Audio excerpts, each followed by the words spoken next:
because of her. Okay, all right. Because I will respect the Okay. opening that you do on your channel, and then you can bring me in and talk about because Oh I no want to no be no no respectful. I'm in your space. no. What do you mean respectful? There's no you. I mean, we always do what We're we s- do, we're right? okay because we're slightly different. Yeah, I'm not gonna say the part Yeah, about we're College Board. different, You know that. but this, yeah, but this is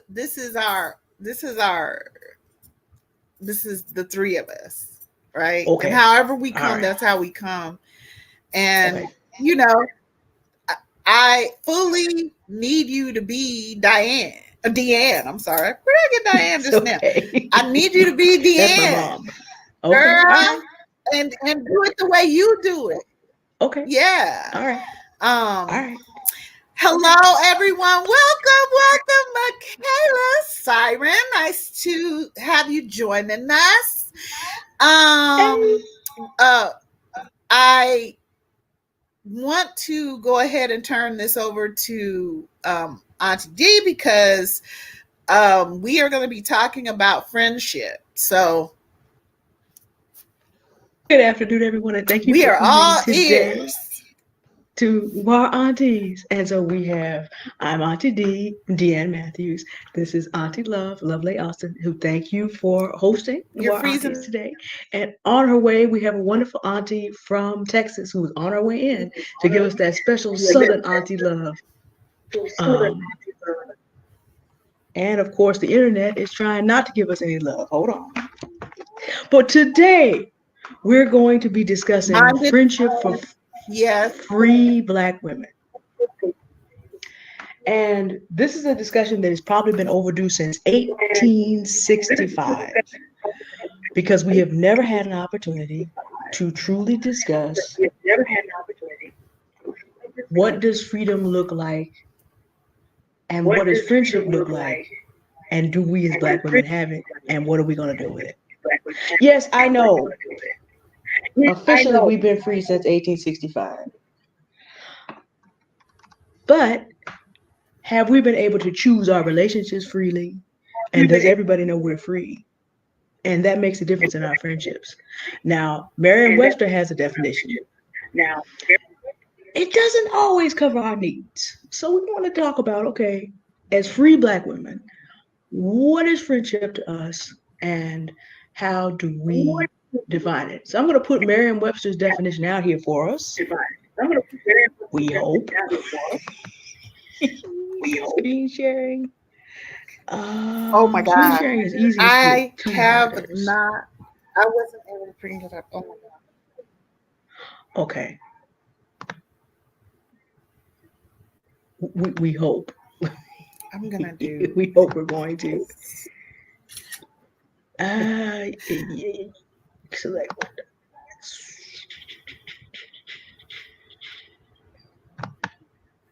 Okay.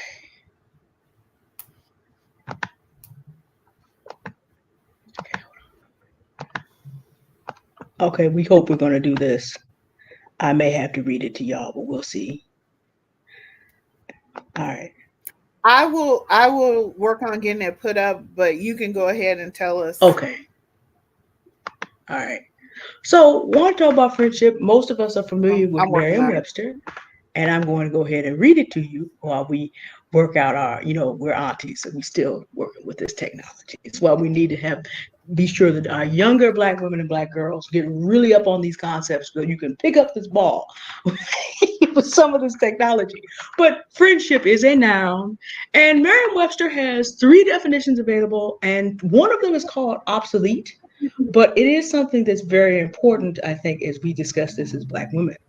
Friendship is the first definition, the state of being friends. If you have friends, therefore you have a friendship with that person.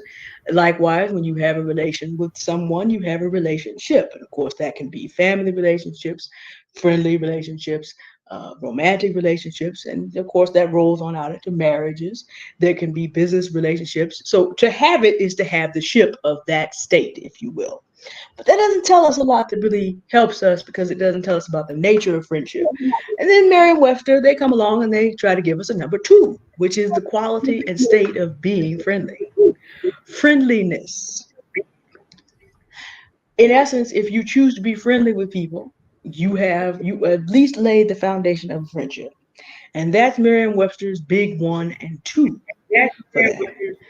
There is an obsolete one, and the obsolete one is aid. In other words, to provide benefit and help to other people is also an older definition of friendship. Interestingly, however, this seems to be the one that has fallen out of usage since 1865. How interesting. The idea that friends can be of mutual assistance to one another seems to have fallen out of usage. And this was sort of where my thinking started into okay, what is friendship?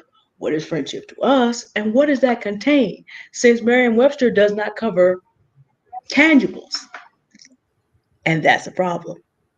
Merriam Webster doesn't cover tangibles, it calls that obsolete. That's a problem. And I think so as Black women, we need to think about okay, what should go into being friends? What should be going into friendship? What do we choose to have in that basket? And I think Love and I have some ideas for you, but I've talked a lot now. And so, Love, I just would like you to know about, personally for you, what is friendship? We looked at Merriam Webster, but we want to hear it from, okay, what is from a Black woman who is dedicated to freedom? What, and the freedom of Black women and Black girls, what does friendship look like to you?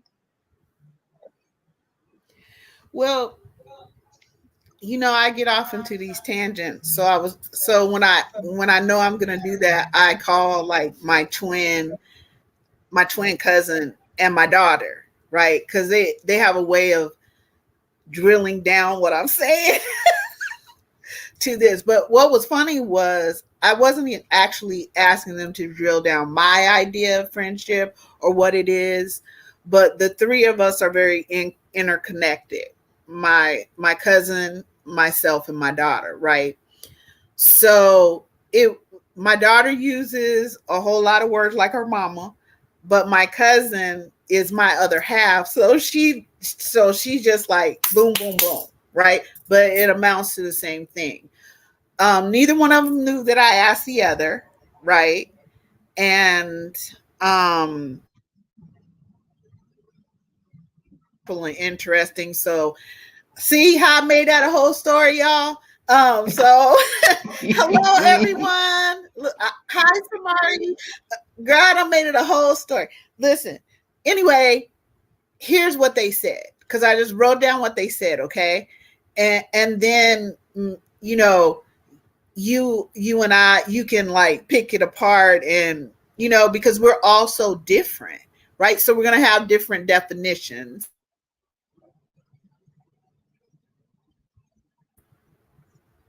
There we are, we're back. We're gonna have different ideas about what it means as Ms. D said, is far broader and much more nuanced, right?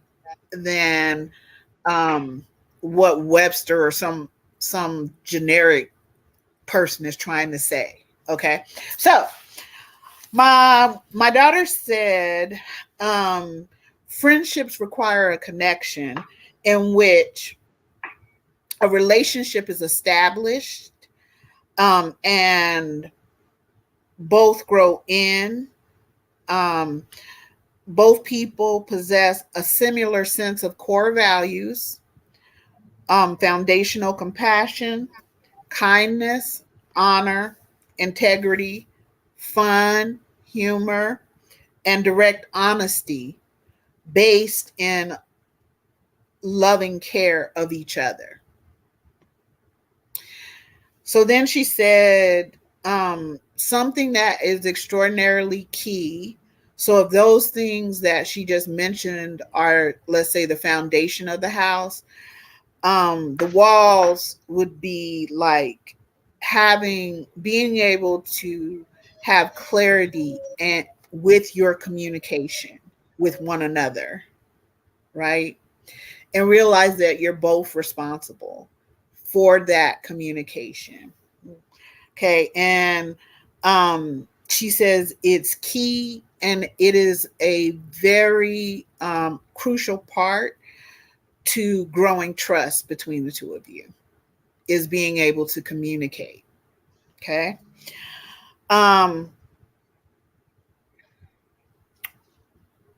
The word, and then she says the other piece of that is that the word of I'm sorry, let me bring up Tiff.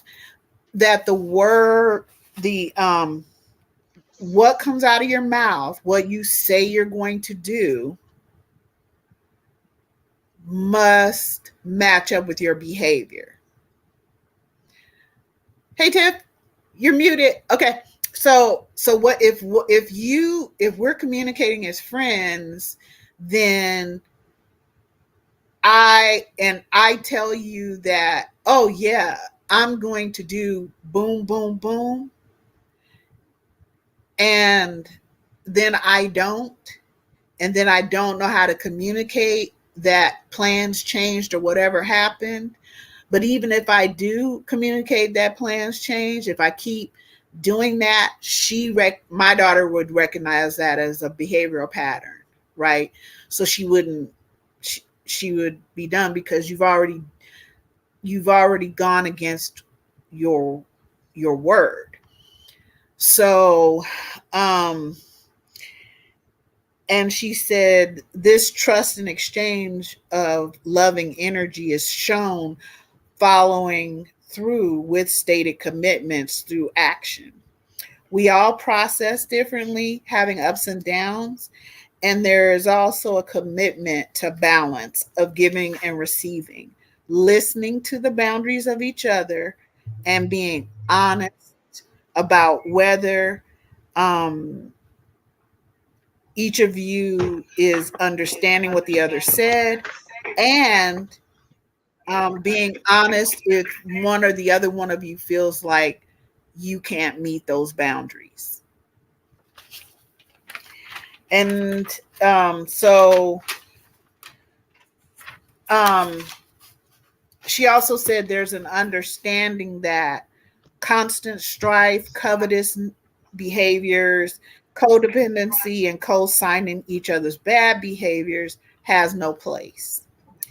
Okay. Knowledge of self and first forming a friendship to yourself as one grows into adulthood, and it's a priority as no one is responsible for what'd she say? Oh, who you believe you are or what you say you want for yourself.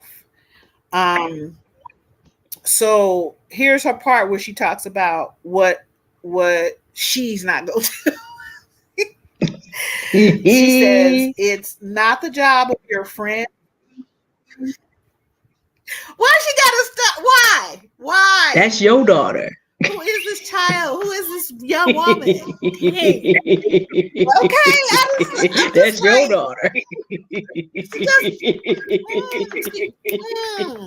Girl, I can't. I was like, what she said? Wait, I know I wrote it down. Okay.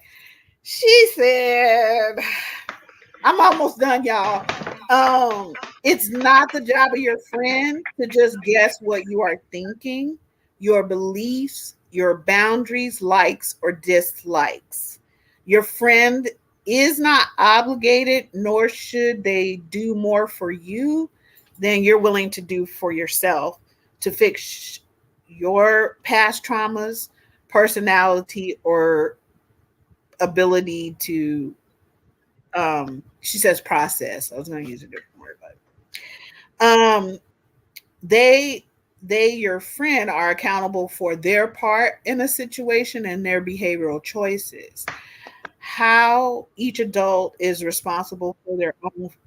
Oh, no. She's saying each adult is responsible for their own feelings, emotions, thoughts, beliefs, and choice of behaviors and actions, all of which is why common values, listening, clear communication, and some understanding is key.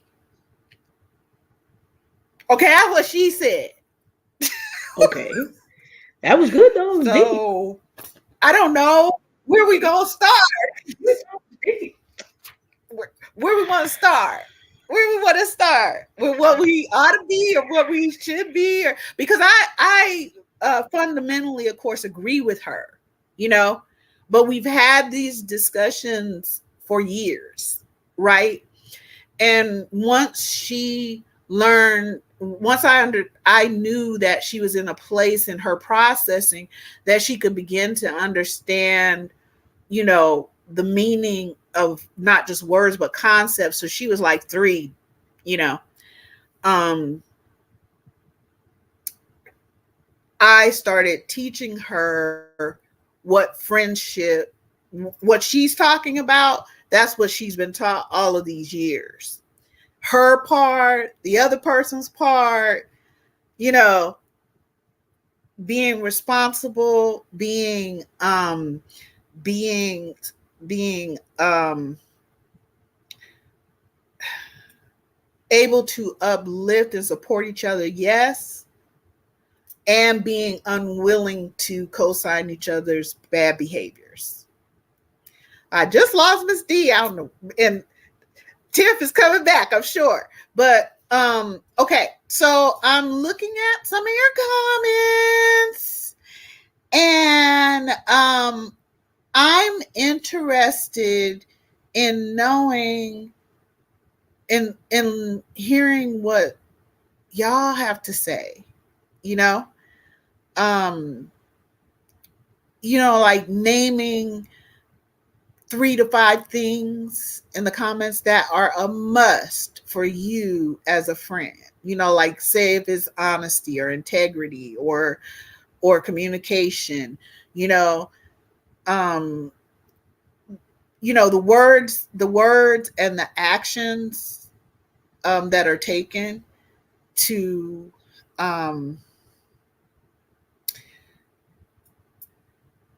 that means friendship to you. Hey, Miss Tiff.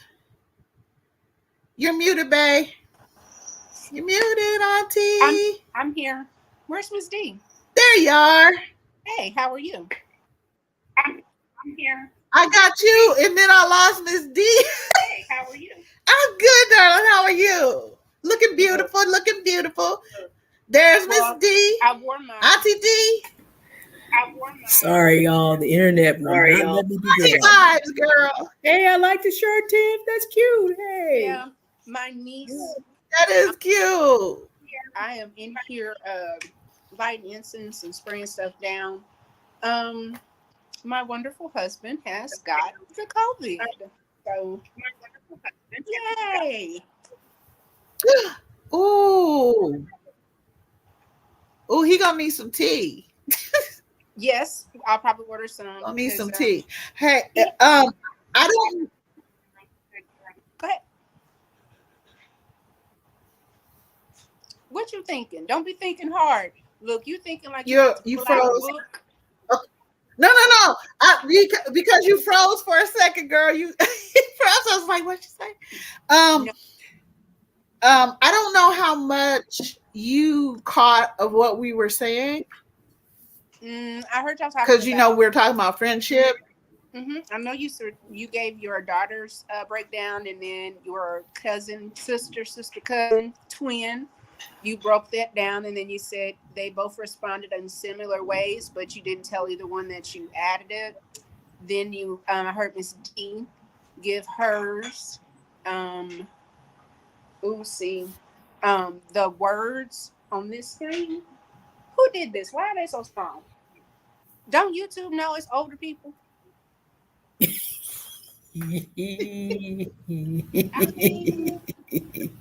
YouTube doesn't respect its aunties. Look, okay, now integrity, honesty, it really adoration, and devotion. Oh, that's really sweet. Siren 90. Mm-hmm. So I heard thank you so much. I heard both y'all. Yeah, because I had asked for. I had asked for anybody who wanted to add like 3 to 5 words or whatever to describe how they see friendship. So I'm going to try to make sure I bring up every person that does so. Sorry, I'm sorry, Miss Tiff. You were saying that you had heard both of our descriptions. Yes, and as we approach this topic, um, I'm trying to be as vulnerable because I think we're all in different places. Um, Friendship and associates are different. I think a lot of people get associates confused with friends, or I think sometimes you just outgrow people. You just, life goes in different directions. Not that you don't, I would hope that you would still care about the person, but to me, I think friendships are kind of like marriages. They should be unique. It should be between you two, and the standards and expectations that we want from each other should be communicated.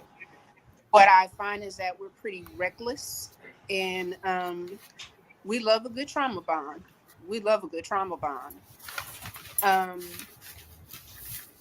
but then if you have somebody like Miss Love or Miss D in your life talking about on your behaviors and what did you do and what was your part, you start to look at friendship differently because it's like, oh, this is two ways. It's not just for me. Um, that person can decide to opt out of this relationship as well. But in the word friend, do we kiss? Well, one of y'all. Well, you know what? I'm in my laptop. I want to put up like the root word.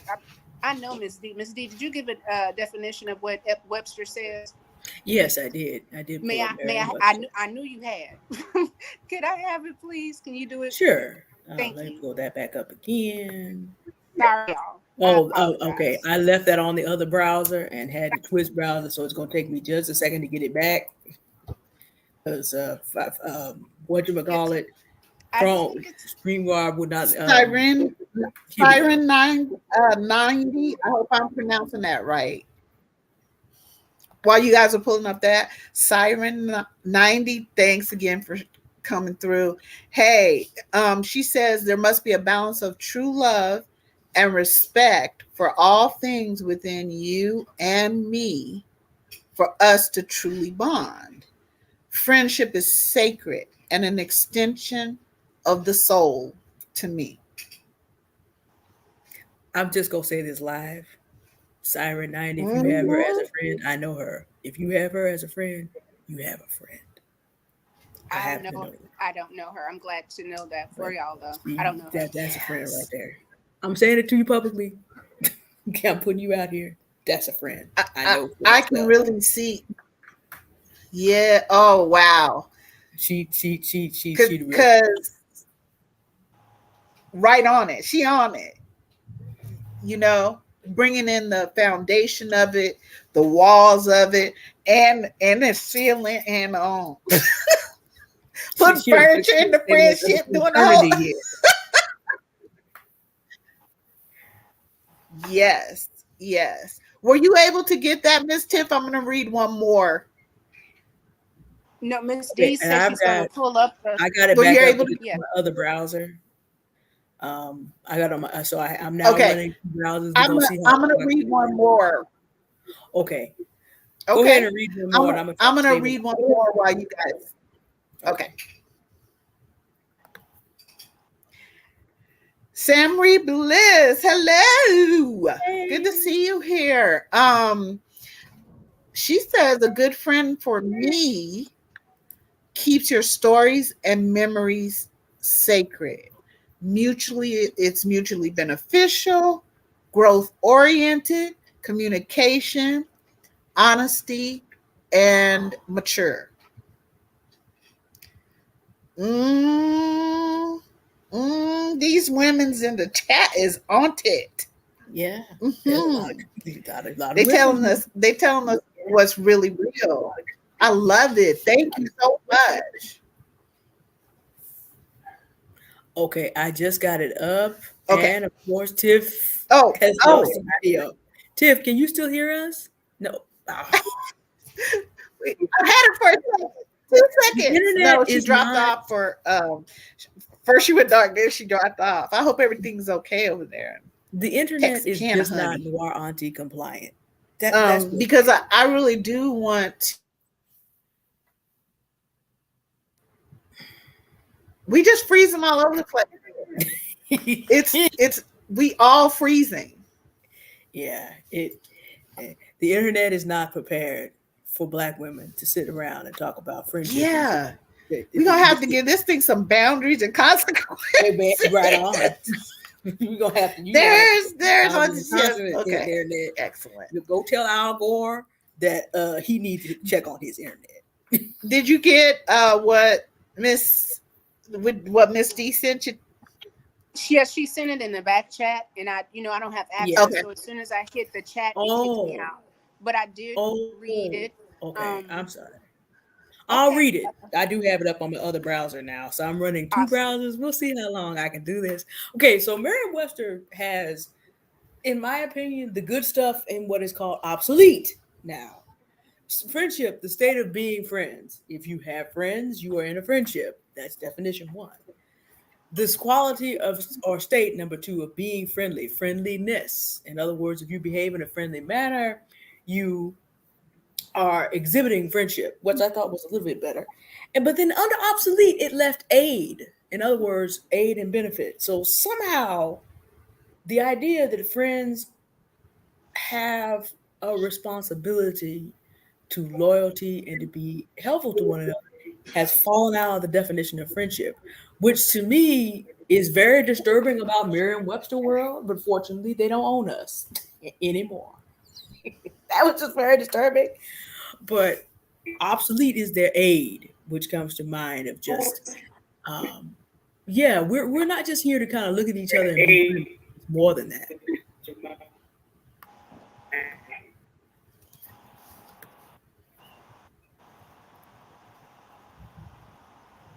But y'all so right. Are we frozen again?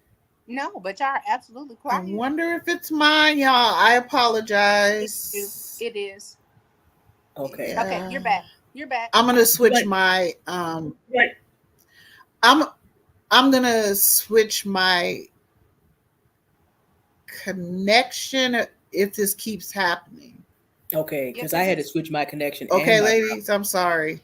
Okay. Because I feel like it. Yeah.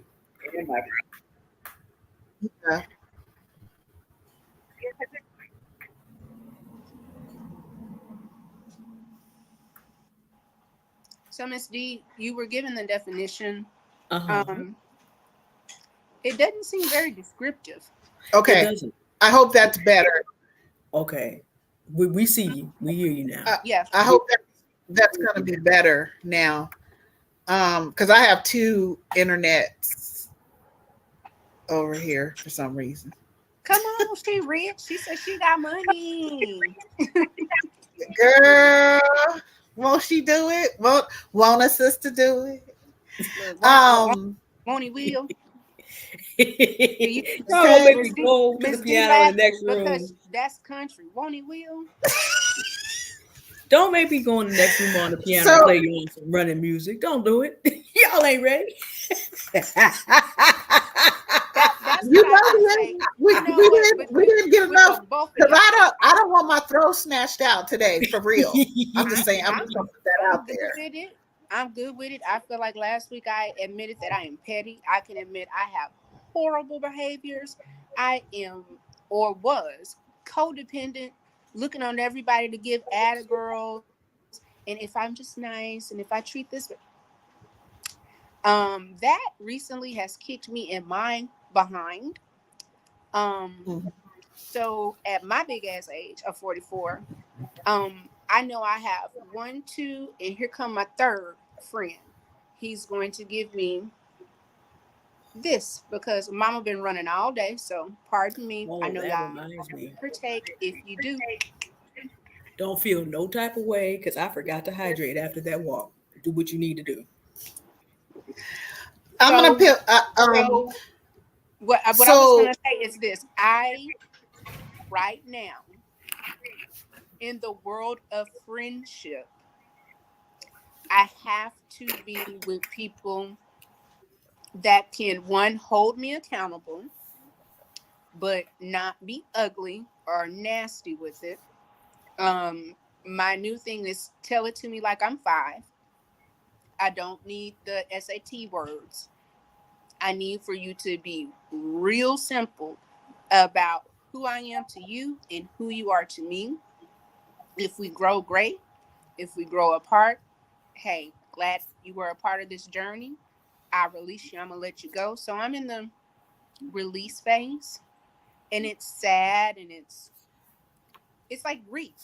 They don't really teach what losing connection to community feels like. It's Mm-mm. not. It's easier said than done. But at some point, you have to be your own friend first, and that's the business that I'm in right now. I'm being my friend. I'm gonna do what's good for me. You you have really as always brought it to, you know, um brought it out of my my way of processing things to make it edible for everyone Mhm. can understand what you're saying, because have though um we have great qualities, and we have other things that are not great about us. um I will often talk about that I am part monster because my parents, one was a sociopath and one was a psychopath, right?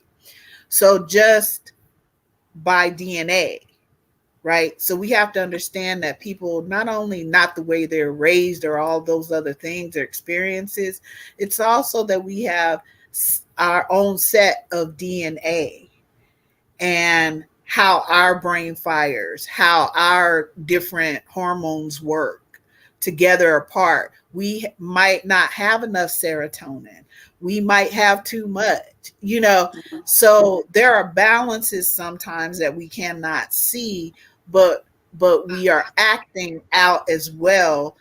So, it's that nurture and nature. And I love the way you bring that together, Auntie Tiff, because that makes sense. And so Lenria, I hope I'm saying that correctly. Welcome, thank you so much for coming. I,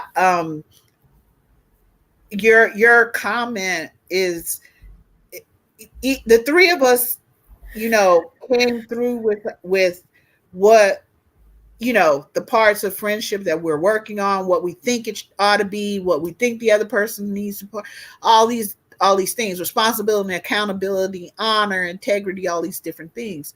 So Lenria says, how do you show grace to a friend adjusting to your elevation? I think my friend's doing is going through a temporary insecurity following my elevation, but despite it, is still my biggest supporter. What say you, Wow. ladies? Thank you so much, Lenria.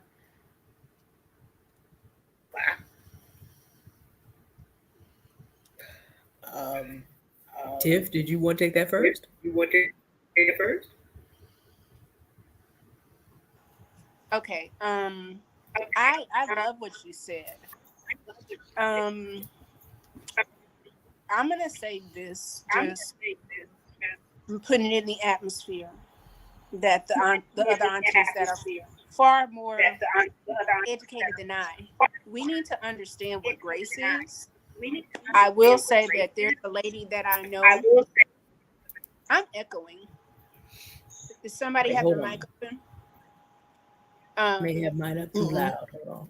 Okay. Okay. Frame of thought. Friendship. Grace. Grace. Okay. Yes. I have a friend. They may or not be on this podcast, that talks about forgiveness and repentance. And if that person is going through a hard time, You have to kind of weigh it out because with Miss D, she will be like, "Hey," she calls you out, Miss Love. You know she gonna get called out a book reference, a movie, and some words that you gotta do. Um, True. I mean, Hey, you know, allegedly in there. allegedly. Look, allegedly. Um, what I like about what you said though is here's the thing, and I think it's something that we're not taught very often. Sometimes you will outgrow a friend. Sometimes your growth is so much that the person can't they can't meet you there. They can't resonate. So if that means every time you're with that person, you're either trying to dumb yourself down or pacify their emotions, you're not really honoring yourself or the friendship. Now, if this is just somebody that, hey, we hang out, we go to brunch, maybe it's a little less intense. But if you're saying she's your biggest supporter, then can you support her for where she is and who she is? Because that's how she's showing up. That is how your friend is showing up right now. So you have to decide, do you value that? Do you want to continue to try to have a relationship, or have you is this a season that like is coming to a close? And it's sad. It's downright depressing. But you cannot not grow to keep you or her comfortable.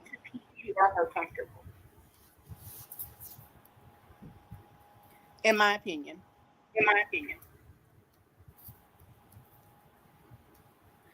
Lenria, I thought this was a wonderful question, and as you move forward in life, you will experience this. If you're someone, I do a sub playlist called On the Climb on my channel on a regular.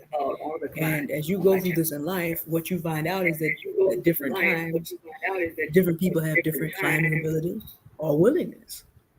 You, physically, mentally, intellectually, spiritually, all of them alike.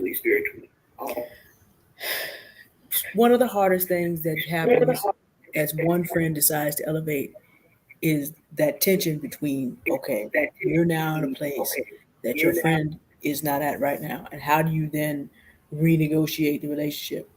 Auntie Tiff said something. There is sometimes grief that's involved because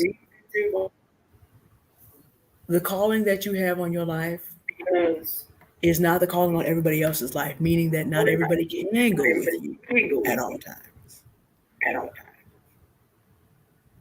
But you look at, okay, you said it's a temporary insecurity. And then you watch the behaviors.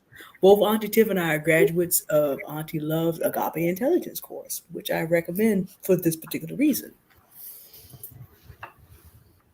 You know, the first time you see something, it's just there. Second time, I believe it can be an accident, an incident, but three times, that's a behavior. So if you see a struggle in your friend, but your friend is still trying to support you, okay, this may be temporary. But if you begin to notice that the insecure behaviors begin to happen repeatedly, you may have to concede that for right now your friend is being overwhelmed by their insecurity. So you do have to watch. You do have to watch. How do you give grace to your friend? Provided she is not doing things that to hurt you, to sabotage you. Focus on what you still have in common and can enjoy together. Make time to do things that both of you can feel comfortable doing and that you can both appreciate. Make time to, I'm going through this with someone that, I know. Make time to find the common elements. And that will also help this friend know I'm not going to be abandoned. A lot of us as Black women have abandonment trauma. It doesn't have anything to do with anybody that we may be talking to right now. But as Auntie Love is probably the best historian about Black women on the line, for a very long time, Black women have been left in desperate situations by people who were supposed to not do that. So a lot of us have abandonment trauma. And sometimes when we make a move, our friends re-experience or think that they're going to experience further abandonment. So you focus on what is it that you can still enjoy and do commonly together. Remember the good times and build on what is good if you can. Uh, but like I said, if that friend's behavior begins to show more of a sabotage, more of non-support, you may need to let that person have a chance to miss you and then set down again agape intelligence boundaries and consequences for being life in the new state.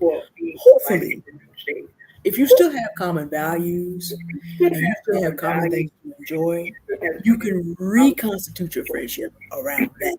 And should you choose, your friend may also realize there are mutual benefits to elevation in time. And you might also support that friend as they elevate in different directions. And then just you might have your own version of Noir Aunties, where you and your friend have both mastered something and are able to minister from that better together than they ever could separately. So it's possible. I'm saying be hopeful, but keep your eyes open.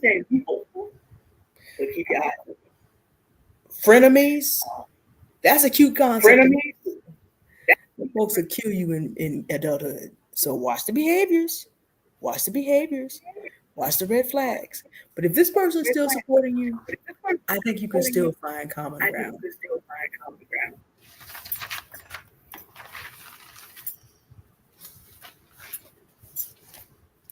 Well, I absolutely these are the parts where I love that we are so different.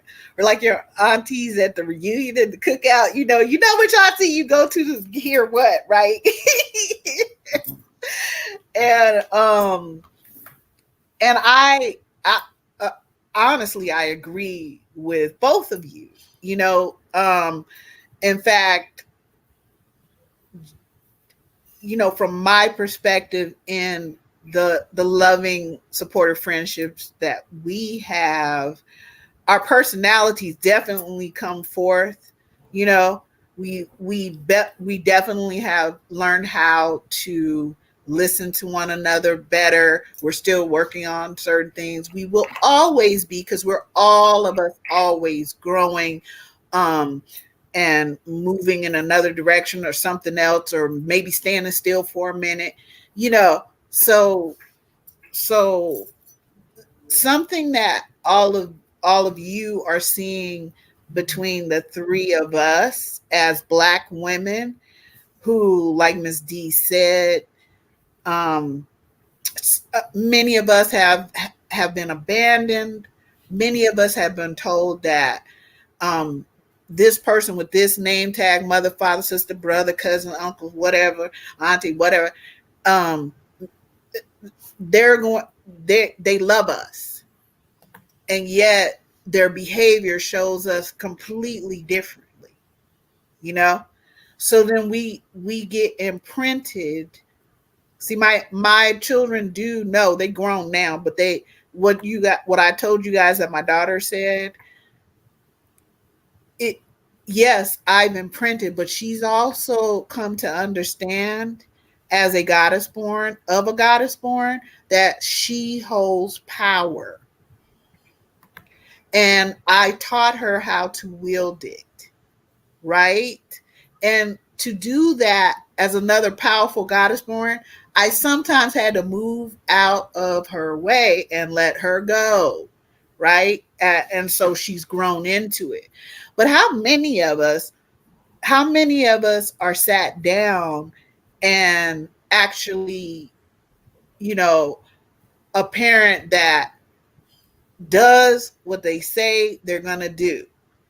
Because I said that before, my daughter brought the same thing up. Here's the caveat.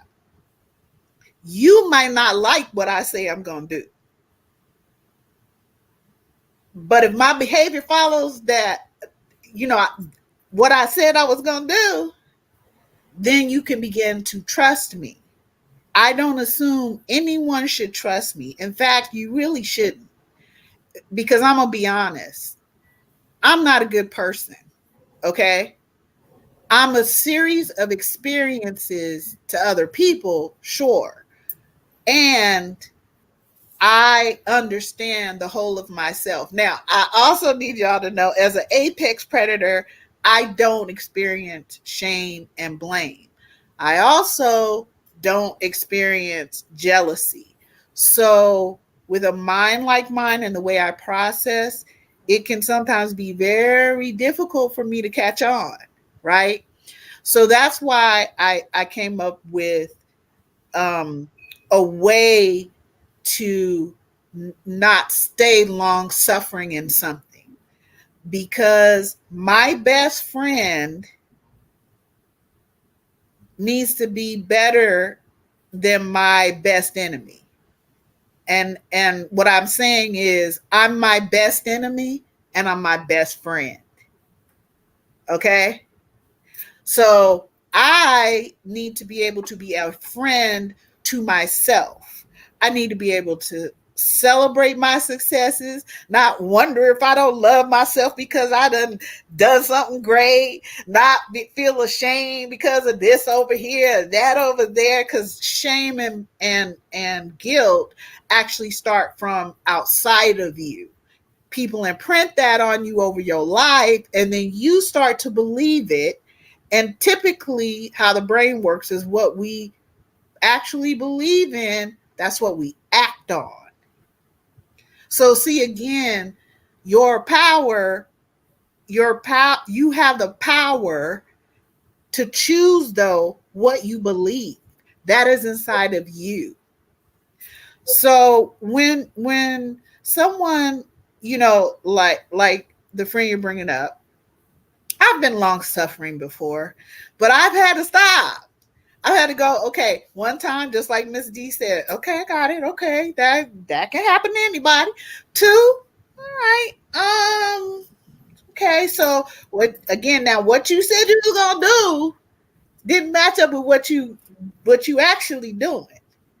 And also the result of what you're doing.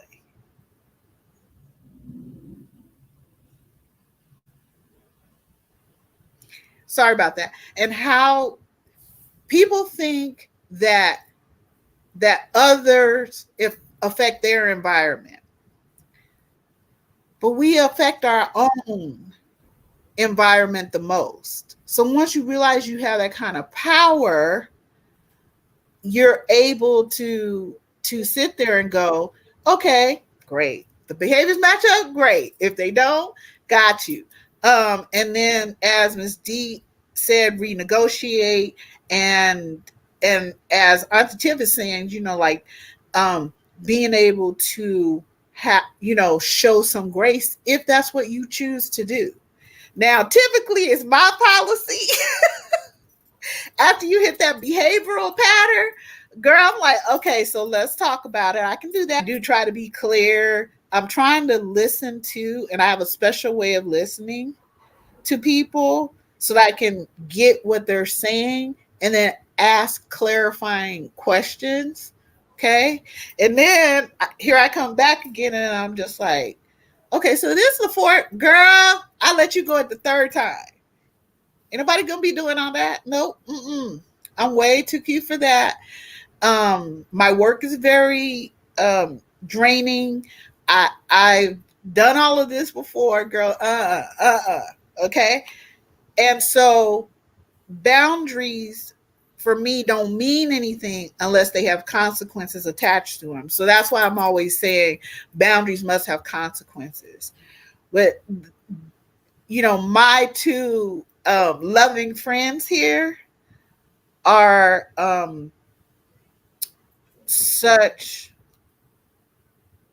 wonderful, caring, compassionate women, and that's what I find most of us to be as Black women and Black girls.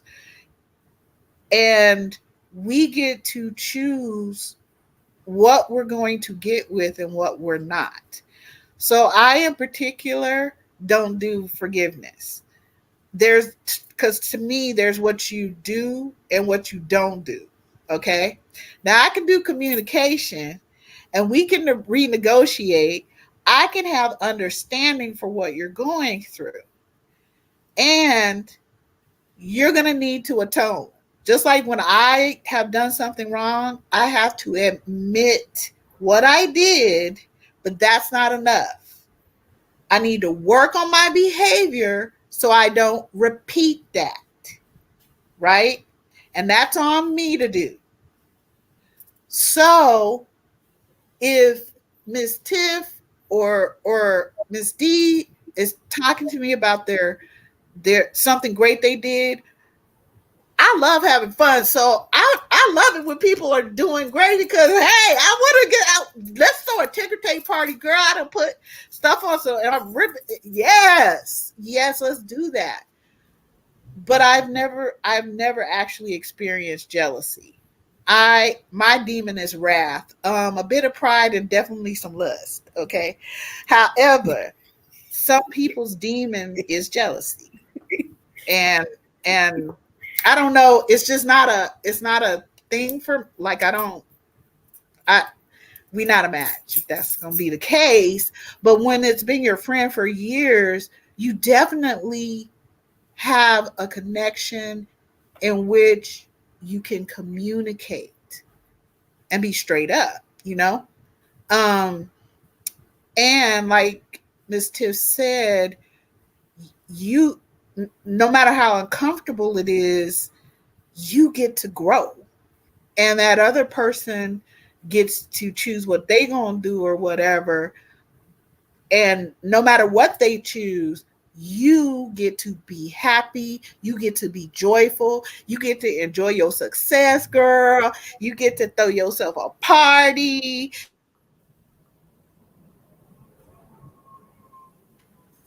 you get to do all of those things, right? And you don't have to take on other people's how their feelings because their feelings belong to them. Now I'm not saying I haven't uh help people feel one way or another, but I'm the type of person that's going to tell you, so I'm fucking you up. I don't care. You done did too much, blah, blah, blah, whatever. And then I can listen to them. Well, love, you, blah, blah, this and that. Okay, you right. You right. And sometimes I'm like, it's just, okay, ain't nothing but space and opportunity. What we going to do? You know? So, so I know um I waxed and Wayne eloquent, but I do think what you have each said is so important because what you're doing by putting these things out there and examining them, you're starting to choose what you will be doing and what you won't be doing. Okay? Let me tell you something. I love, love, love, love, love, love, love, love, girl, love that precious daughter of mine. But if she don't do her part while I'm doing my part, don't you think we ain't gonna get you? Hey, whoa! Wait a minute, ma'am. Wait a minute. You know. But I have also worked hard to earn her trust. I did not expect for her to trust me simply because I gave birth to her, right? And I also worked on her to know how precious, how worthy, how incredible she is. So anyone who gets with her will experience a whole lot of compassion, kindness, healing, all those things. But don't get it twisted. I also taught her how to defend herself emotionally, mentally, spiritually, and physically. And plus, I'm the head of her security. So, hey.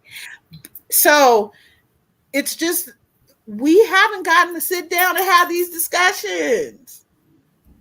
We haven't gotten down to, well, okay, well, what is a friend? So what does that look like? So how do I feel about that? I don't know that. What you mean? Treat me like you want to be treated. Girl, goodbye. I don't, you like to be treated really weird and crazy sometimes. I don't, I decide what I need. I decide what I want.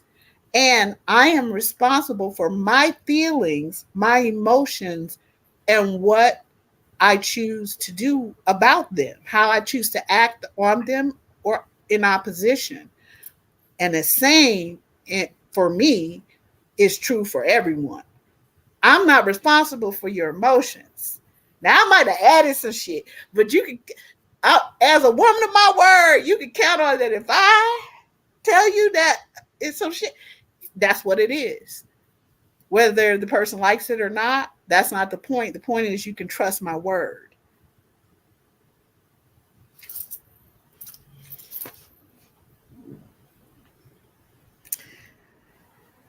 So Golan, welcome.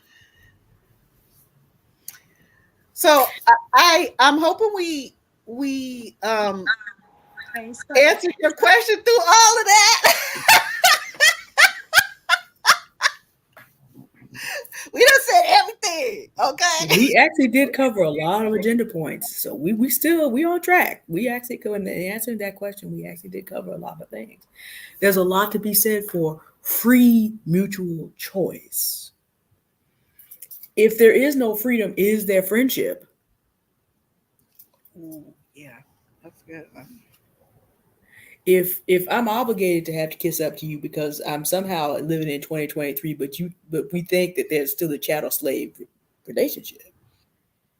So as friends, we have to be able to be uh, to just summarize some of the points that they're also on the agenda that we covered. We have to be able to freely communicate with one another. We have to be able to have our boundaries and standards and consequences respected. And we have to also just agree that we're not going to be around here just hurting each other because it feels good. I had the displeasure yesterday of observing a gentleman on a show. I'm not going to give him any light right now, who was discussing how he was just going to talk smack to somebody that he claimed he loved because his ego felt threatened. He felt like he was losing control, and she hadn't done anything to him. And I'm like, man, you like somebody I overheard the bus stop. You not a homie, lover, or a friend. You just an because you think you can just say hurtful things because you feel like doing it. That's not a friend. That's not. We have to agree, even though Merriam-Webster thinks it's obsolete. Aid is an old definition. If I'm your friend and I know you're in trouble, if I'm your friend and I can do something for you, and I'm able to help you with your situation, provided, because no one wants to be intruded on. If you ask me, or if you let me know you need assistance, and I'm your friend, I'm supposed to do. That's actually the biblical definition. One friend comes to another because he has an unexpected guest. The other friend is in bed, but the friend who came to ask cannot feed his guest. And in the ancient culture, if you couldn't feed your guest, you were in big trouble. So the other friend says, I'm gonna have to get up out of bed and I'm gonna have to give this person some food so they can help their guests. Why? This is my friend, and also my friend is knocking because he knows because we're friends. He can ask. He has a right to ask me. Aid is part of what friends do for one another. We all need help being held accountable. Ain't nobody can do this on our own. But again, within boundaries, we don't want to run over each other. Sometimes we just ain't ready to hear what's being said because we just emotionally have to process what we have to process because of our situation. But it's just like, okay, we can't talk about it now. But I know that when I've calmed down a little bit and can deal with my maladaptive behaviors, more agape intelligence language, when I've got myself under control, not maladaptive, then I know I can still come back to you and have an honest conversation, apologize for my and work on my repentance, which is the Christian term for that same thing. I have to atone and fix that behavior. I've got to go to the Lord or to the goddess if that's you worship, or may have to go meditate for a while. If you're Tiff, you may have to center yourself. There's a number of things that people do, but the point is the repentance got to get done to save the relationship, because otherwise, and this is that other half of our agenda, you may be in a situationship, not a friendship, where and Tiff mentioned the first item that I have here on the agenda, Trauma bonds are not friendships. But in a highly traumatized community of Black people and Black women in particular, have we ever had time to talk about, is this even a friendship? I'm still with this person because we went through a bad experience together. We don't necessarily know. That's a situationship. Sometimes we have friends who are just there. I needed somebody right then, and I decided to call them a friend. I haven't vetted them. I don't know how they treated the other people in their lives. But again, proximity. Proximity. And that leads us to situations in which we find out the hard way. And I know that all of us can talk about this, that even though these are our situation friends, we find out at the wrong place at the wrong time. These aren't friends. These are situations and situationships. And I think everybody's been through it. I don't know if anybody wants to share, but part of I think us as aunties is that, okay, here's how we learn. If you're 20 or 25 and you're seeing this, if you don't see this at 20 and 25 when you need to, this could be what happened to you. I'm gonna open the door for any, it's on the agenda for anybody to talk about their situationships, and then I will gently protect some of the people involved in one of mine. But I had a situation that Tiff, you and I have a similar situation, and I'll share that a little bit later. I'll massage. I will protect. Identities have been changed so as not to embarrass the guilty. These people have gone on and grown, and so we're gonna be graceful and not be too out there because they have grown. It was foul, but repentance and forgiveness and all that. But please, if you'd like to, and if you don't want to, then of course you don't have Um, let me see how to phrase this. I think that some friendships are situational. Some connections are situational. And then when the situation changes and you no longer show up like that person believes you should show up, that could be a problem.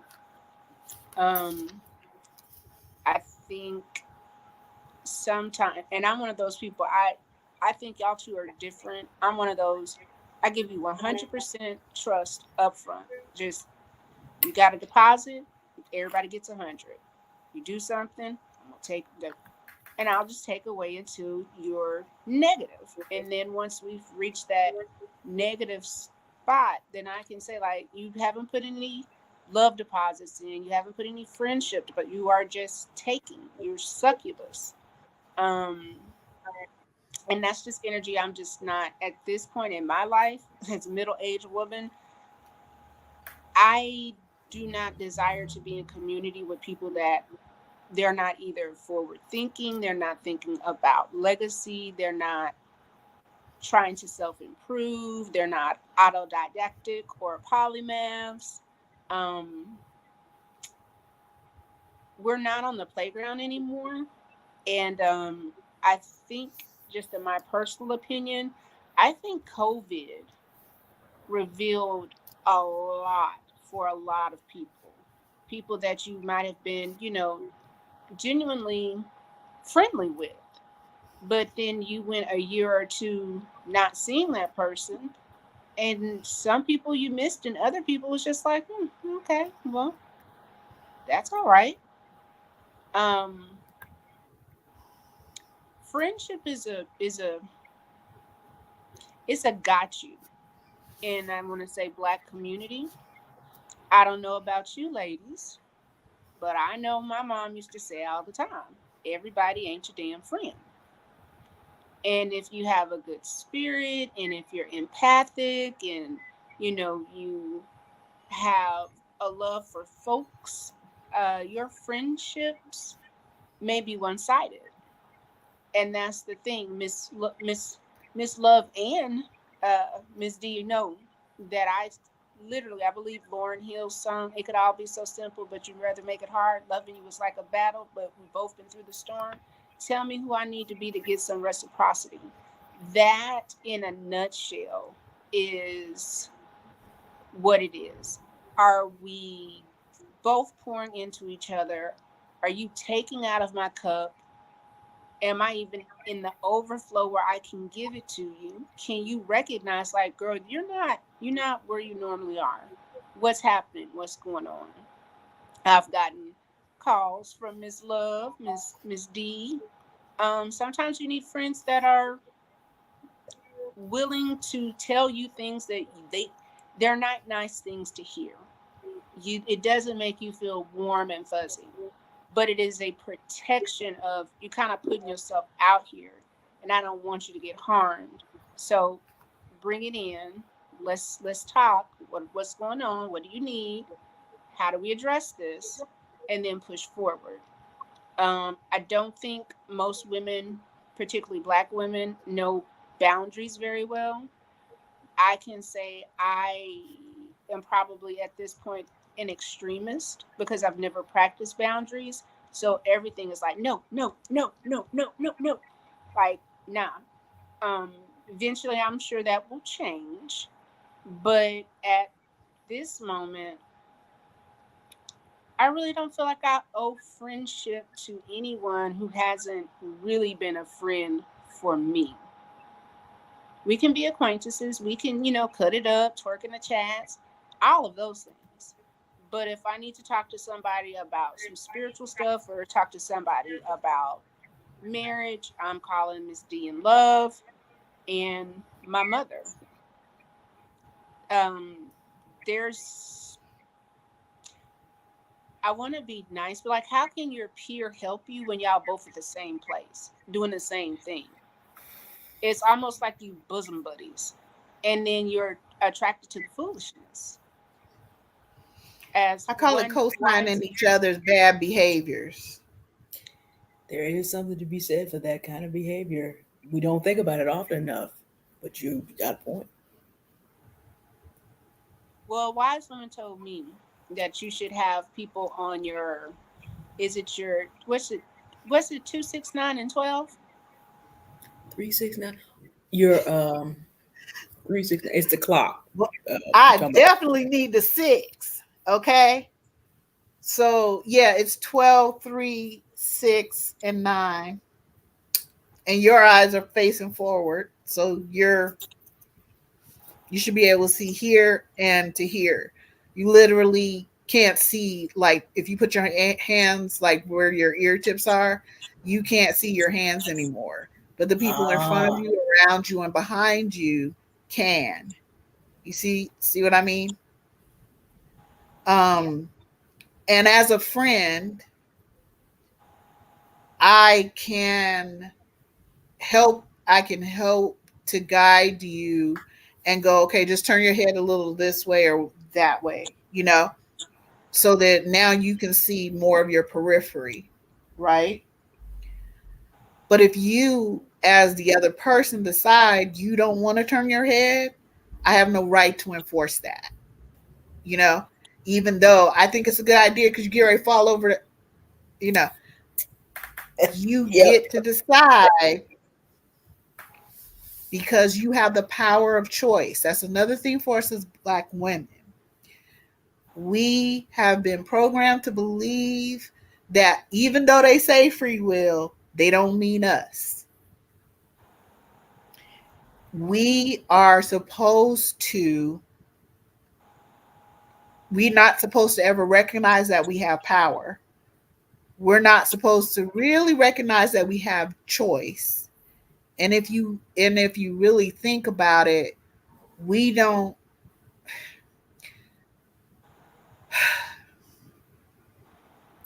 we are programmed, even if somebody says, what do you want to be when you grow up?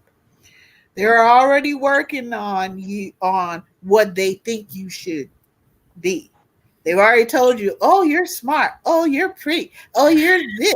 Oh, you're that. Oh, you're this tall. Oh, you're that. Oh, you better such and so. You better pull back from that table. No, you better eat everything on your plate.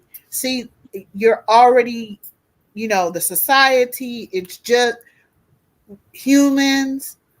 If we don't do these processes to evolve, we'll stay damn stuck. You Well, know, So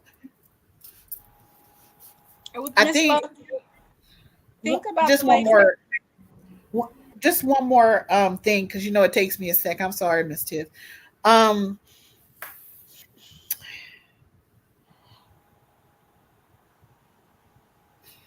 damn, what was I thinking?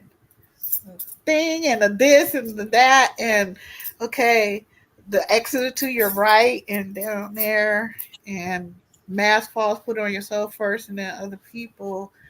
Um, I I really I understand this need for other people, other collectives, other demographics than us as Black women and Black girls to have us continue to believe that we are in competition with one another and therefore there really can't be actual trust. However, on the other hand, we are supposed to believe in all the fairy tales and all these other things. So the dream becomes so much better than the reality, right? But it is up to us from within as well to start to have relationships with ourselves. And for me, this idea that um, I should know what someone is thinking, or I should know, you know, how what they want magically, or some other thing. I First of all, true, I am an empath, but second of all, I also have a life. And see, both of these women, see how kind and wonderful they are. Okay, both of them are like, yeah, come and if I can help you, and that if I got it, you got. Okay, I love that. But as we're talking about situationships, what I find as someone who really understands now being an empath. I understand my daughter is an empath. I understand there's certain grounding and protection that I had to help raise her with, because for other people, they actually see our power. They call it black girl magic, but they actually see our power. They see our ability as creatrixes. We have the mitochondrial DNA that is in creation.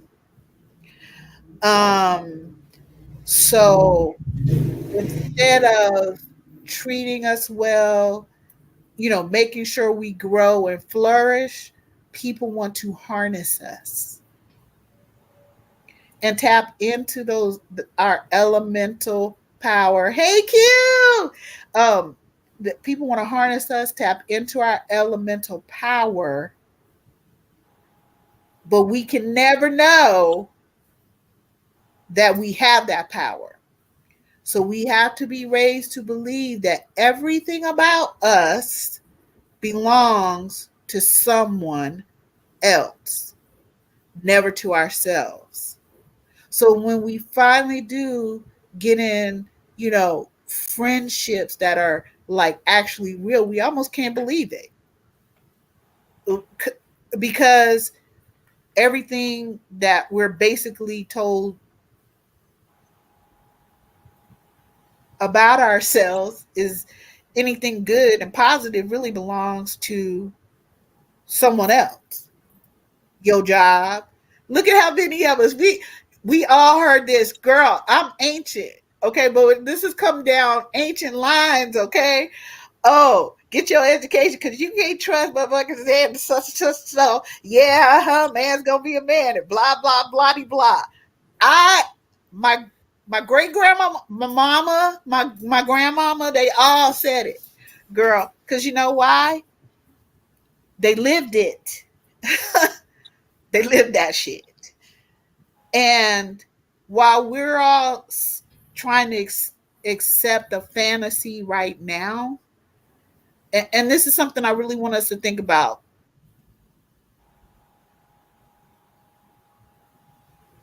as grown black women.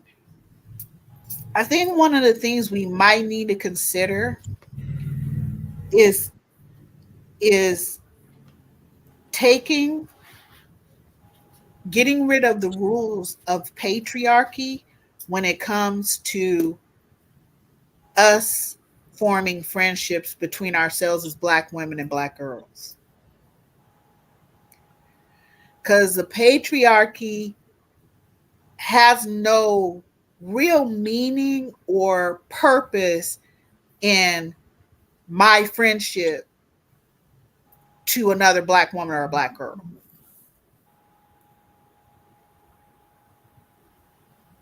Does that make sense? It Come on, does. get me. Come on, get me. No, come get me, girl.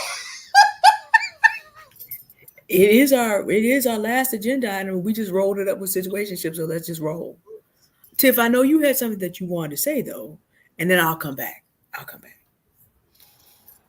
So I was listening to Miss Love, and of course, what she say. Essentially, you need one, two, three, four ride or dies. So your 2, 3, 6, and 9.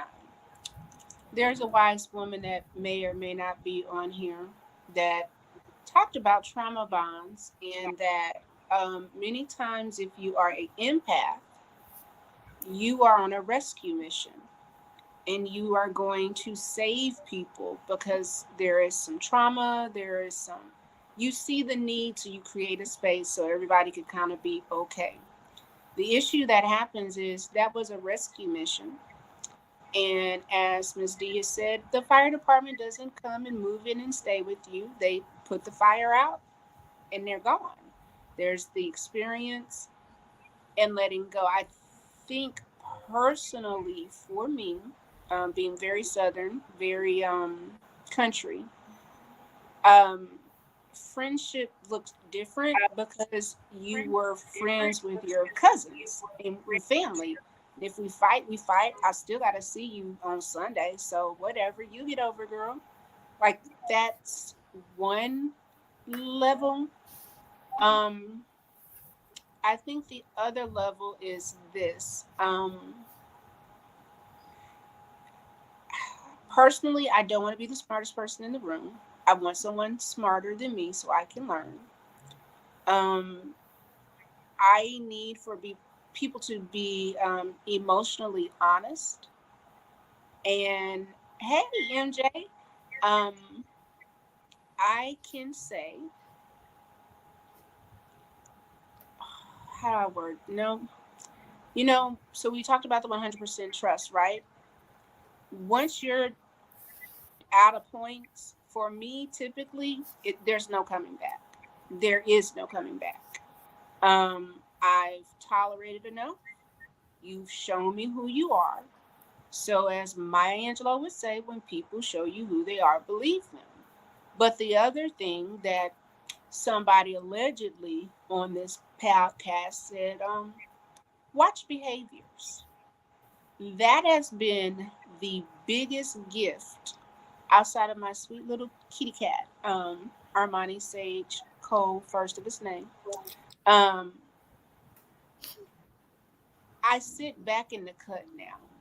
Like you don't always have to talk. Sometimes in fact, sometimes it's better to be quiet and see if what a person is saying and what their behaviors are demonstrating match.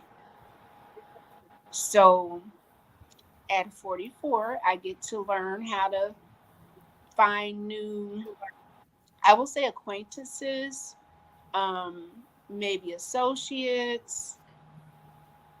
I have made adult friends because we've been friends now for almost 2 years, but you're both highly intelligent, always challenging, and progressive. It's I'm doing this. What are you doing? Okay, do this. Okay, we're gonna do this, this, and this. Okay, I'm like the movement. It's not okay. Let's put on Derek Jackson and watch every Derek Jackson video for the next 3 days, and be mad because he's dumb because we knew he was dumb. Oh, now let's go ahead and let's be mad at the guy from the little book because he was. It is this. I don't want to bond through anger. let me say that.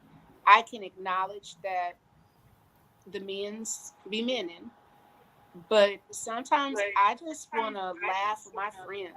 Let's watch a funny show. Let's have a good meal. Let's have a glass of wine or some tea. Like all the struggle and strife, I opt out of that. That's not where I am. I can say I ended a friendship this year because the person, just her speech was very, it wasn't birthing life. And initially it's like, well, maybe you could do this. Well, maybe you could. At this point, if I say it once, cool. Shame on you. Second time, shame on me. The third time, as Miss D and Miss Love have said, that's a pattern. That's a behavior. And your behavior is not healthy for me. So go with God. Nothing but grace. Ooh, girl, love you. But we are not for each other. And that's okay. That's the other thing. We have to be okay with knowing we are not going to be for everybody. Tell me a person that likes everybody, and I'll show you somebody who has no beliefs, nothing firm, no boundaries, because they just wishy-washy. I don't have time for that. I'm okay with not being liked. I, as you know, you ladies, I've been telling y'all all year, I'm in my villain arc. I love Wanda. I love oh gosh, who is Angelina Jolie? Oh, Eva. Oh, Maleficent. It seems to me that the women that are in their dark energy or shadow side, they're more balanced. They definitely are not getting screwed over like the princesses. And they make plans. Like even with Crunk, remember the old lady and she looked a mess? She was working with some magic. She was trying to make some things happen. She made the king turn into a freaking donkey. I want to be around powerful people. I don't have time to, my baby daddy did this. I ain't got no money. Oh no, that woe is me. I live in abundance. I live in the overflow. This household is 10 figures. It's just coming. We speak manifestation. And when I talk to you or Miss D, it is always about growing, improving, owning your behavior, owning your bad behavior and maladaptive behavior. Where did it come from? And then the difference for me, because we're all very different, I give myself permission to be angry. I don't have to like it. If you piss me off, I will quote unquote forgive you when I'm ready. And it might be never. It may very well be I can forgive you. I don't want to have a thing to do with you. I don't say your name. No. So I'm just one of the girls that know, the girls that get it. And there's some people that like to play in people's face, but favor ain't fair. And I know who I belong to, whose I am, where I'm going. So you can try it, but I'm gonna end up on top always, because that's who I am. I'm one of one. And if you can't deal with that, that's your thing, not mine. That's your problem, not mine. I am out of the business of trying to nurture anyone outside of my husband, my son, and my immediate family. We are grown ass women. If we can't just sit together, talk together, work things out, be there for each other, I'm good. Hey, Miss Page. Sorry, y'all. That was long. I apologize.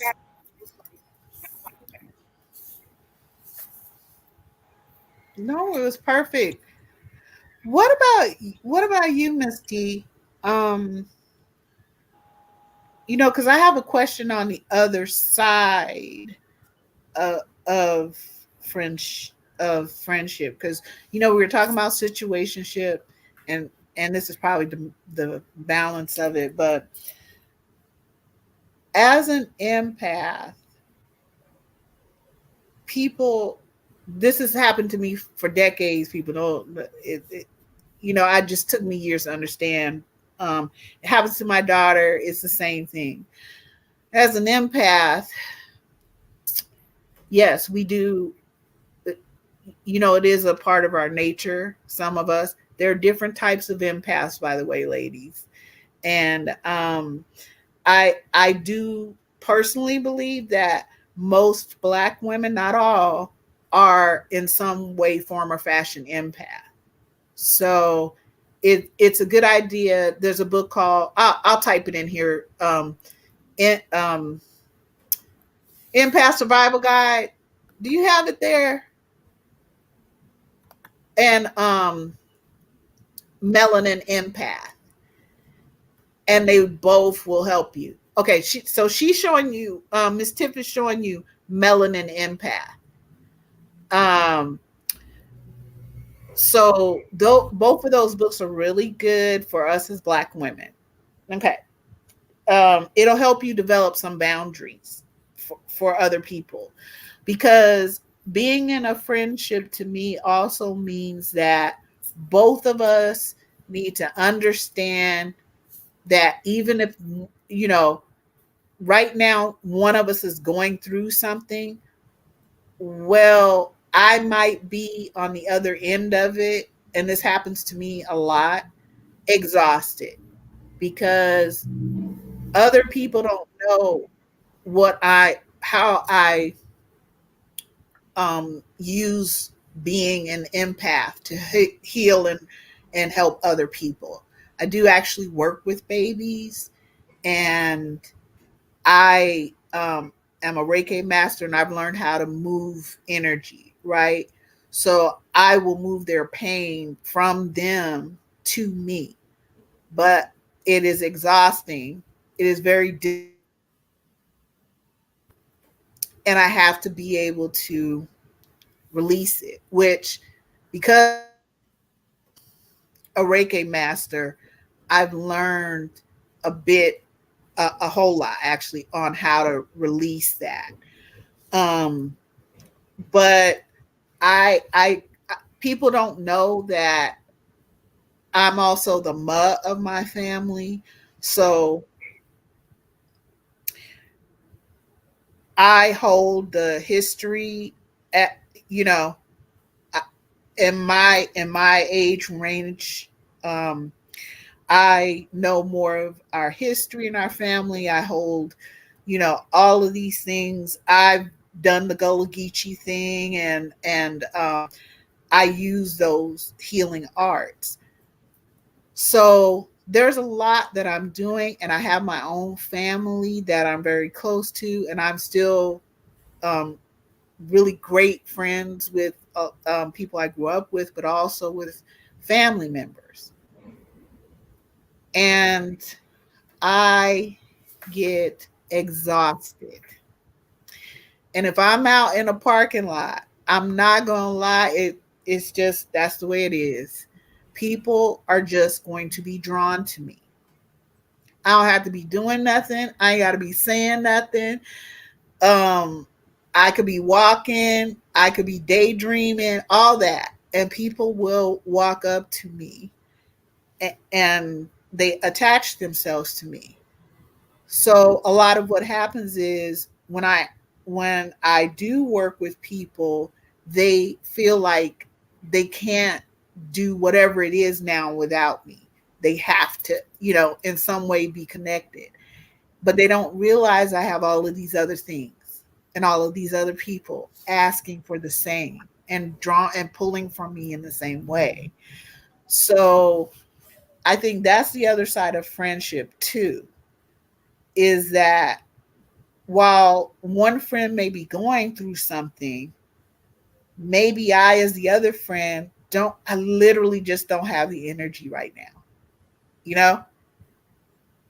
So what are your thoughts, Miss D and then Miss Tiff? What are y'all's That that's a very hold on, turn on my mic again. That in our community in particular, one of the things in our agenda is talking about, we as Black people were literally held in deprivation and desperation. And then Black women came in here and were brought in solely to keep it going, solely to continue this in perpetuity if they could have. So there's probably a lot of time that our foremothers spent tapped out because even though we have wonderful interior resources, the demand, the pull, the loss of what it was even to be human, trying to fill the gap on just getting to a sense of feeling that I am a human being, even that hole had to be filled. And we had to find a way to do it for ourselves and for our children and even for our men as well. So I think probably a lot of our friendships as Black women suffer from. I may be going through it right now. You may be going through it right now. And we may be in maladaptive behavior toward each other because we're both at the end of our rope, really. Do we have the luxury to be able to say that? Do we even know how to express how we're feeling? Not necessarily, because we haven't had these conversations. Um, there are other channels for Black women that talk about why, even in 2023, our jobs, our families, some, sometimes even our friends are not even in a position. Jobs don't care. Some family members don't either. But we may not even have the way to talk about ourselves. I'm honestly at the end of my rope. Because I am a juggernaut of a person, that's actually very hard for me because my community was gentrified before I was 20. It was in process from 1947. San Francisco really has been trying to get Black people out of here for a minute. My community was Black when I was born, but the crack house was down the road. So there was an excuse to get almost everybody out. So the survivors are in that position. And there's a lot that needs to be done for our elders, most of whom are Black women. There's a lot that needs to be done for the children because the school system's attitude is, why are you even still here? If you look that up, there was a consent decree in 1984 when I was 3. It's a whole hot mess of a situation. So it's very easy to get overextended. And then you have friends who, because they grew up in the same situation and went through the same thing that you went through, or something similar in the country, because there's a lot of gentrification happening. There's a lot of ways that crack being put into the community, and certain individuals who are our politicians sitting up there talking about, we know the law is unfair and we're doing it anyway. Number 46, not number 45. That's number 46. So what do you do with that situation was the actual question, but I wanted to set it up. Being a Christian Black woman empath is a job so hard that if you're not called to that, there's no way. There's no way. However, the do good to all men so far as alive with you is also balanced out with do not cast your pearls before swine. There is balance. Now, our Black church doesn't teach this. You got to find all this out. Like, oh, you have to make time and put boundaries up so you can be like, oh, wait, that passage is about forgiveness. It says if your brother sins against you and he repent, forgive him. Wait, you mean I don't have to be giving forgiveness to everybody out here? I don't have to keep giving people second chance to keep what? I've been in Sunday school. I'm 42 years old. I still ain't heard in Sunday school unless I teach it. So that's a hard job. So where do you find energy? Shout out to the Lord Jesus Christ, automatically, and God the Holy Spirit, because you can call on infinite strength that's there. But what you have to watch out for is this even what God called you to do? Because the problem about being a Black woman and being a Christian Black woman, on top of all that, is that people expect you to let you return, allow yourself to be returned to the status of a slave at any time. And because you are a Christian, you supposed to turn the other cheek. They ain't never read the rest of it either. They ain't read about, there was a time when Jesus said, okay, you got some swords, you might want to take those. Strong man arm keeps his house. And of course, obviously, if the man isn't going to do it, what was her name? JL, the judges that pinned that man, pinned the general who was the leader of the oppressors to the floor, would tell you, if a man can't do it, I got a strong arm and a big 10 pin. No. A couple of them back there, Deborah and JL can tell you. Judith, if y'all read the Apocrypha, will also tell you. And now and again, It's okay for a strong woman arm to keep her house too, if it's a situation. But see, because there's no balance, what you have to be able to do is say, okay, Lord, give me the strength to do what you have called me to do, and also give me the strength to let this other foolishness go. And because no one's going to teach you that you have the right to that, the hardest thing you're going to have to do, not trying to choke up because this is a lot of work, by the way. People who you love have these expectations. But you're a Christian. That's correct. Go read this passage. If any will not work, he should not. Go read the whole book of Proverbs about you being diligent. And then come back and talk to me about what my rights and responsibilities are when you be about ready to deal with your own. See, Tiff, I'm just gonna tell you now, I'm about to do that video about them good Christian men. I've been thinking about this. I'm about to drop the video, but not today, because we had to do Noir Aunties first. And Auntie Tiff said, she said she's not trying to have her voice box snatched right now. So, but as a Christian, yes, you are able to lean on the everlasting arms. But you also need to understand, okay, first of all, I'm not Jesus Christ. I cannot walk on water for you. I cannot make water into wine for you. Some of y'all drinking too much anyway. I cannot make bread out of you. If you roll up bread, I am gonna send you the safe way because I can't take 5 loaves and 2 fishes. That's my meal. I need to eat. Thank you. That's gonna be my fish sandwich. I'll put me a fillet of fish and put me that tartar sauce on there. That's what I'm gonna eat because I can't turn that into what you need. As a Christian impact, you have to understand you are not Jesus. Therefore, if people do not want to call on the one they say they worship to meet their needs and stop asking you to do it, what was it that Paul said once? He said, sometimes such a moment for the chastening of their flesh, and now and again, you just gonna have to let somebody out there go around and, as we said in Sunday school, mess around and find out that you can't. As I've said before, elsewhere, Christ ain't no punk. You also have to let people know neither is representative, because otherwise, what ends up happening is, as an empath, you will be destroyed. Because people in a chattel, and the United States is a slave-making society. I said is. I didn't say nothing about was. You got prison slavery running wild out there, and nobody wants to talk about it. You got sexual trafficking of black women running wild out there. So, and people are cool with this because you notice you don't hear about either one. We're about to have an election. You don't hear about none of this. So if you allow it, and sometimes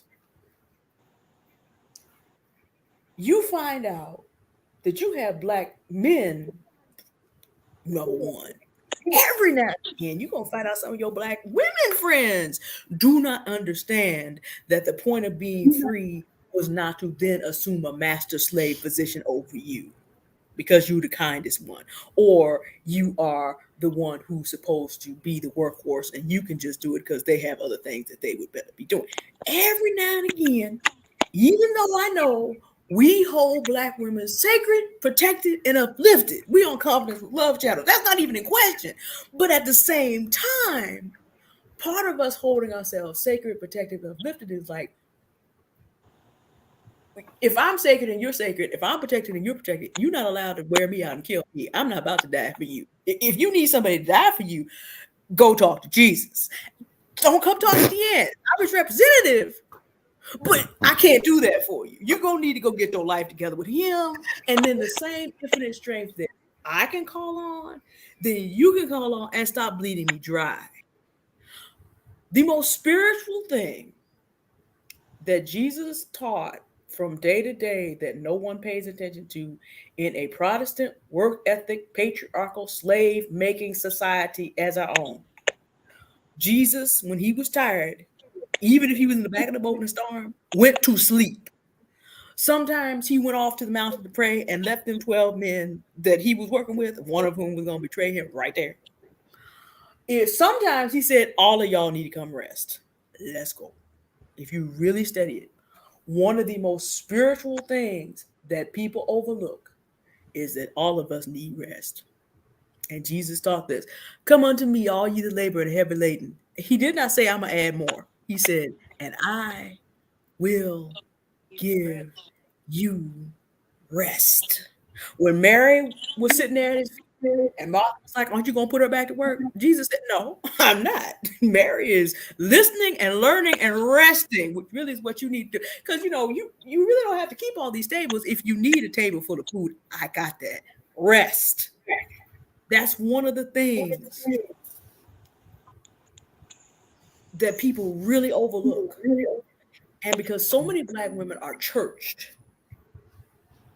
and think that that is Christianity. If you happen to be an empath from that background, whether you are actually in relationship with God through Jesus Christ or not, you're going to get eaten back because very few people have taught you. So as you grow, you may discover that if that's not actually your calling, don't mess with it. You may discover that if that's not actually your calling. But if you are called to it, you're not called to be a slave to any mortal at any time, ever. That was always a lie. It was never true. So you have to learn how to set up those boundaries. If God told me to do it, I'm going to go hard all day long. If you think I should do it, that depends on what I want to. And if I decide that this is not, because you're not in charge of it. And sometimes you have to tell people that, like, openly. Like, I've had to tell people, look, if I'm doing a job, don't you tell me how to do my job. Because you don't want to. No. You can't be right. Oh, I'm sorry. I didn't realize that you were God all of a sudden. Oh, you aren't? No, you can't be right on this all the time. But again, people, even your so-called friends, will jump into a master-slave relationship over you.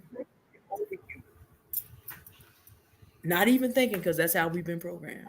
So in order to protect yourself, particularly as a Christian empath, you got to make sure that you're very clear on who God is and that all these people are not. That you are not called to run hard on anything that you're not called to. And to be willing to let people and things go. And in a desperate community, that is hard. But I was not called to die for the sins of the world. My name is Deanne. My name is not Yeshua. My name is Deanne. There is a limit.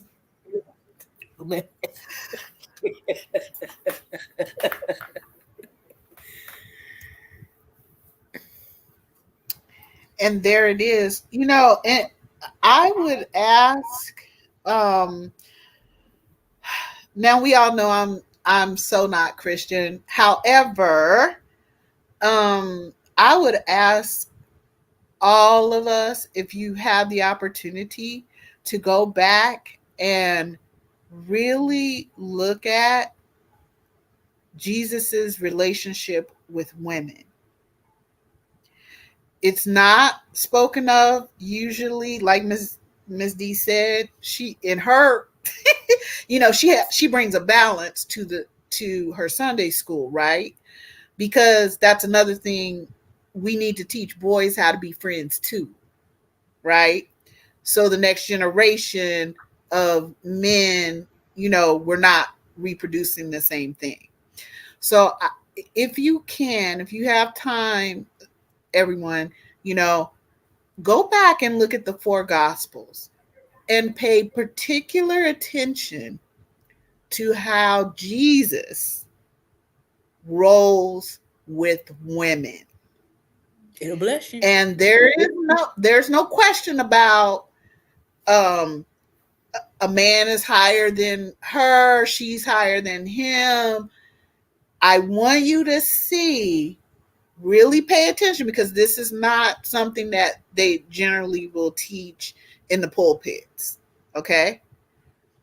Pay attention to how Jesus interacts with women, and women interact with him. And that he never told them, oh, you need to go through your husband and some other old this and that. He never said that. He speaks about his mother on a consistent basis. He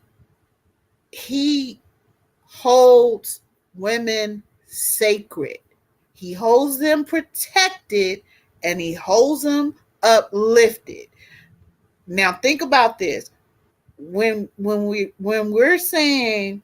say in the pulpit, Jesus raised the dead, who's the first person that comes to your mind? Lazarus. But who else did he raise, Miss D? Well, I should say first, he did that for Mary and Martha to start with, because he understood their situation. He did that for them. The other person that he raised was the son of the widow of Nain, because again, he knew what that situation was. So if you kind of break down a lot of his miracles, the other person he raised from the dead was the daughter of Jairus. So if you kind of break down a lot of the miracles that Jesus did for individuals, a lot of those miracles had to do with the needs of women, because Jesus knew, if y'all remember the story in John 8 and even in John 12, when Mary is worshiping him and the other men are mad because they ain't getting to worship, a lot of what the Lord Jesus does addresses the inequity of the society that they live in. The Lord Jesus would take the manosphere at this point. And See, flip the table. you gonna be a Christian and do that? See, but I'm not gonna do that. We about to get to that video. I'm gonna do that later. He gonna But flip the tables. He gonna yeah, flip the yeah, tables. you He gonna gonna get, flip the tables. yeah, you gonna get, you gonna call yourself a who? Oh, okay, you gonna mistreat women. But see, here's the thing about it. It has never been, okay, I'm gonna say something really harsh, but I'm gonna say it. Remember that when man rebelled against God, the next thing he wanted to do was throw a woman under the bus. It is not in the nature of men who are trying to be God themselves to want women to know that they are not God. The difference between you and I, loved, is that I acknowledge one man is God and you acknowledge no man is God. That's the difference with one person, Jesus Christ. So statistically, we're actually in the same place. I mean, the difference is big, but I mean, statistically, we're not gonna walk out here and worship these other men. That's just not what we do here. No. So it is not in the interest. There are many Black men in pulpits for whom being a pastor is the only chance at the worship of women, from women, that they're going to get. It is not in their interest to preach Jesus, because the Lord Jesus is going to break that up. First of all, who you? As the Bible says, you are a man. People are, you are gods. You are all sons of the Most High. The next verse said, but you all fall like men. You all die like men and fall like princes. God in Psalm 83 was actually mocking these ungodly religious leaders. But for Black men who often feel very not able to get to the admired positions in society, it has not been in their interests, in the pursuit of trying to be like white, ungodly oppressors, trying to be like them and to have the I don't want to call it worship, but the compelled obedience and reverence. It is not in their interest any more than it would be in the interest of, let's say, Thomas Jefferson, to have taught from the pulpit that Jesus honors women. Now, I don't know as much about, say, Buddhism or Hinduism. And thank you, Constance Love. I'm beginning to have more knowledge of how the African religions honor. And I've gone back and I've looked at my Norse. I can't say, I know kind of, because I had to study Norse mythology, that was a much more even system. So you do have some Northern European men that have more even ideas because of their worship. Can't say as much about Buddhism, but I do know that you don't have to go to a man to meditate. I know that. You ain't got to do that. I mean, I know there's a Dalai Lama, but you don't have to go to him for a blessing. Now I'm gonna have problems with the Pope and all the priest system. And that's why I'm not Catholic, because like you give me the idea that I have to go to a man to get forgiveness and absolution. My Bible, Jesus would not have had that. That did not come from him. That came from your Roman imperial religion, and Constantine just rolled it in. I'm not saying that all Catholics are not Christians. It's just if you examine it, and let me just be fair, there are plenty of Protestant men who believe that too. And so in our American pulpits, probably from the Canadian Shield to Tierra del Fuego, there's no interest in teaching women that Jesus actually cares about women. Because if Jesus cares about women, you might want to turn around and ask why all these men that say they belong to him don't. You might realize that you can worship in spirit and truth, and you ain't got to come to the building and give a tithe. You might even realize, I mean, this is not that conversation, but you can get together with other Christian women in fellowship and be okay with God and not have to go do anything and listen to some man all day, because God has some gifted women teachers also. Once upon a time, there was a Bible study in the book of John. We talked about Jesus, John, and women. We might actually be able to sit down and learn without a man present and actually be like, wait, Jesus protected her? Wait, Jesus wouldn't let those men stone her? Jesus said Mary could rest? What? But you're not supposed to know that. Because, see, we talk about friendship for free Black women. And above all things, some of the pastors don't even want you to know. Sad to say that you're free. You're not supposed to do that. Like Creflo Dollar sitting up here talking about, Eddie just had a wreck. Y'all going back over there. What? You gonna send me back to being a wrecked total car? Because you're not free. You just here to prop up some silly man's pipe dream of being a white oppressor. And that's unfortunate. And that goes to what I'm gonna have to talk about later about, quote unquote, what does a good Christian man even look like in a society like this relative to that? For the purpose of this discussion, just know good men who are Christian men look like Jesus. And they treat women the way Jesus treated women. So if he does not know what that is, nope. That ain't it. Mm-mm. But because they know most of us don't know, because we haven't made time to study it. It's sad, but you can read the 4 Gospels and definitely get a sense of how you are supposed to be treated as a Christian woman. You can get a sense of that from that study. And if you don't have time to read all 4, read John. Because John shows you relating with his mother with honor. How God himself balances being God and honor thy mother at the same time.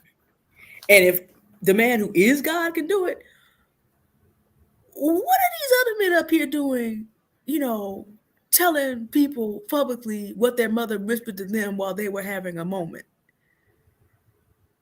Huh? But again, or calling for the genocide of women. Oh yeah, we got at the same time that that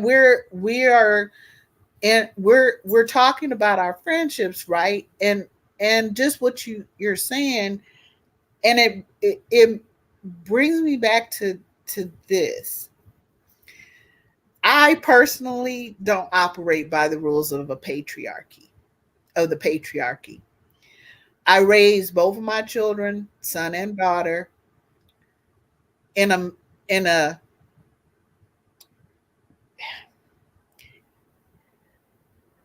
a actual matriarchy. And there's some differences. This is not a competition. This is differences in governing. This is differences in how the society works together. Okay. It's just, that's what it is. And in my particular case, most men, I don't care who you are, you don't need to be in leadership. I don't even know what that's about, but that's we'll get into that some other time. However, in a matriarchy, and I want us to really think about this because this really comes through again with our friendships and how we think about our friendships and what it means for you yourself to be a friend or someone else to be in a relationship with you in which they are friends with you. Because for me, that Webster dictionary is coming out of the mouth of white folks and how they roll or how men roll in their friendships. It can be very transactional. You know what I'm saying? So when we take the men's ideas away and we look at it as womanist, in other words, black women, you know, then we start to look at those of us who have been single moms, which I have been. We actually have to operate in a chosen matriarchy, because when that if whoever the fuck that is walks out like they do be doing, and they over here doing shit and over there doing shit, not doing shit for anybody really, okay, then it again is left to the women to provide, protect.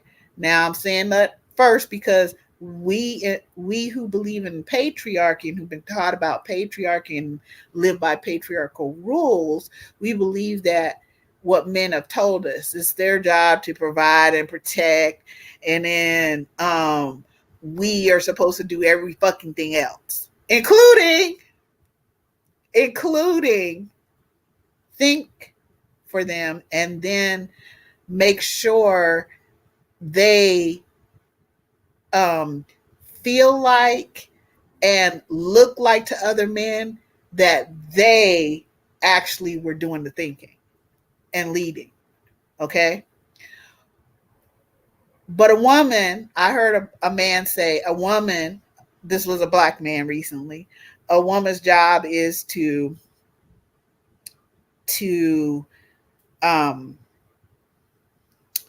obey a man,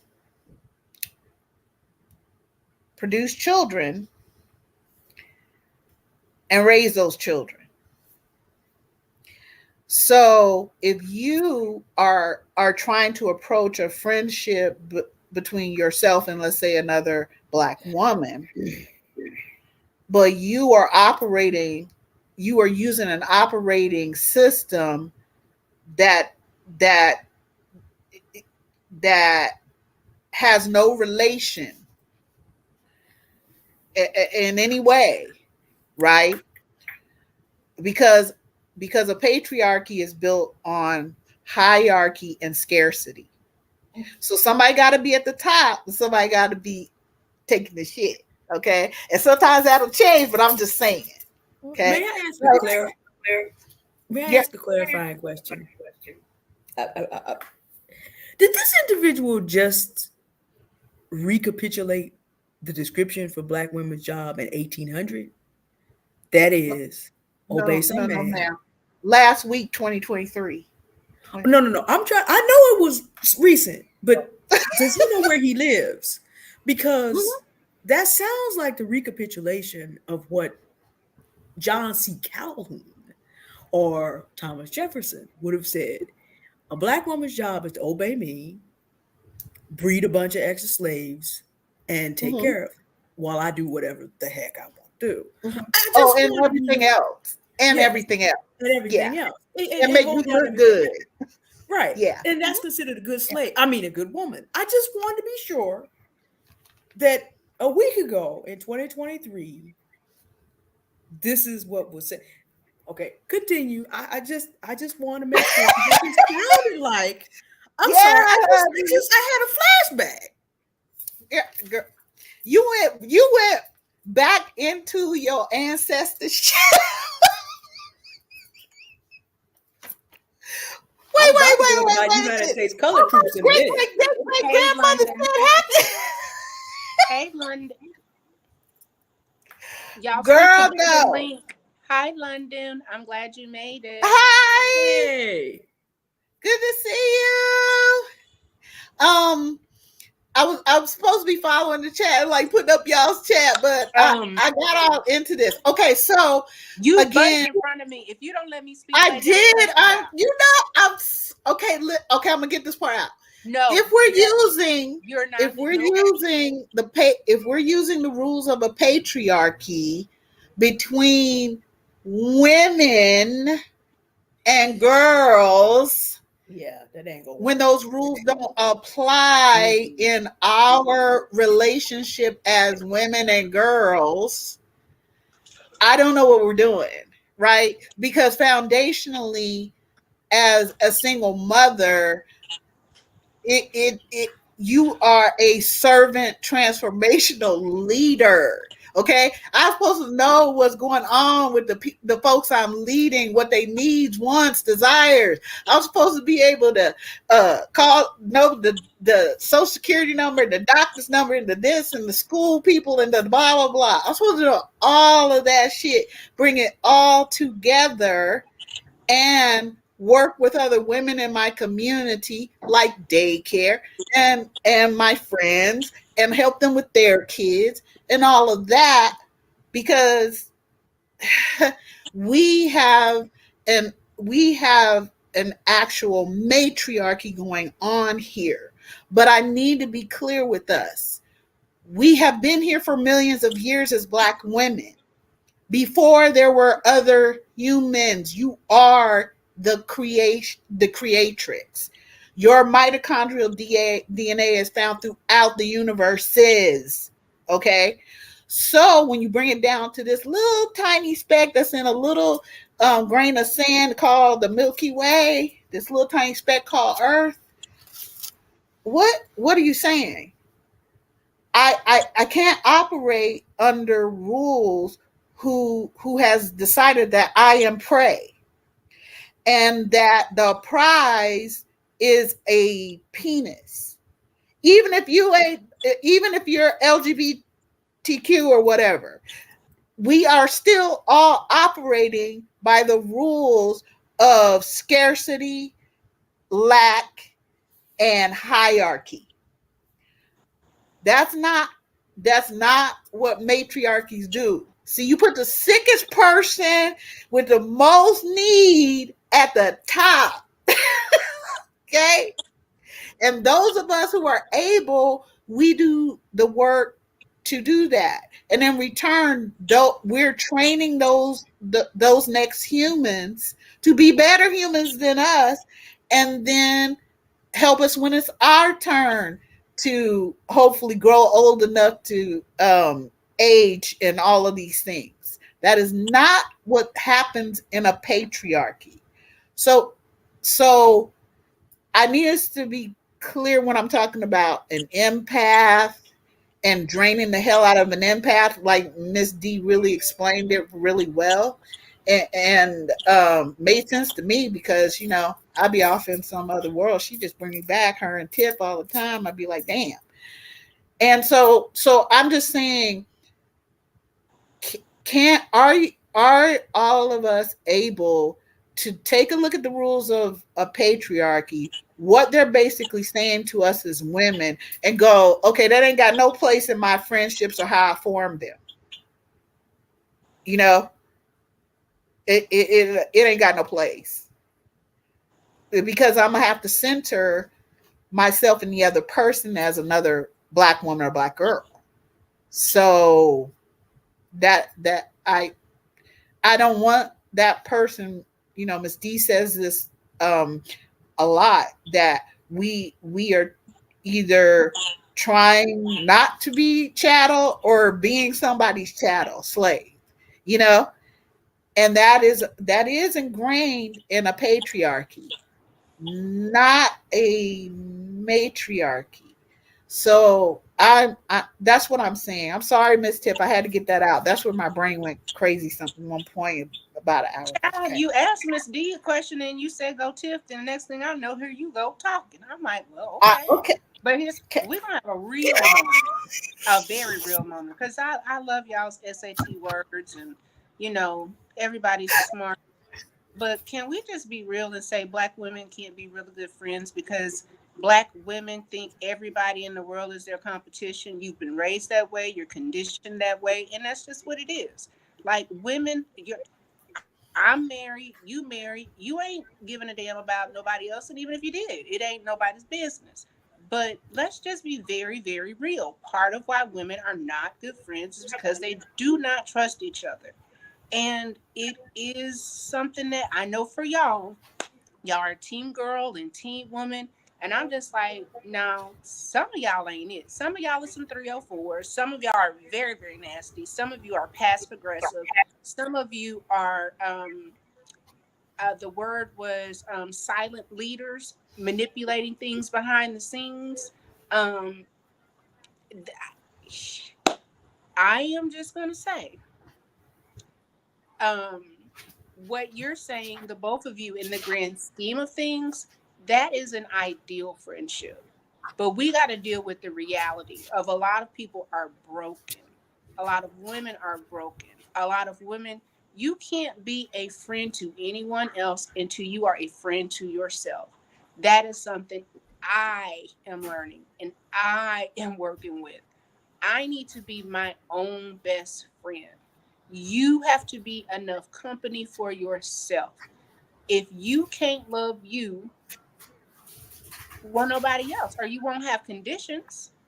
Um, I, I know I'm not the popular one, and that's okay. I'm getting adjusted to not being liked. I kind of like it myself. But all Black women are all skin folk and kinfolk. That's one.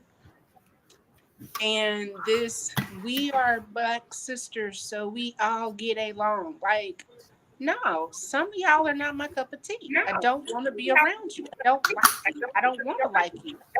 I'm gonna pray for you, maybe. I'll pray that God will girdle my mouth and keep me quiet, so I won't be having to call Miss D talking about, Lord, Miss D, I done called this girl a gutter snipe. Y'all are fantastic, but there are some low vibrational plate eating women. You play to the very limited amount. You will not do the work. You will not own your accountability. You will blame everybody but your damn self. And to the point to where, how do you get on somebody's live and critique how they're processing work?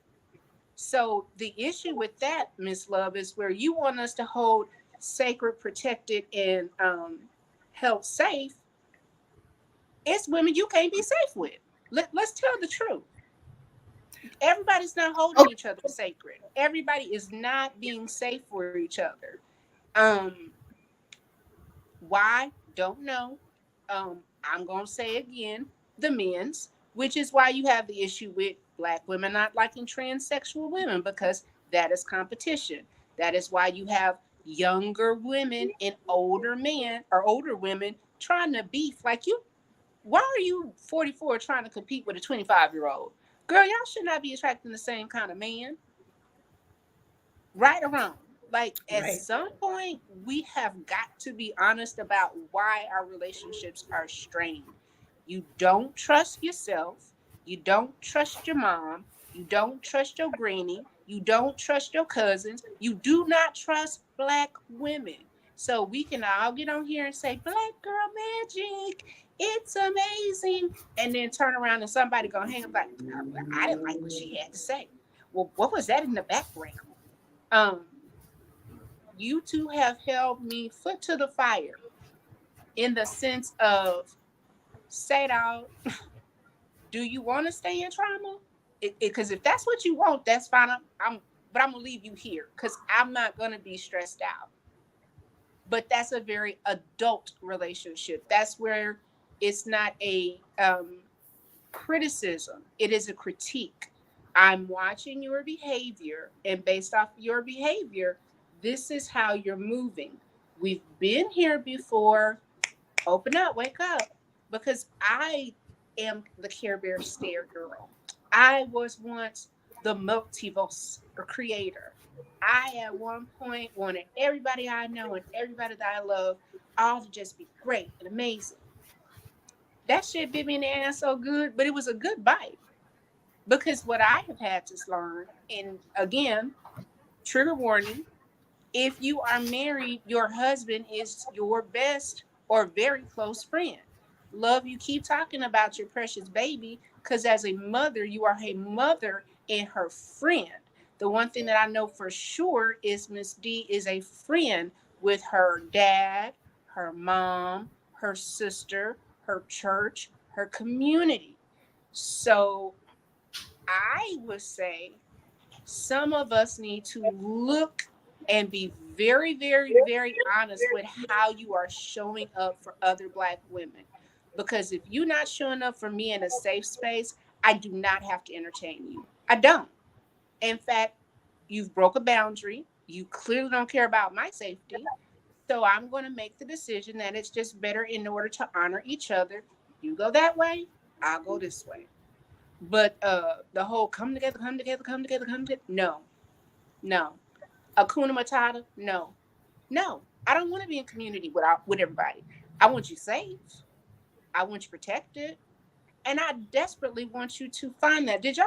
I sent the video earlier today of the little boy that he pushed the ring light. And this precious sweet baby pressed the ring light. And, the man starts talking and he was like, "Hi, I was just wondering, do you have kids? Because I'm really looking for friends." And I just thought, oh my God, this is so precious and pure.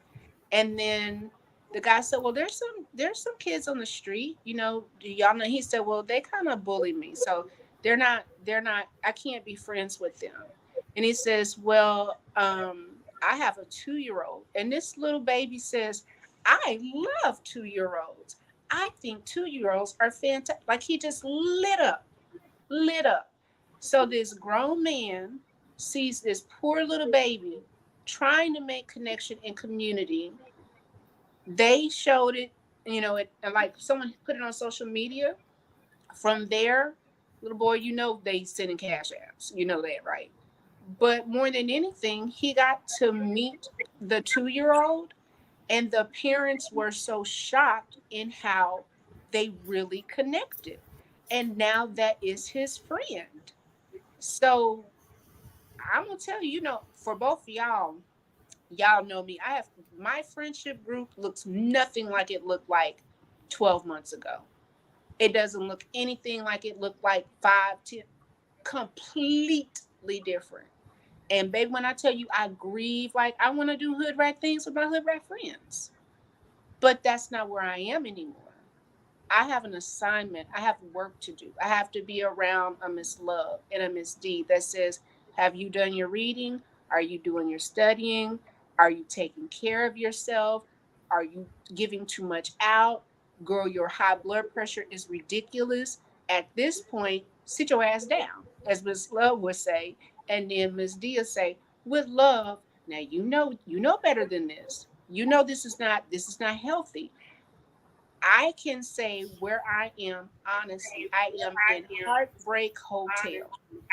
I have lost some of the closest people I thought I would have. Um, it's sad. I'm still grieving. I have to believe that there's purpose in all things, and those relationships served a purpose. I honor the friendships when they were healthy. But we gotta be okay with also letting people go. Yeah, Miss Page, she just said oftentimes you have relationships based on your brokenness. And I'm telling you, like, between this is Miss Love, watch the behaviors, watch the behaviors, watch the behaviors. Don't talk, don't say anything, watch the behaviors, watch the behaviors. Then I hear Miss D. How is this person showing up? How are they showing up? Is this how you want somebody to show up for you? Is this how you're showing up for them? So when you have, I don't have an angel and a devil. I have two angels here and here that are saying, you are important. You matter. You need to be safe. You have value. And if someone can't see that, baby, remove yourself. Remove yourself. You might have some times when it's just you. And that's absolutely okay. But what I'm not in the business of doing anymore is sacrificing myself, my health, my wellness, my time. um, all of us do energy work. Like, I want to do work with people that want to be better, because I am in a process where I want to be better. I want to have the best marriage possible. I think it's absolutely weird as hell as a Black woman. I can't say I'm happily married. I must be lying. She lying. That ain't what she said. Now, is everything Trump tight always perfect? Absolutely not. But does my husband show up for me in a way that ain't no other woman? So it don't really matter what other people say. And again, that came from Miss Love. She literally said that man there, she calls him the cousin, that man that live here, my cousin, that's your friend. And then Miss D is like, yes, he's your friend, but what a friend we have in Jesus. Because sometimes that man is going to be a man and you need something more than what he could ever give. So I am at a point to where I want to be with people that are edifying themselves. They hold themselves sacred. And because you hold yourself sacred, people learn how to treat you. Not an option. Not, oh, well, I can say something crazy, just come back behind and apologize. We too grown for that. Like, this literally is called the Aunties. At some point, pick yourself. Then pick, and y'all, everybody religion. You got Miss D with Christianity and God, and then you have Miss Love and different things. I am more of a spiritualist, but foundationally, I was raised as a Christian. The greatest commandment is to love. And you're not going to tell me that Black women are out here loving each other appropriately. Because why could Derek Jackson sleep with so many people? Why could Latarius serial cheat? Why could Willie Moore Love serial cheat? Why could Larry Reid be married and gay at the same time? Is he? It's definitely not because Black women are holding each other sacred. So, yeah, I say unpopular. Everybody needs to get a reality check. So point of order. Point of order. Look, let Miss D go, because she ready. I can see you. And I'm looking forward to that video. No, my mind was just trying to process, but then we don't send men over here, so I'm gonna ask that question in private, because I didn't know that a certain person was actually married, but we don't send men here. So I'll ask you that question later, but I just got like, wait, what? But you were the person that also broke about the 25-year scam. So you bring in real information, but that individual does not deserve our time. So I'm gonna let Miss Love go, and I'll do some research on the back end, because I'm just like, what? Miss D, I'm gonna say this. Latarius, if you watch the Brittany interview, he was not married 6 months before he was cheating. Derek never was faithful. Willie Moore Love is now divorced. Why? Because he was not faithful. And then the little guy that had the old Uchi cutter shorts on, he blamed his mother, his schizophrenic mother. This man was big mad that his father was taking care of his wife. I can't get over him because he picked her over me. No, boo, that's the order. If you say you a Christian man, so I'm please, ladies, let me get in real close. If this man professed to be a Christian and he wants to have premarital sex with you, he's not walking his walk. This man has no plan for how he wants to order a household, he is not an option. If this man comes up and he needs you to bring a table, he is not an option, because he should be the table, the plates, the food, the napkins, all of it. Because it says, he that findeth a wife find a good thing. Your job is to be good, not nothing else, not no 50-50, not all this extra foolishness. Absolutely not. Oh, all men cheat. Okay, well, hell, if we cheating, we cheating. You cheating? Oh, we cheating. You get what you get what you take, and that's even in friendships. I have had some raggedy one side friends. I was the good friend because I've always wanted to be, and I've told y'all over and over and over, I want to be the friend to other people that I would like to have for myself. But Now, hold on. hold on, because another I'm point. almost done. Wait, I'm almost done. Okay. Because what I have realized now is I have betrayed my own self. I have to learn to be my own friend again. And that is where I am. I need to be my friend. I need to do for me. Because how am I loving other people if I'm not taking care of myself? If what did Miss D say? Rest. Like, how is Jesus on the boat? I finished the bus. How he on the boat and y'all scared? Jesus on the boat. Y'all scared? Judas? Like, if we want to talk about some friendships, it's some funky friendships in the Bible. It get real and like,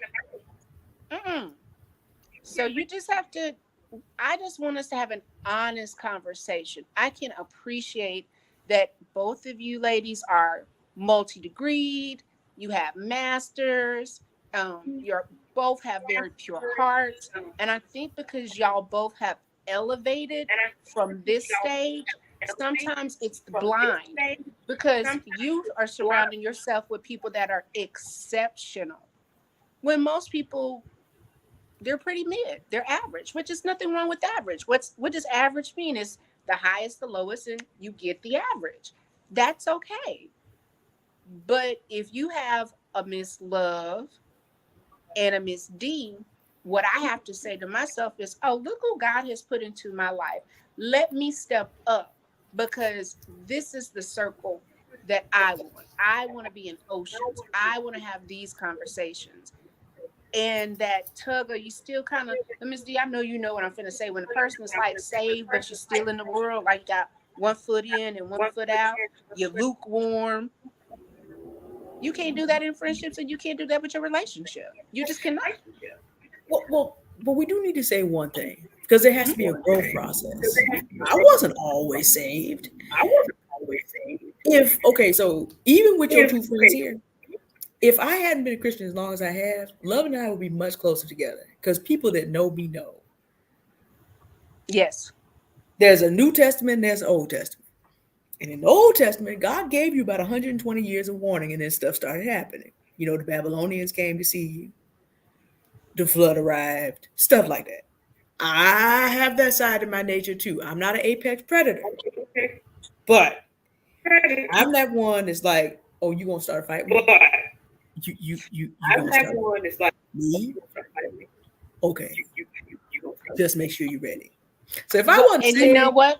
I saw that on April Fool's weekend. When I tell you them videos that came out was boop, boop, boop, boop, boop. Yeah, I if I wasn't a Christian, so what happens is the faith controls that. But if you know me 20 years ago, I had some very ragged friends back then too. The problem is a couple of them left me in New York when it was going to be 24 degrees that night, and that's when I realized ragged friends get you killed. Look at Shanquilla. Like I know it's nice to talk about being in community and loving on each other, but even with the one little girl, like I'm so mad at that Carlisha child that was talking about the little white boy was. Oh, But Carly. But here's the kicker, and this is where we need to be smarter. They knew day one from those cameras there was never a child.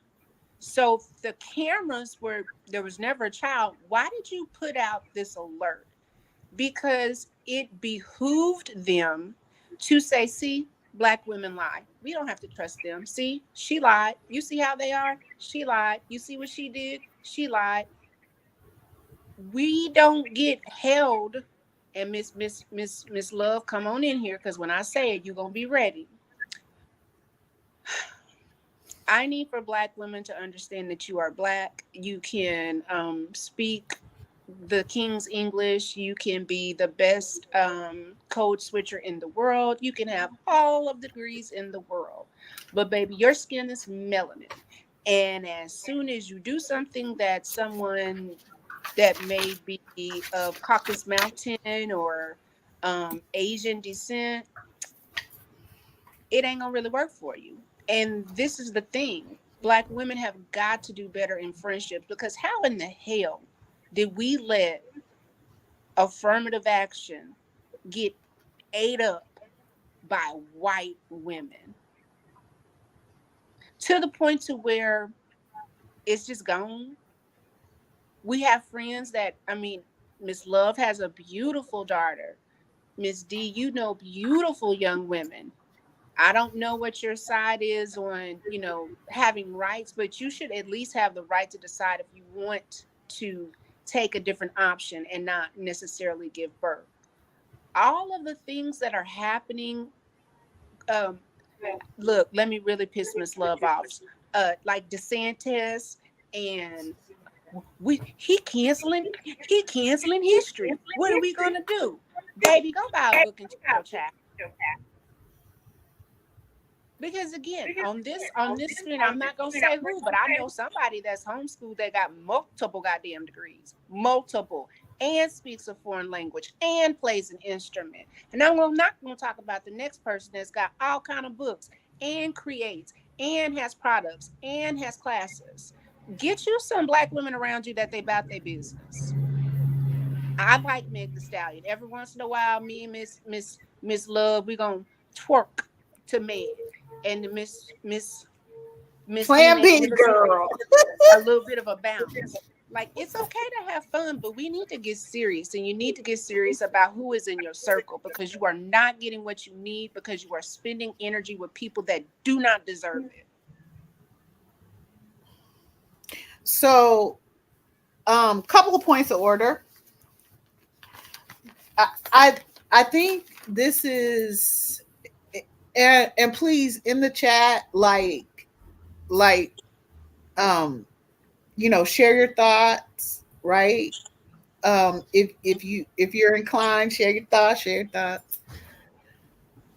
So when I say hold black women sacred, protected, and uplifted, what is important here is that I understand that we don't know what we don't know. I wouldn't have trained my daughter the way I did if I hadn't have taken the time to do the work. And I also process information differently and all of that. So I did what I felt was the right thing to do, not trying to be right. And I had to fight myself on that because I love to be right. Let's be honest. Okay. My second thing is shoes, but I ain't gonna talk about that. No, maybe not shoes. Okay, but No anyway. shoes, no bags, and not no more pew pews. And don't order another damn book. Dang. She always give me out of books, okay? Oh my gosh. I feel like somebody's feeding you all the information of all the books around here, and you are just going, She spent what? You know we could have bought. But when we're talking about sacred, protected, and uplifted, if no one's taught you that, right? If black women, the black women before us, see each group of us, right? Each generation, however you want to break it down, has received some sort of traumas in general, not everybody specifically, has received traumas because of the way that this society has programmed, specifically us as Black women and Black girls, that we ourselves don't matter. Okay. In one ear, they're telling us we're not enough. In the other ear, they're telling us we'll never be enough. And then they have set up the schools, the pulpits, a lot of them, and all these different areas to converge to be able to again understand that Black women and Black girls have we are elemental, right? And like any other element, these people feel like they have the right to abuse and mistreat elements. Now, the other elements, the other four, ain't taking that shit. Okay? You do you want a tsunami? Because the ocean ain't playing. Okay. You want to fuck with the air? You can't you breathe. Need it. Yeah. But you, and you ain't gonna have no water either. Hold on, Tiff. Hold on. No, okay. Tiff, hold on. Okay. So if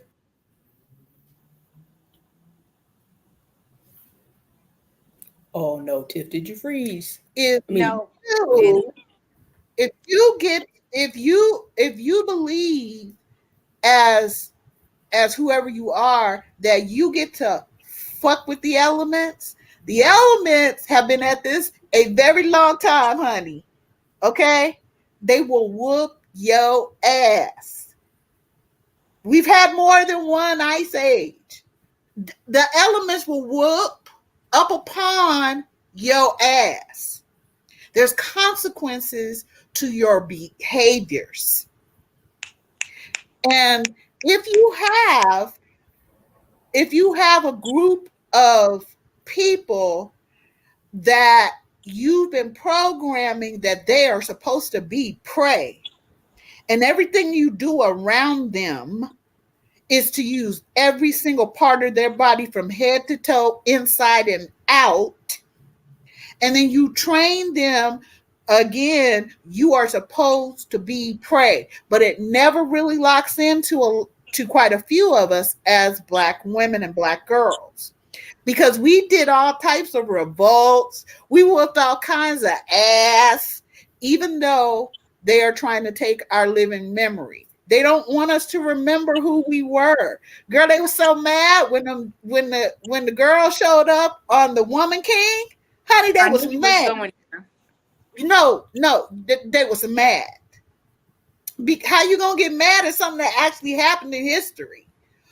We are not just docile helpmeets to some fucking male. Okay? We are not. We are also never asked, what do you want for you? We are not asked as Black. We're asked, oh, what do you want to be? And then we're pushed in to be whatever the fuck, whatever we say at 5 years old. Girl, you better lock your ass into that, because that's what you're gonna be. Because these people are gonna make sure that's what you do, and that you go to work for them, and you make big money for them. Hold on, girl. Hold on 1 second. Now hold on. Let me get this thought out. So here we all are, and we want each other to know what each other doesn't know, right? And when have we taken the time to actually do the work, the scientific work, the astrological work, these things where we bring it to ourselves and we get to say we fucking matter and we're important, and y'all, all of the rest of y'all, it's a funny thing. You say you Christians and you believe in Jesus Christ and you on the prayer line, but it's really funny how you keep asking me to solve your fucking problems. And because I am highly evolved as a Black woman and Black girls, because we're goddess born, of course I can naturally fix it, but I am an elemental. So I am not standing around here while you fuck me over. I am not going to believe in your patriarchy. I am not following those fucking rules. And if you got a problem with that, come see me. Come get with me. Let me see what you're working with. Come on. Because some of us as Black women have always resisted. Some of us as Black women were the main people who freed the rest of us.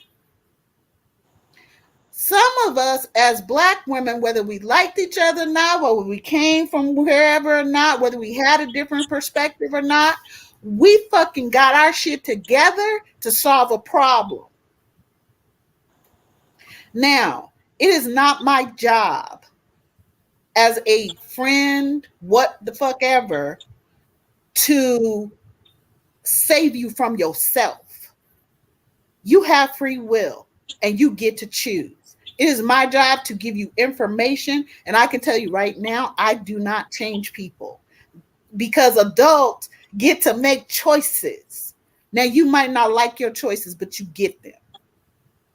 So what we're not going to do is when I say I hold Black women sacred, protected, and uplifted, or Black girls sacred, protected, uplifted, we are not going to sit here and go, oh, but is that really holding them safe? And why should everybody get to be held safe and uplifted? Because if somebody can fuck with one Black girl and one Black woman, they can fuck with my daughter, and that'll be fuck ass no.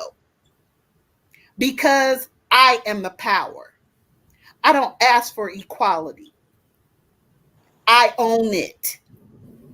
I created that shit. I don't do any of that shit. I don't run by the rules of motherfuckers with penises. I don't have to follow trends. I make them. So I see that in every other Black woman. Now, I'm not going to just sit here and say to us as Black women, well, you should do this better, or you should do that better, or whatever, without giving you some sort of framework. So the course on being the self-confident woman, a lot of what you hear us talking about here, it actually will help you with all these different exercises and things like that you can practice so you can change your behaviors towards yourself. And then it helps you to answer the big 4 questions. Who am I? What do I want? Who's my competition? By the way, a big secret as far as I'm concerned, I don't have any competition. Okay? There's no competition outside of myself. Okay? Let's be clear. There's no man, there's no woman, there's no beast, there's no fucking plant, there's nothing other than the source. And she is all. So, do you think in or out of the box? Well, for me, there's no box. There's no box. So there's nothing but possibilities over here. So it is not as adults, because I see this problem with a lot with Black men. Black men, I'm using them as an example here because they're not my favorite subject by any stretch, but because Black women are so we've been taught to protect and provide for them and cover for them and keep their secrets for them, okay? So Black men can be grown as fuck, be making decisions and choices and choosing bad behaviors and doing the whole most, don't have to be responsible for where their sperm goes. I wish another motherfucker would come up to me and tell me this shit again. Okay? You don't need to be responsible to where you're, well, something to women, blah, blah, blah. Shut the you right. You right. Goodbye. Yeah. So if Black men get to continue to blame everybody but looking at their fucking selves and their badass behaviors as grown-ups, I don't know what y'all want me to do, because I'm not doing it. I don't care what you want me to do. You're grown. Okay? I'm going to need you to start working on your maturity. Because I personally, I don't have the time. I don't have the inclination to save people from themselves. I can give you a framework, like I said, the classes and stuff like that, but I can't make you get with the fucking information. Okay?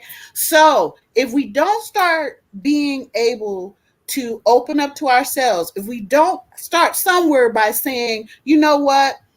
If somebody don't say Black women are fucking precious and we need to treat them better and not just say it, but do it, okay? I don't expect everybody to be where I'm at. I got that. Girl, you don't want to be where I'm at most of the time, okay? But I'm just saying, I don't expect that from everyone. However, I do understand this if nobody else does, okay?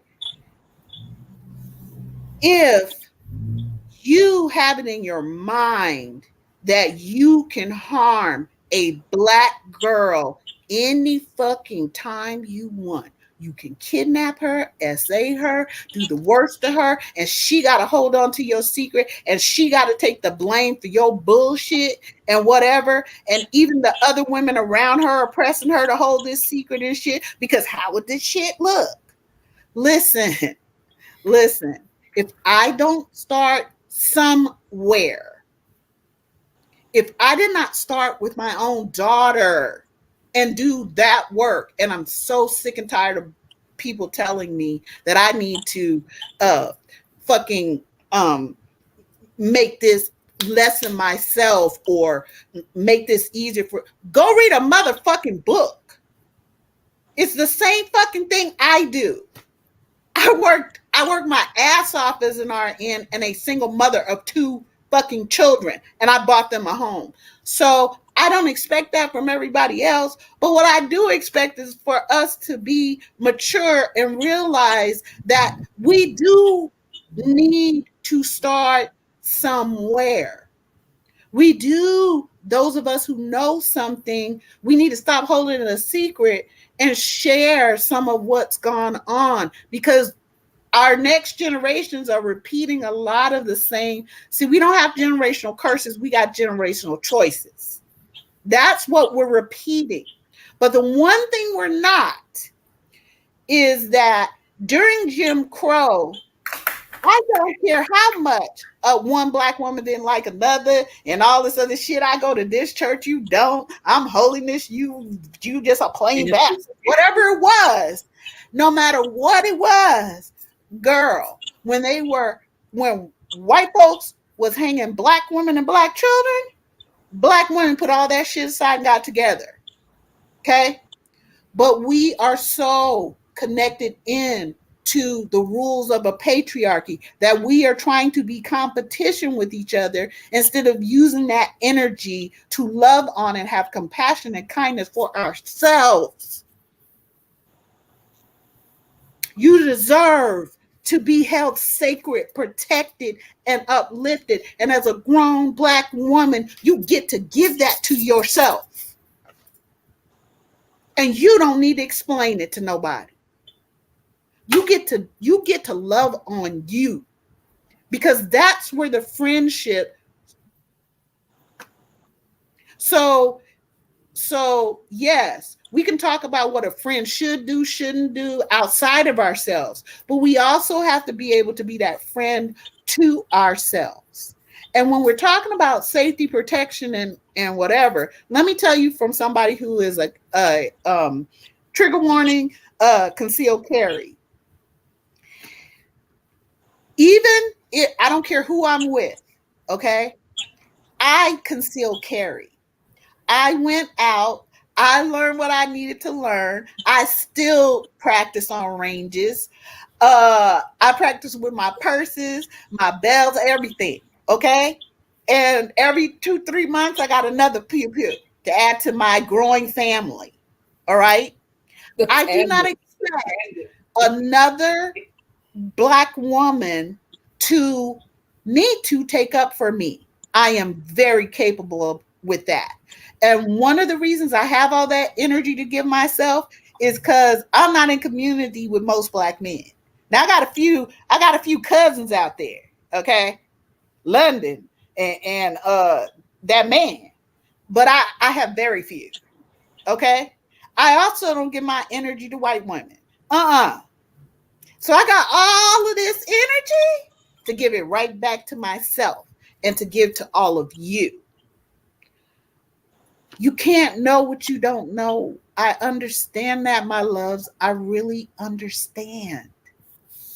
And it is up to you when you do come across information what you choose to do with it. I can't make you take it. I can't I can't form fit it for you either because that's millions of people. We are literally affecting millions of people. Okay? So I cannot you have to form fit the information that any of the three of us up here are giving to your situation. You here's what I always say in our class. You can take a belief and you could keep it if it's working for you. You could tweak it if some of it ain't working for you, but you like the successful parts, so we'll build off of that. Or you can fuck it and toss it. You can replace it if you like, girl. Okay? These are all in your power and your choice. So it's not just how, the kind of old saying, well, how do I love myself? I mean, how do I love other people if I can't love myself? Because where will I have it to give? We're not talking about what you're giving to other people. We're talking about just stick on loving yourself for a minute. Just give yourself some space to practice that. Because maybe you're not used to it, right? And you're not used to being held sacred. You don't really know what that means. Or you haven't come up with the boundaries that you want yet and the consequences that go with them. It's okay. That takes time. And you can't know what you don't know. All right. And when I am carrying, even when my husband's with me, he cannot protect me. Okay. Now, if somebody's literally trying to you know come here and take blood, that's one thing. But all of us as grown are going to have to learn to put our security and our safety first. And that's our physical security and safety, mental, emotional, and all of those things. Then we can work through, okay, how can I be friends with this other person as well? How can I listen to what their boundaries are and then decide, can I meet those boundaries? Can I respect those properly or not? Do I need to ask questions to clarify? And watching not just other people's behavior, but studying your own behavior, getting your own triggers and things cleaned up. Girl, I'm constantly in therapy. You kidding me? One time I had 3 therapists all at the same time for 3 different reasons, girl. So it is not my job to constantly be monitoring all these other people. That's not how how holding someone sacred works. Okay. Do you think white women are out here just going, okay, so you everybody make a safe space because they don't even like each other.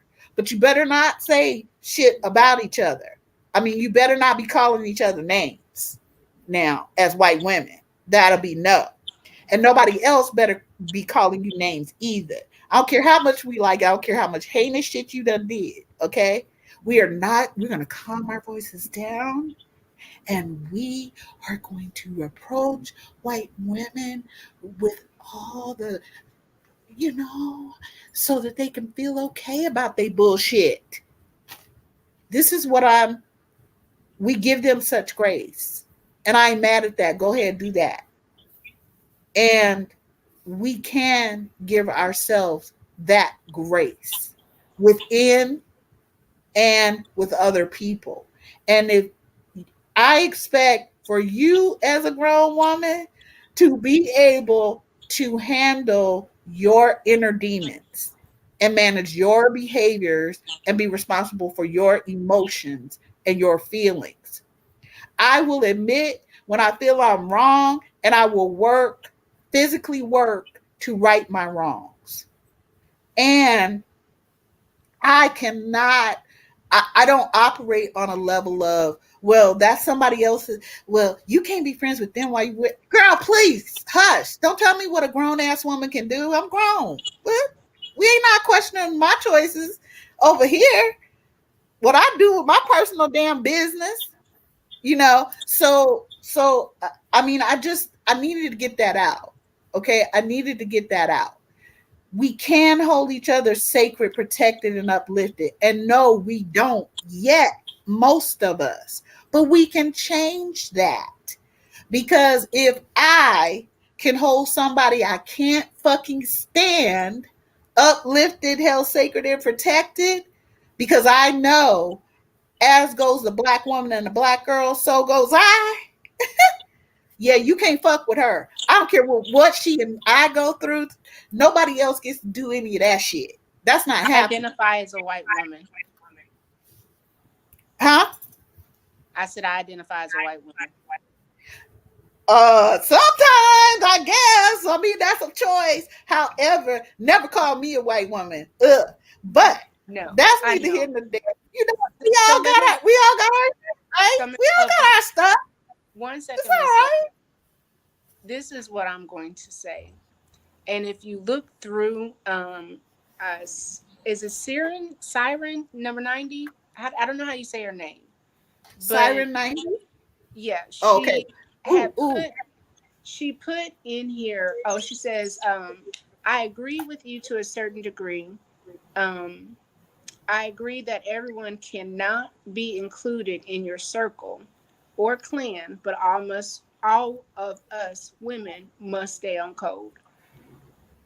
Again, that is the goal, but where we need to just be starting, because it's like we want to skip steps. Black women need an AA session. We need to admit, like, I have some behaviors that are not good for me, and I have behaviors that may not be good for you. Start working the steps like we did with AI. Um, I'm just not. I'm just gonna keep it real. You work too hard. Miss D works too hard. I'm damn sure. Like this, you see my little stack of books.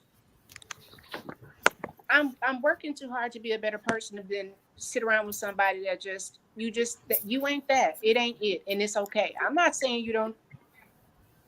Miss Love can hold you sacred and protected. Miss D can pray for you. She'll give you a mighty word. Because this is what I was gonna say about Miss D and friendships and words. I've never heard this woman say a cuss word. I have never heard her do anything to dishonor Christianity. So if I can observe her behavior and I observe your behavior, and this don't line, one of these things is not like the other, and one is really real, and one is churched, as was said, I don't have time for that. I just don't. And it's okay. There are other people out there that That, hey, that's their mission. I've people pleased for 40 something years. I'm done with that. I literally responded to her because I don't think black women are okay with being vulnerable with each other. What she said, I replied and I said, I can say I'm in a very raw emotional space with friendships. So just send love and positivity. We can be okay with not being okay. At this point, with the things that have happened this year, I feel safe with Miss Love. I feel safe with Miss D. Um, there are people that I've started engaging with, and I think a lot of times people genuinely mean well, but the whole one apple can spoil the bunch. We live that. And right now, I'm just going to say I am in intensive care to heal myself so that I can do that for other women. But right now, if you don't have a proven track record, um, thoughts and prayers, sorrows and prayers. But mm-mm. May I interject here? Because I think there's probably some room between you and Miss Love in this respect. Mm. So the thing about me is I count. I loved arithmetic growing up. There are 18 million black women.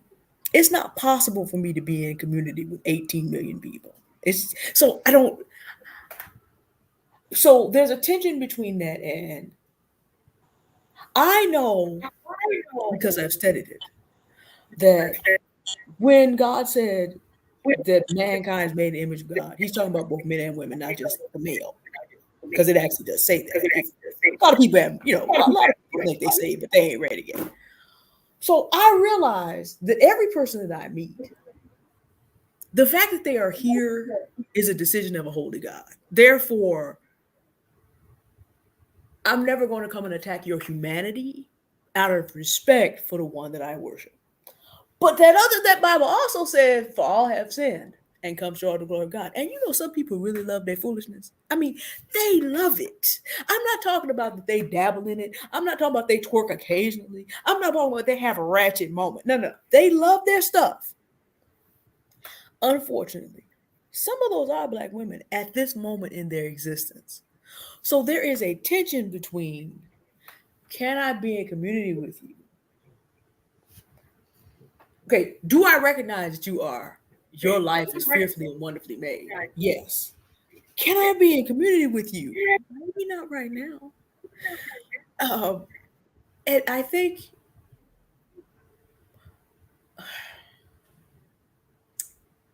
this is a very hard thing to say. The people who made it their business to hurt me the most growing up. See, I have a wonderful mother and grandmother. And what is not wonderful about them, you will never know. Because, honor thy father and thy mother. That's actually written. I know there's some gentlemen I'm going to have to remind about that later on. But I had a wonderful mother and grandmother. It was very difficult for me to realize that many older black women that I encountered saw my existence as a threat. They were jealous. And then, of course, I got a little bit older and found out I had peers who were the same way. But then you have to kind of look at what Ms. Love said. We look at it from historical perspective. Okay, why were they like this? And as I studied and learned, I realized that if you really listen to their conversations with the women that they considered their friends, they could be 60, 70, 80 years old, and no one had ever told them that they were beautiful. No one had ever told them that they had value outside of whatever their church or what man they married or whatever talent they were allowed to express, because old black churches only had so much room for you to do so many things as a woman. It's like my mother is still saying, Mother Matthews is still talking about there are only 3 jobs available when she was born for a black woman that were approved: teacher, hairdresser, homemaker. That's about it. That's it. That was what was expected. Her parents were born in the late 19th and early 20th century. So this is what she heard. But they also valued education. So she was born at the right time. Her mother, her father was very progressive. He was able to pay for them to go to Bishop College. Most of their peers couldn't do that. Plus, most people were not successful sharecroppers, meaning they were in debt to the sons of the same men that had held their parents enslaved. So by the time I met these older women who were very competitive, and some of their children who are very competitive. What you're dealing with is still the broken chattel behavior. It took me a long time. It took me a long time to be able to harmonize that this was actually the reality that was going on. So on one hand, I could see with compassion that this was their behavior and where it came from. But at the same time, you've been in church how long? You've known the Lord how long? And you still okay. So now what I'm gonna have to do is I'm gonna have to be a reason that you go to Jesus and realize your behavior is out of pocket. Because now there are little girls younger than me, there are little boys younger than me, and I see you now trying to start it over. So here's what's gonna happen: you gonna learn how to relate to Jesus properly, because you're gonna have to come through me otherwise, and you're not gonna be able to come through me. So my thing is, allegedly, we gonna make sure that Miss Love channel don't get taken down. But allegedly, I will kill you. Allegedly, if you try some of that stupid stuff on the next generation. And when people get checked, because I respect my elders. They say out of pocket things to me to see if they could, and I would answer them wisely in such a way to kind of let them know you being real foolish right now. Some of these women even assaulted me. All I did was just at my full grown self. Just kind of like, I said what I meant to say, ma'am. Did you want to do that again? Some of them had to be in court situations. It was not a good. All of these were black women. Some of them ended up trying to confront me over something that they did to some black girl and found out what I said I would do allegedly will happen to you. Because I will deal with you in such a way that you're not going to be able to process that. You're going to have to go see Jesus yourself to work that out when I'm finished. Because you done it too much. This is now generation 5. No. So there is a tension between recognizing that there are even some black women who they may be churched. They may be in the ashram. I'm supposed it does happen from time to time. They may be worshiping Ma'at or Sekhmet, but they have not chosen.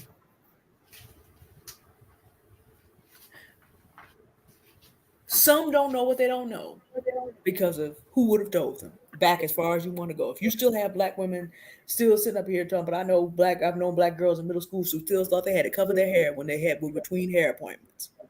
2013. Some don't know what they don't know. But then you also have to deal with the fact that if you have chosen evil, we're not friends.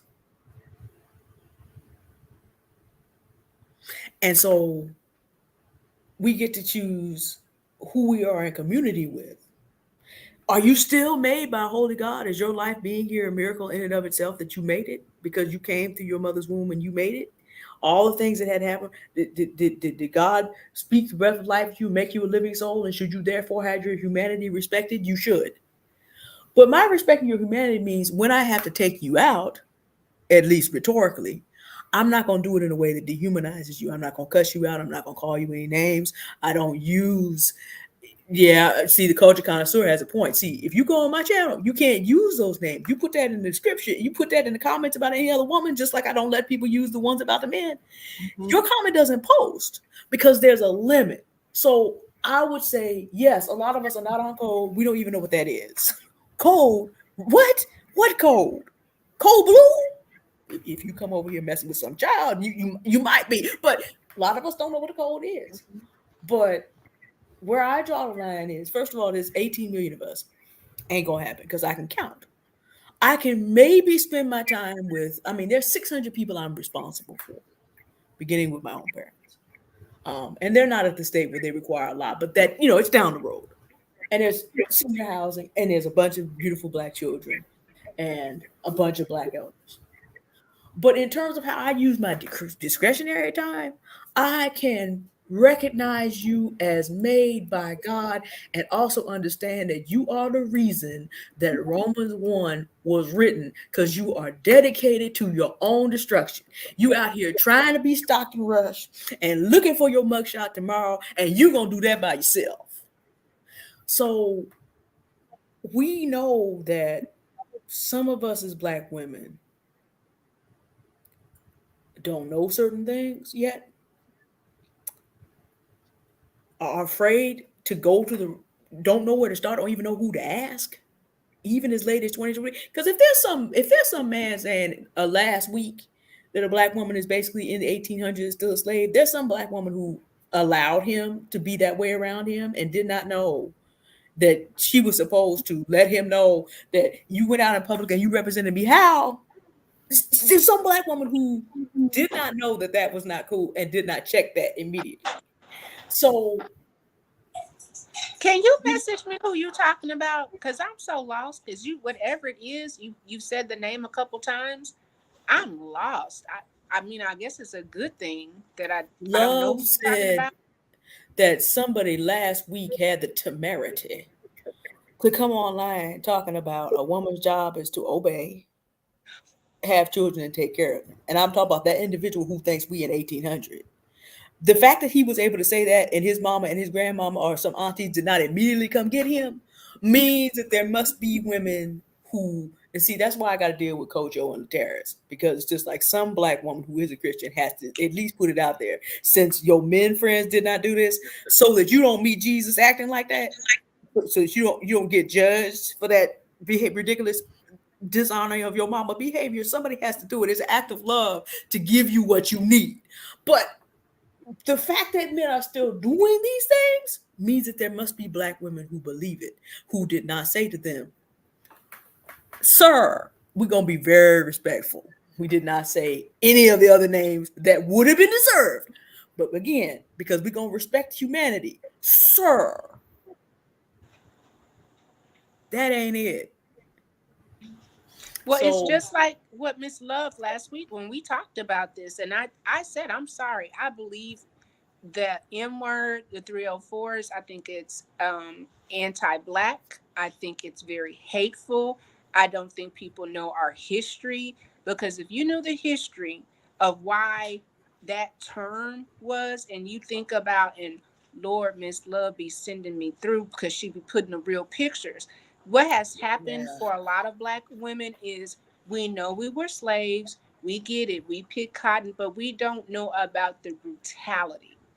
And right. It's not Woman discussed. King comes up all the time, and I at first my mind was like, okay, I didn't like her hair, Violet's hair. I know that's stupid, but I was just like, I could have found something better. But those women, the way that they communed, and when I watched it and saw the change in when they went beyond the gate where no men could come, you saw women dancing, you saw women doing each other's hair, you saw people laughing. It looked so peaceful and serene. So that's the other thing. I'm just like, you two are not black male worshipers. You two have very much decentered men, but a lot of people haven't. And that clash is creating a very weird dynamic, because if you dare to say you love a black man, you a mammy. If you dare to say, well, hey, can we try to get together, figure this out? Oh, she's dumb.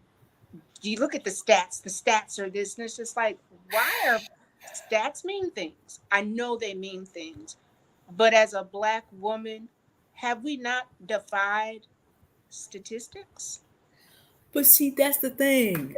According to our statistics, because of we haven't spent enough time here, we've spent more time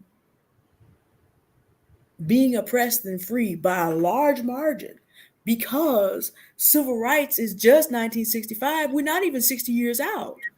So, but see, here's the thing about it. If you're okay, so this goes back, because I know we were supposed to do this a certain time, and I'm looking at the clock and I'm like, oh, we probably gone past me. We were intending, but that's okay because it was deep and good, and we had to do it. See, remember we was talking friendship for free black women? If you're a free black woman, you're not defined by the stats. If you're free to engage in divestment hypergamy if you want to, and you're free not to. I find it very significant that you two are my friends, and you two have made different decisions ethnically about who you're going to marry, which means I can learn from both of you, because living in San Francisco, anything can happen. I mean, literally in San Francisco, you literally can marry anybody you want. Now, as a Christian, certain options are not going to be exercised, but it's an international city. So, but I don't see y'all as my competition. And I also recognize you free. So when we recognize that we are free, then we don't have to compete over slave stuff. We don't have to compete over some man that sees us as a slave because we think that's the best we can get. The best thing for us to have is a good stud that the master likes because that may mean that our life will get a little bit better. We don't have to do that. We don't have to do that. If we are free, then that means we don't have to compete over limited resources, limited status, and limited attention. Carly Russell is and there's a whole nother show to be done about that, trying to hold her sacred, protected, and uplifted, even though we understand she does not know that about herself or the people around her. We know that young lady, 26 now, did that because there was a gap. She did not know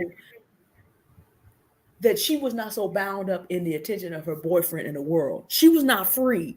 Therefore, she did what she felt she had to do to get what she thought was limited attention. But when you are free, you don't have to compete for limited attention. You don't have to compete for limited resources. We don't have to compete for limited men. There are 4 billion men on this planet. Well, males on this planet, of about 3 billion are adults. We ain't got to do none of that. But the thing is, friendship, if it's a free mutual choice, the first thing that we have to do as Black women is to realize, and that's why I say I can understand what Ms. Love's trying to do, and I appreciate you explaining it because, of course, sacred means a little bit different between the two of us, but it's just like starting from the idea that you too share in, you participate to the extent that anyone else can be held as divinely made, you can too. And since we do know from pure science that African women's mitochondrial DNA is the mother of mankind, we're not supposed to be at the back of the stack. That's just not how that works. No. But if I believe that, then I don't have to compete with y'all and try to be friends at the same time. If I believe that, I'm not deprived and I'm not desperate. And I didn't choose you because I didn't have anything better to do. I made my day out to be here because I wanted to be here. Not because I had to. We don't own each other. But a lot of us as Black women are still trying to find our way. And then some of us as Black women have decided that evil is good. There's a few of us out there. I just, I wonder about. I don't know what could possess a human being to. I can understand Ms. Love, like, I'm just not in a community with Black men, but I'm not out here calling them, body bags, bully bags. At the point that we get to the point that we have become comfortable dehumanizing each other, and that is the choice, and nobody wants to budget, stay over there, because I'm not the one. That's not gonna work. Because like Miss Love said, if we will allow ourselves to dehumanize each other, if we'll do it to one, we'll do it to everybody. So there are limits. I can't be in community with 18 million people. I cannot be in community with people who have chosen evil. Now, we three couldn't worship together because we've made different decisions about who to worship. But that doesn't mean that we can't sit down and help our combined audience be able to have some conversations about friendship. That's two very different things. And because we don't have to compete, look, I guarantee you that in fact, it even says in the Bible, you don't speak evil of other people's dignity. So I don't have to do Christian colonial type things up here. Because the Bible says don't do that.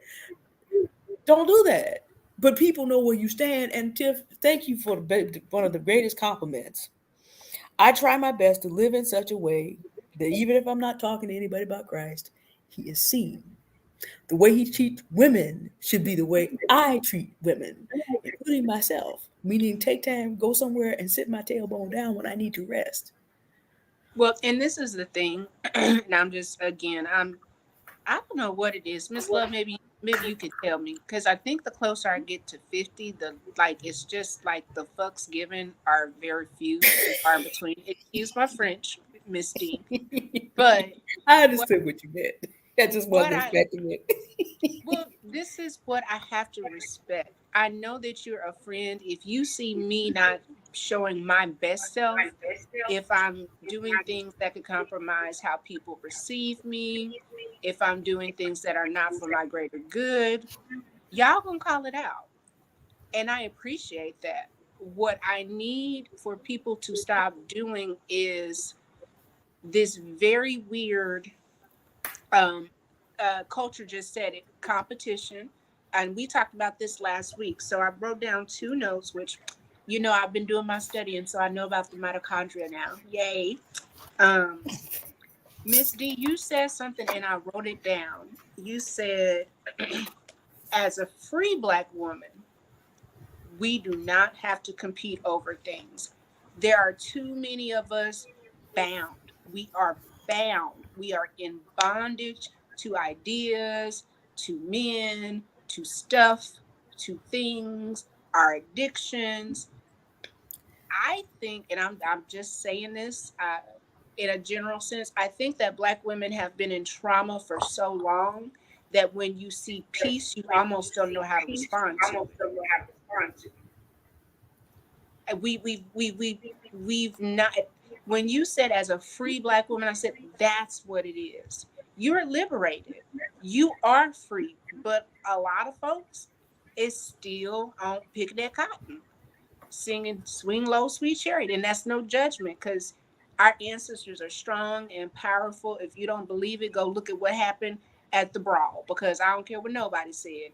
That was the spirits that said, damn enough. And we're watching what's going on with Donald Trump. Enough. And I don't find it odd that all the people that are prosecuting this man happen to be Mhm. women of color. And how did that happen? Because you had Black women show up and show out to the point to where these people are trying to rig elections. So it's just like, do y'all not understand? If we could just agree to have three simple rules, we could change the world. I firmly believe if Black women said for 2 weeks, we're not buying a damn thing, don't shop, no grocery, like stock everything up and then don't buy anything, I think we would see how much power we have. I know Miss Love understands how much power we have. She's got us born. I know how much power Miss D has. She is a king priestess. I know my power. I am a king queen. But what people don't understand is the air is thin at the top. Everybody ain't gonna make it to the top. I'll do what I can, but if you come and we're traveling and you got weights around your shoulders, weights on your neck, you got something on your head, and we're trying to take a journey, and somebody says, hey, you don't have to carry that on your head, right? And the person says, oh, and then you take it down. You walk this a little bit better. You run into a different person, and they say, why do you have those rocks around your waist? It would be easier for you to, put them down. So then it gets, as we put things down, meaning Black men, white men, whatever kind of man it is, um, get out of religious doctrine, because I will always respect Miss D's faith 100%. I will always respect Miss Love's faith 100%. But we can get together and have higher conversations and be held accountable to each other. Like, hey girl, did you drink your water? Or what's going on, Miss D? You have made a video? Or Tiff, what's going on with Pete? Again, I at this point, I'm just gonna brag on it. I sit in a place of privilege. I sit around royalty. The women around me are queens. They are extraordinary. They are well learned, well versed. They love people. They are not taking. They are trying to save the Black community as much as they can within not depleting themselves while trying to take care of families. And I honor that and I respect it. So when things are said to me, I can take it, process it, and make it work for me. So again, please don't take the friendship thing. This girl right here, right now, she's hurt. My feelings are hurt. My feelings are big hurt. I'm hurt behind what happened in April. I'm hurt behind what happened at the concert.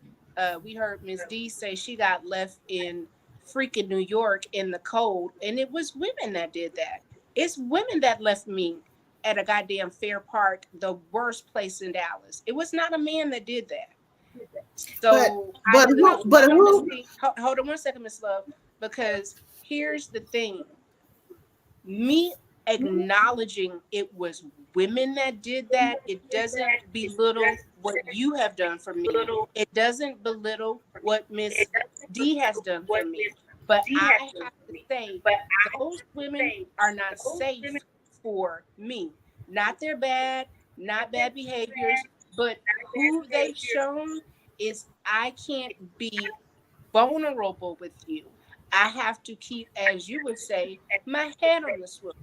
And I think a lot of times in friendships, we get very comfortable with people and we let a lot of behaviors go by. Because True. it was December when you said, back off a bit. Watch what the conversations are. That was December. But you know what? Miss Something Love, you just said. Miss D, hold on, Miss D has a Mhm. video that's 15 months old. 15 months old covering this. Y'all both have said, warning, warning, warning. You have said, get your gun, get your license, get this, take care of yourself, get your kids ready, be serious. Then you have Miss D. Here's crypto. Here's how you do this. Here's how you make this money. Get serious. Don't nobody like to twerk more than me, but baby, I'm gonna twerk all the way to the bank with that Goldman Sachs money. I'm gonna twerk all the way to the Right bank. on.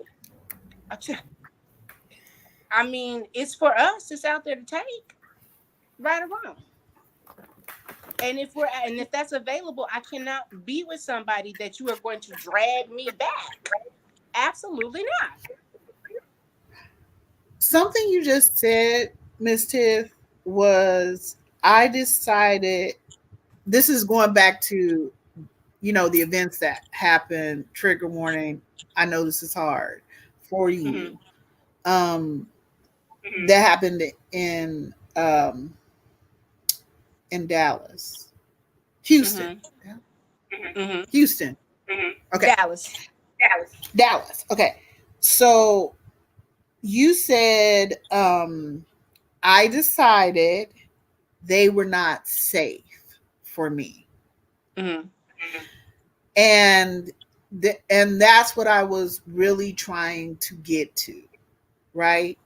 Is that you within yourself, we within ourselves, as we are maturing and we're grown women and we've done a lot, we got a lot of experiences, you have a lot of experiences,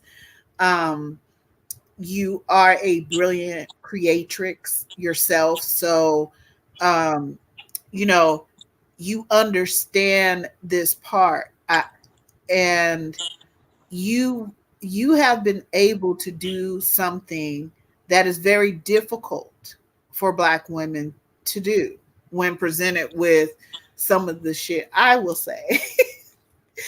So you said, I decided they were not safe for me.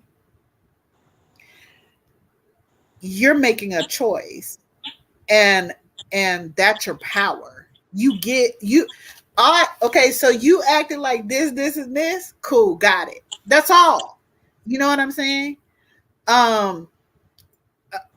It doesn't take away from the trauma, but the part where you chose for yourself that you're not gonna be hanging. Okay, that's not gonna happen. Like, I will get into the strategy of a thing because I'm warrior born and whatever, but emotionally, mentally, spiritually, people are also very violent that way. Violence isn't just physical or sexual, okay? So when you decide, when you start believing who you choose to believe you are, not what everybody's told you, not what everybody's showing you by your behavior. When you sit with yourself and you decide who you are, who you believe you are, that opens up your access to your elemental powers. Ms. D, Right? Yana, I'm sure yes, no, I agree totally. Two things. One, I want our community to watch Unprisoned so we can discuss your inner child, because what I can say is this: the patterns and the behavior are from being very, very small, from being the eldest grandchild one way and the baby on the other. So responsible for everything in one household, don't have to do anything in another household. Um, I think again, like yourself, they call you mom. I know Miss D has all of her family stuff. I mean, I sent you my great great grandmother's picture. Like, I think the three of us are all the matriarchs. And because we really know, like, I don't want to be ugly, but I believe that my grandmother and my great grandmother and my mother probably navigated in a way that the men thought he was leading, but they really were running the show. Um, I keep hearing these men wanting to go back to the good old days, and I put a clip in our server in 1934 with Step and Fetch, because that's the man that you had. So he wasn't winning there. And then, as Miss D just said, 1960, what, 65 is the voters, is that voters' rights? 65? Mm-hmm. Um, Yeah. Civil Rights Act of Civil 1960. rights, right. So then we Voters still Act have your opened up Jim, for Black women. and we still have the new Jim Crow. And you have people that may divest, may not divest. There are so many options for Black women that if we would just say, hey, you good, girl? Everything's okay? If she says, I'm good, great. I'm going to send you all the energy. If she says, it's tough. I don't know what I'm going to do. Like, I literally, again, moment of vulnerability. I was like, I don't know how I'm going to do the show. I'm probably going to cry. Um, I can be very honest. I am absolutely devastated with the state of friendships with people that I still love. I still miss. I still want to, twerk in the chats and have fun, or, go take that cocktail drink. And I can want that, but I can't put it before my own safety. So, as you ladies have me in a personal timeout, and my accountability, y'all have braces. Look, I promise I don't stutter. It's the braces. You and Miss D hold me accountable. And then my husband hears what you say, and he will say, that's not what Miss D said. That ain't what Miss Love said on that video. And I just be like, whatever, shut up, shit. But he's very much into, you know, reinforcing what you guys are implanting. So I have to make sure that I'm not wasting your time. You know what I mean? Like, that's not fair. I need to, I have to respect it, because again, to be able to do a 2 to 3 hour live about how we as Black women are showing up in friendships, because I think today is really about how we show up. I don't even think we touched on what being a friend is, because there's levels to this thing. There's levels to it. We But what did. We started it. We really did. We yeah, did. I think it was a great start. It was a beautiful start, and I appreciate the both of you understanding that right now I'm just raw. I'm just hurt. I'm hurt. I'm trying to figure out what I did. I'm trying to understand what behavior has caused this? Because the only person I need to stand for or hold accountable is myself. But Right. I do value you and Miss D so much, like, and I know that we have a mutual friend. I love him too. I have had some phenomenal parasocial relationships. They've been very safe. I've felt seen. I've felt valued. And that was something that I desperately needed. And now I can say, like, yeah, I need positive reinforcement. I need for somebody to say, "Atta girl." I need hugs. I need laughter. I need joy and playfulness. And I can do that in community with safe Black women. Yes. And um, you know, you but you also, all of us, because if everybody don't know by now, we are vastly different. We have vastly different experiences. We are we have different perspectives on different things. We have been acculturated differently. There's all kinds of differences about us, and yet we can have a loving, caring friendship, Mm-hmm. and we can honor each other in our differences, because we really do understand that we need Black women and Black girls to be different, because the critical mortality type issues that we're facing is not new, but it's like we fell asleep for a few decades, because what is in social media right now, what we see is social media, it's been the same. Somehow we think there was some greater time or something like that. It's the same, and it was worse, you know? So, Maslow's hierarchy of needs, the first thing you got to be able to be is safe, right? You Mm-hmm. have to have, yeah, your mortal and physical self has to be protected.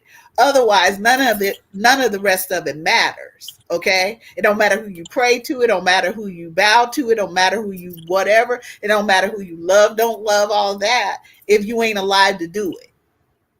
Okay. So, in like regards to me, I have I have I'm looking at a huger picture, but I'm also zeroing in at the same time on critical areas that we have got to stop the bleeding and get to what the solution is, right?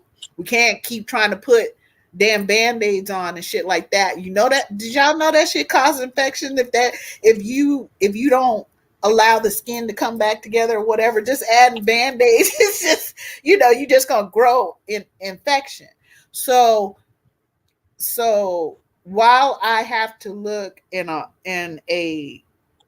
from a creatrix standpoint, as this person in this human body who is goddess born, when I call us goddess born, I don't know how many Black women, when I first started saying that, a few years back, oh my God, you know, oh, what do you mean goddess born? I'm not goddess born. I'm of God. I'm of Jesus. Girl, y'all don't, yeah, I understand. I understood that they didn't understand. But more and more, as I've moved through different environments, people are beginning to understand and see that when I say God is born, what I mean is we are elemental. Our very DNA is what you find in creation. We were here before any other humans. And through it all, how the planet changed, how, our children migrated from us and formed other communities, all these other things. Through it all, we are still here. And we have power. We're Black women, literally, we will hurt each other feelings wise and emotionally. We'll even fuck with each other's spirits sometimes, okay? And of course, we do have those of us who want to rowdy down the minute they're looked at wrong. Okay, I understand all of that. However, we have lost this piece where we could put the dumb shit, the disagreements, whatever, aside to solve problems, because we need to be able to do that. But first, we have to be able to see that we deserve better, that we get to be loved and cared for and about, and we get to give ourselves that. We do. Okay? And we can decide and choose because of the way a lot of Black men have walked on, and they've been doing that. This is not new. I don't know what y'all thinking. Just like in my grandmother's time, women worked the fields. We weren't thought of as humans. So we worked actually harder than Black men. Quite a few of them got to do stuff like, specialty shit, carpeting or that type of thing.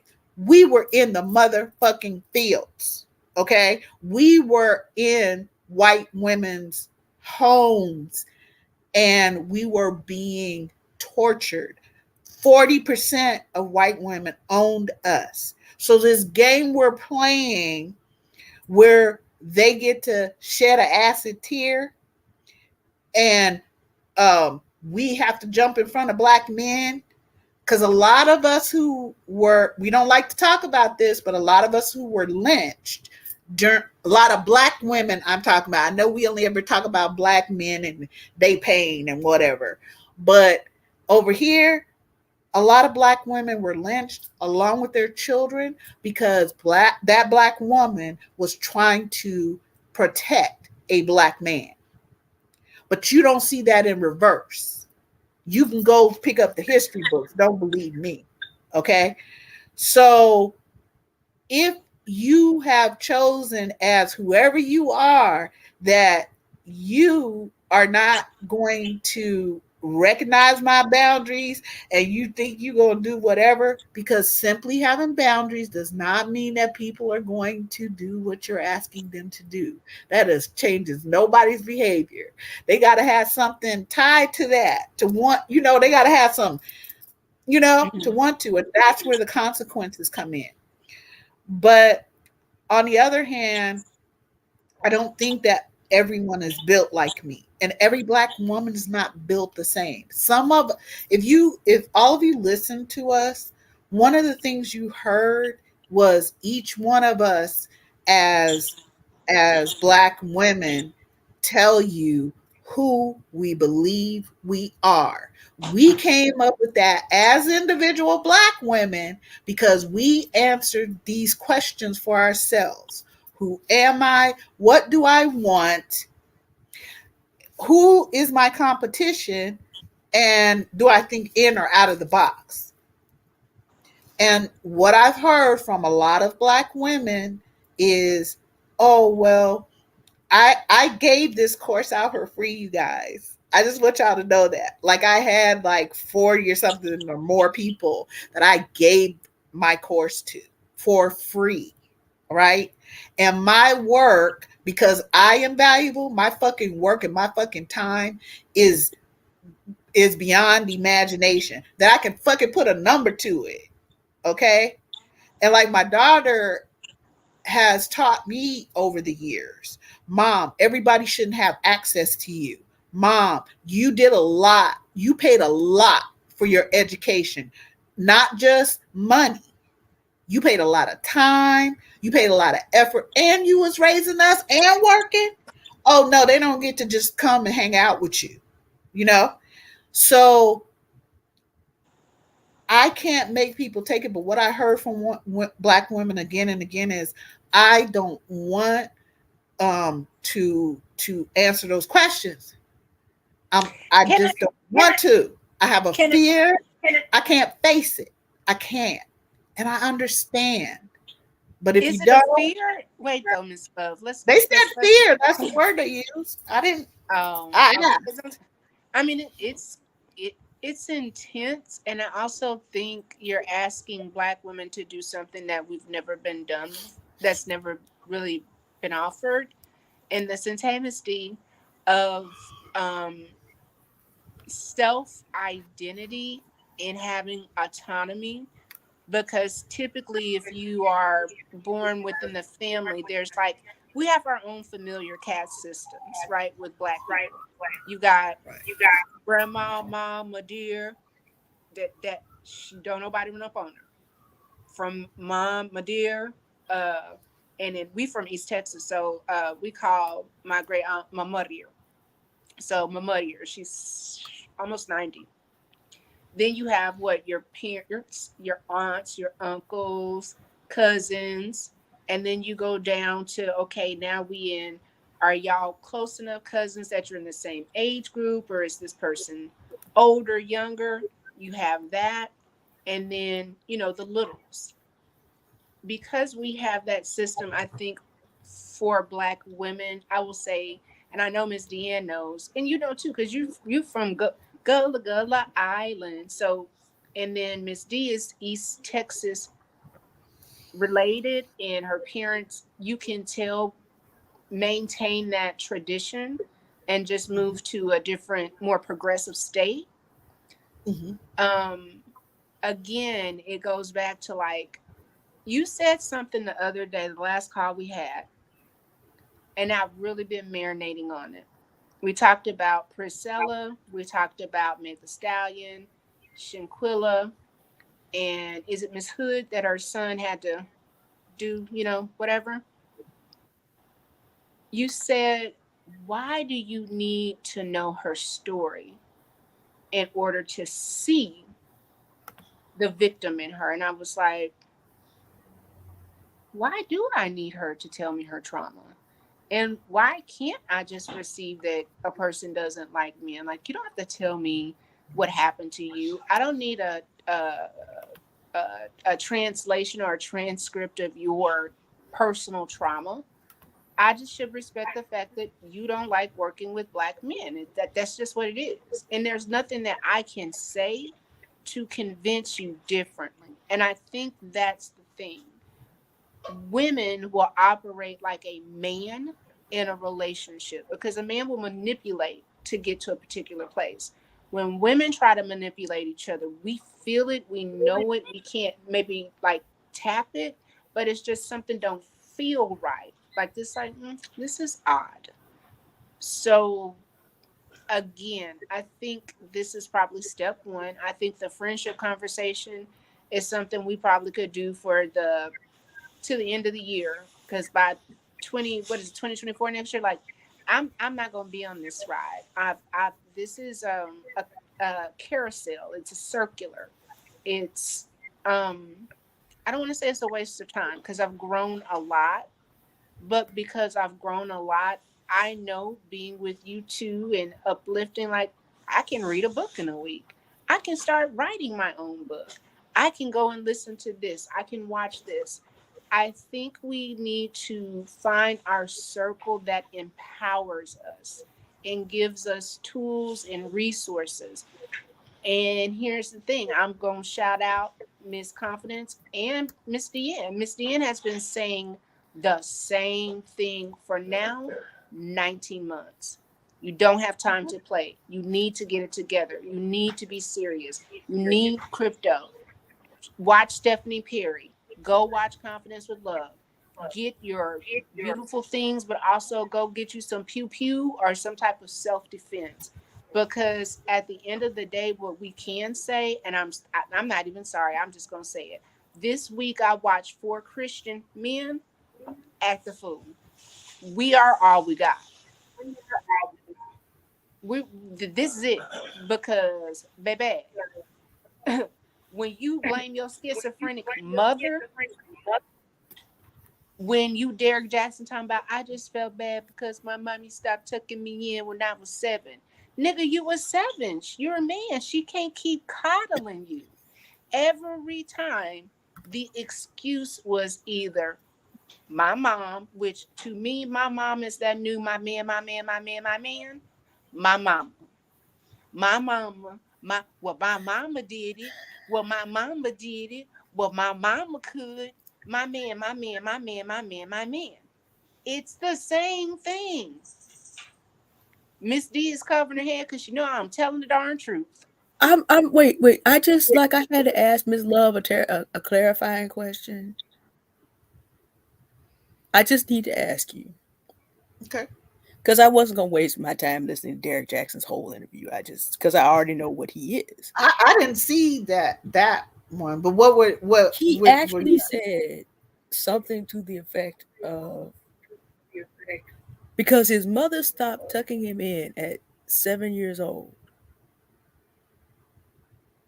I'm not questioning you because I thought you were lying. I'm questioning because I'm trying to.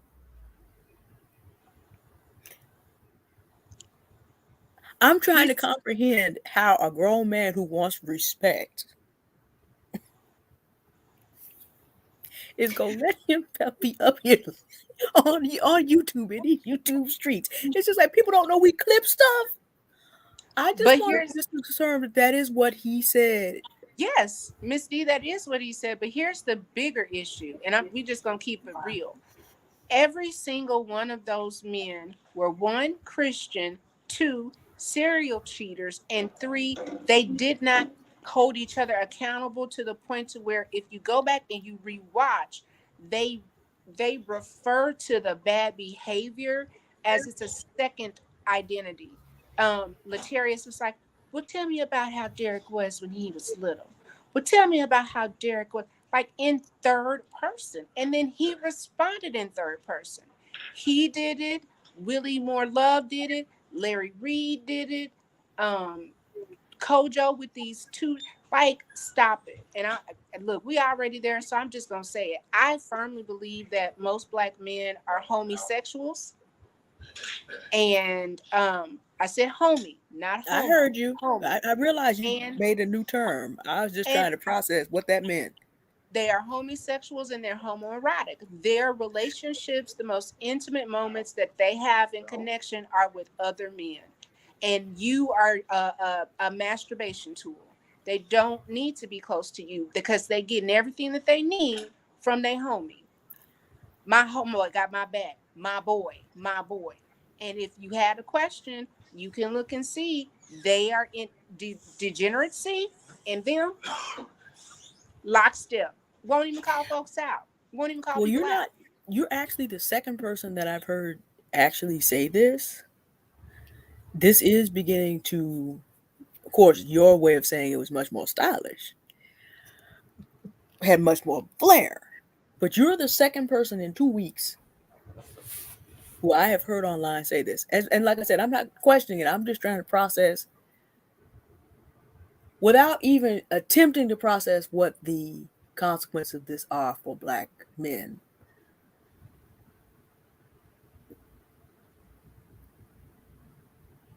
Us as black women being beholden to men who are this disconnected from themselves. See, if I can take my bad behaviors, I mean, as a creative writer, like Loved and I have this in common. We can take some of our bad behaviors and see if y'all pick up the book about Nightshade and Anthrax. Look, y'all, you read that book and you think to yourself, the author of this may not be someone I probably want to mess with on a bad day. I just that may not be that may not be what you want. So that's one thing. if you recognize that you have some fictional characters, I have some fictional characters who are exactly what I will be whenever you mess with a child in my presence. But they're fictional. I don't choose to assault people and make a actual living character out of them and then assign all my things, but that's not me. That's a different thing. As black women, part of being free has to be defined as, I can't believe I'm gonna say this aloud, but if since they put it out there, I'm gonna have to say it. If your man is still, if the man you think about is still mad because his mother didn't tuck him in 30 years ago, that's a red flag. If your man has a split personality, is telling you he's borderline live, that might be a red flag. I mean, and I'm not saying that they're not men of other races, because tomorrow, I guarantee you, we about to see some things with some other groups of people in this country. But I'm just at the point where I'm like, okay, maybe because some of our brothers are like this, what we are dealing with among ourselves is the echoes of that behavior. That does not absolve us of any bad behaviors that we have chosen. But when you have to absorb crazy, it comes out. And I don't use that lightly, but I'm sitting up here like, if 4 men in a row have created alternate personalities to explain the foolishness that they did and they're serious, we got problems. That's 4 people in a row. And like I said, this is not really a But we surprise. can't. I'm sorry, Misty.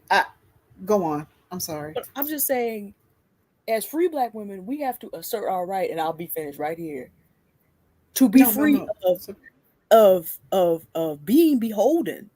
And it's not because they're black, it's because mentally, and you've been saying it, Miss Love, that's not a position that you can, that's not a leadership position. That's just not a position where you can lead anything. And the sooner we recognize that, the more sane we're gonna be. Because that, what I just heard there, I'm just like, I didn't, because like I said, I already know Derek Jackson is a cheater who's not taking full accountability for his stuff. So I don't give him time in my life. But I didn't know that he was having severe, and that there's multiples of these men who are running around. I mean, things have to be wrong because, AIDS is as old as I am. Most STDs, trigger warning, are older than that. You do know that serial cheating behavior is gonna kill you if you don't operate in that. I already knew something was wrong, but I didn't know, because I know a few men who have split personalities like that. I don't know them closely, but it's like I've listened to them talk enough time and be like, so there's you, and then there's this other person, and so you're not responsible for what the other person does. I've heard this But conversation before. But I think, Miss D, some shade, no tea. Let me get my life together. Let me be ready. Hold on. Let me get ready. Okay. I have to, from my point of view, having been raised a Christian and Baptist and that, and 85% of us as Black women have a belief in Christianity, right? There's different numbers on how many, in the age group is practicing more of this or more of that. But in general, Black women are have the highest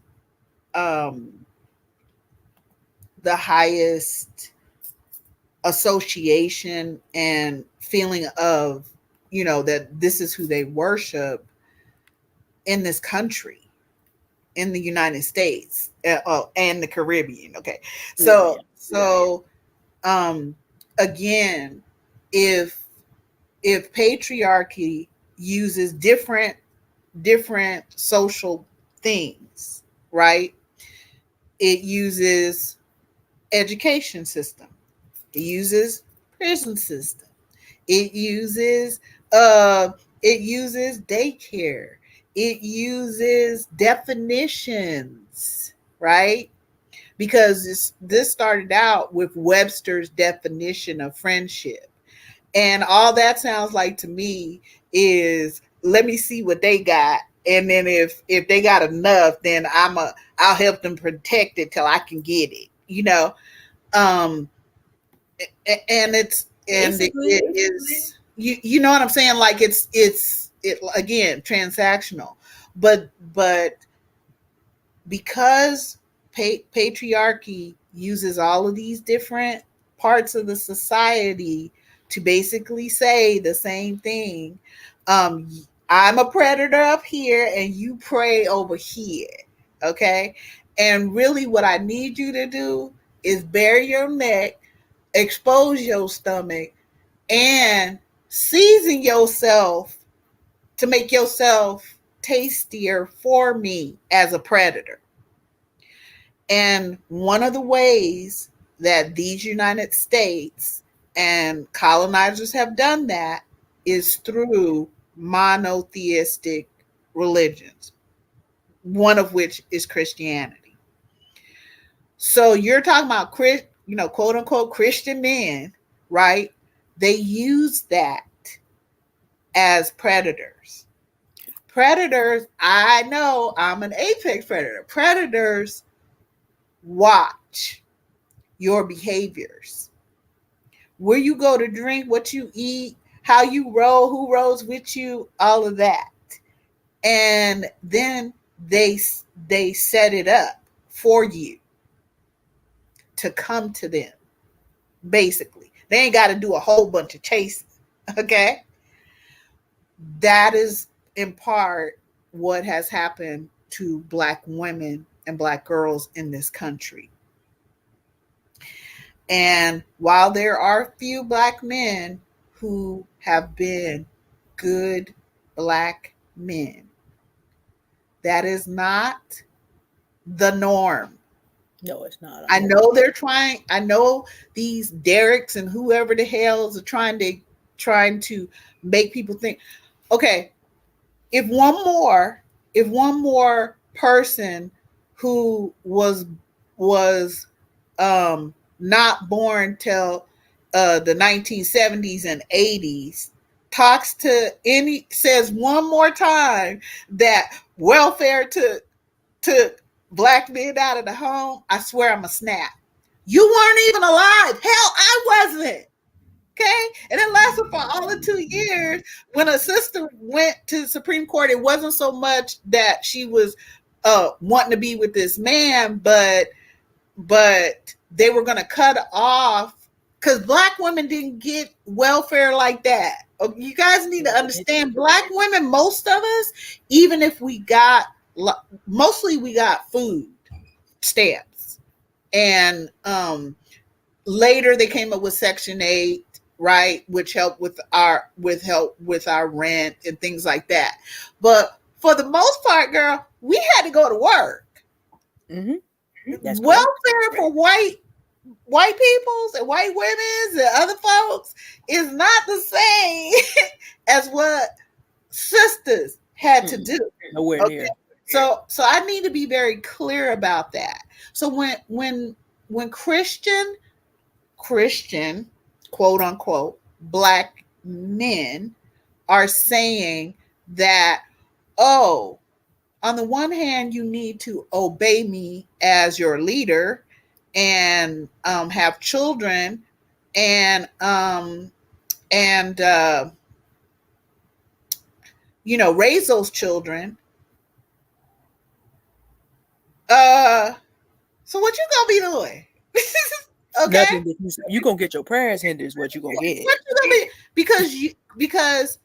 Because you cannot keep saying, I had my birth parents Okay, I learned a lot from them. They were horrible people. Okay, I don't make no bones about it. I got it. I understand where my trauma comes from. I understand different things about myself now. And I'm telling everybody who will listen, I am grown. I was making grown people decisions at 16. Okay. And what comes along with grown people choices and actions and behaviors is Grown consequences. people's consequences. Okay. So I don't get to say because my father was a heroin addict and my mother was a psychopath and my father was a sociopath and the way they did torture me. Okay. So the way they did this and the way they did that and how my father would bite me or put me in wherever and seal me in, whatever the hell. Okay. All the horrifying things bring other drug addict males in, leave me with them as an 8-year-old child. Basically, you fed me to them. So when I'm saying that all of those things did happen, I am not telling anybody that, well, that's the reason that I'm like this. And that's the reason, I'm just stuck on fucking stupid. Oh, that's the reason I can't be responsible or accountable. It was the way my mother raised me. No, it was the way my father raised me. Well, they did it, so that's all I saw. And so I can't make any decisions. And I'm just all messed up and blah, blah, blah. Now, how can black women, black girls go through all kinds of torture and same shit in the same households with the same absent motherfuckers? Okay. How is it that we don't have a heart that some of us as black women have mental illness? It's just like it can be passed down to black men, it's also passed down to black women. Okay. See, we're not allowed to talk about our pain. And as soon as we start talking about it, well, usually that pain is coming from a person. And you can't talk about any of that, right? But also, don't nobody care. You a black woman, a black girl, don't nobody care. You better buck up. You better buck up. But I, as a grown black woman, have taken responsibility from 16, 15 years old for my behavior. That wasn't their choices. Those were my choices. I also chose to pick, the brilliance of my mother, the genius of my father, this, and I chose different pieces of that. Where we did connect was knowledge and current events, and that I was a reader, so they were very proud of that part, and whatever. That's where we connected. But the places we did connect or didn't connect, I could be a pimp. Okay. I could work in psych as an RN instead of what I chose to do, which was defend children in PDSU. I could have worked in psych like my mama as an RN who loved to do electrical, the ECT on people, shock treatments. That girl loved that. My mama loved that. Girl, what you talking about? She could eat that up. So I could have chose those things, but I'm grown and I made my choices, and that is not on my parents. It just isn't. So I'm gonna need us to stop just taking black men and going, oh, did your mom not? Yeah, your mama might have been a fool. I know, I got it. I understand. But you grown now. And so maybe what you need to do is go get therapy and you need to work on yourself, because your grown ass and what you choosing to do is not my responsibility to fix. It's not your mama's either, because what? You're grown. And therein lies the problem. People who do not. It's hard to have enough left for our grown woman relationships and friendships if we are compensating for. We lost Tiff again. If we are compensating for. Oh, there she is. Okay, got it back. It's hard for us to have enough left. It's just that when we have these discussions, I just a whole nother layer of how hard. Mm-hmm.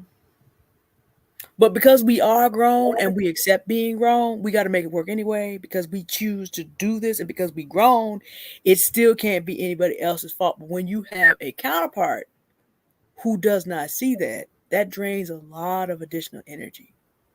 Yeah. All of us have our own experiences. So I know that you cannot make up for any deficiency with me. I have to take care of that. I can't make up for any deficiency with you. You have to take care of that. That's a big part of being grown. Maybe because we spend so much time compensating for our counterparts who don't know how to do this, we also are not able to spend time practicing how to do this with each other. See, you and Tiff are married to two different ethnicities of men, but I already know Mr. Allison has to be some kind of individual because otherwise, do I need to even finish the sentence? You know, I know Tony from what Tiff has told me and the things that she's been through. That's got to be some kind of man. So, because she wouldn't be dealing with him, you wouldn't be dealing with Mr. Austin. I come from men who were about something, so I don't deal with messed up men either. So I have not had to compensate as much, and you're not having to. You're choosing not to be bothered anyway. Tiff does not have to attempt to compensate for counterparts that demand. I will not say require because that requires actual power to make it a requirement. As far as I know, lawmaking and all that, nah, not so much. But demand for any possibility of peaceful adult interaction, moving through society safely, raising children. You have to. It's just like they're not ready to do the work to be grown and to say, okay, stuff happened at 7, 8. I suppose if I thought about it, I could list my stuff. But what happened to me between 7, 8, 9, 10, 11, 12, 13, 14, 15, 16, 17, let's say up to 18?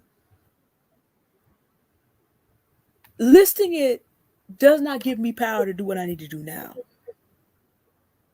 Mm-hmm. And I think as Black women, we end up being the power source that compensates for 2/3. Now, one of those thirds is kids. We're not mad at the children. We're going to protect the children. We're not mad at them. Of course. And there are some exceptions to the rule. Tiff, you're married to one. My father is one. Mm-hmm. My grandfather was one. All the uncles that I was allowed to know are exceptions to the rule.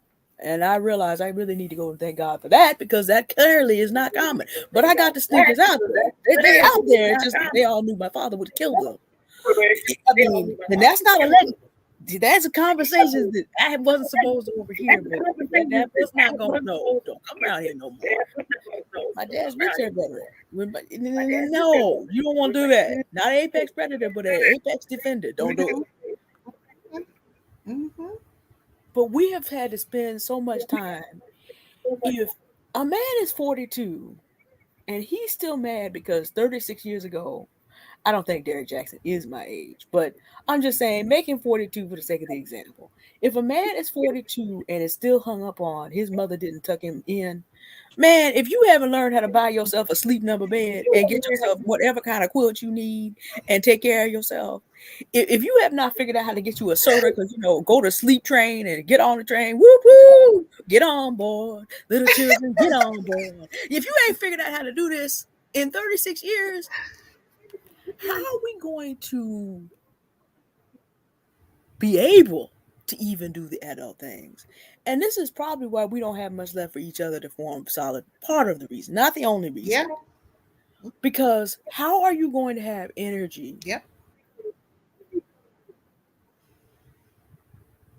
to raise 2/3 of the race? Plus, you also got to live yourself. You may not have had a background. You may have had to raise yourself too. I said here on one of our shows that Black women are the excess love of the community. But even things that are in excess can be overused and misused and mistreated. So what we would have to do, because when Tiff talked about the part from the Woman King, in which when they got beyond the cape, beyond which they go, you know, if you listen to Stephanie Perry's videos about the Exodus Network and their meetings and the places that they go, and you watch the videos, and these are all women who've chosen to work together to live their dreams. A lot of those dreams come from, go taking sabbaticals, getting out of the country, finding community with other Black women abroad. You see the same thing. And women will come on her show talk about, and all these Black women were together in a place far from here, talking about how they were all just having a good time. And I realized this is what I needed to do. They were able to disconnect themselves from all the things in the society that we live in that were in the way of their freedom. And when they were able to disconnect themselves from those things, they were able to find their way back to at least Merriam-Webster's definition of friendships. Now, we can't examine those friendships from here. First, it ain't our business. That's grown for business. But when you listen to the conversation, you kind of realize that the natural connections are happening. But they had to get all the way away from everything in this chattel-making society before they could find their way back to that. Which actually still says, though, that if we do the work and put down the right boundaries and consequences, you get to be weak and childish if you are a little child. Okay, that's fine. We understand that's your stage of life. But if you're going to be around me, I'm going to teach you how to grow up. You got a certain amount of time to do that. Mm-hmm. But we will have to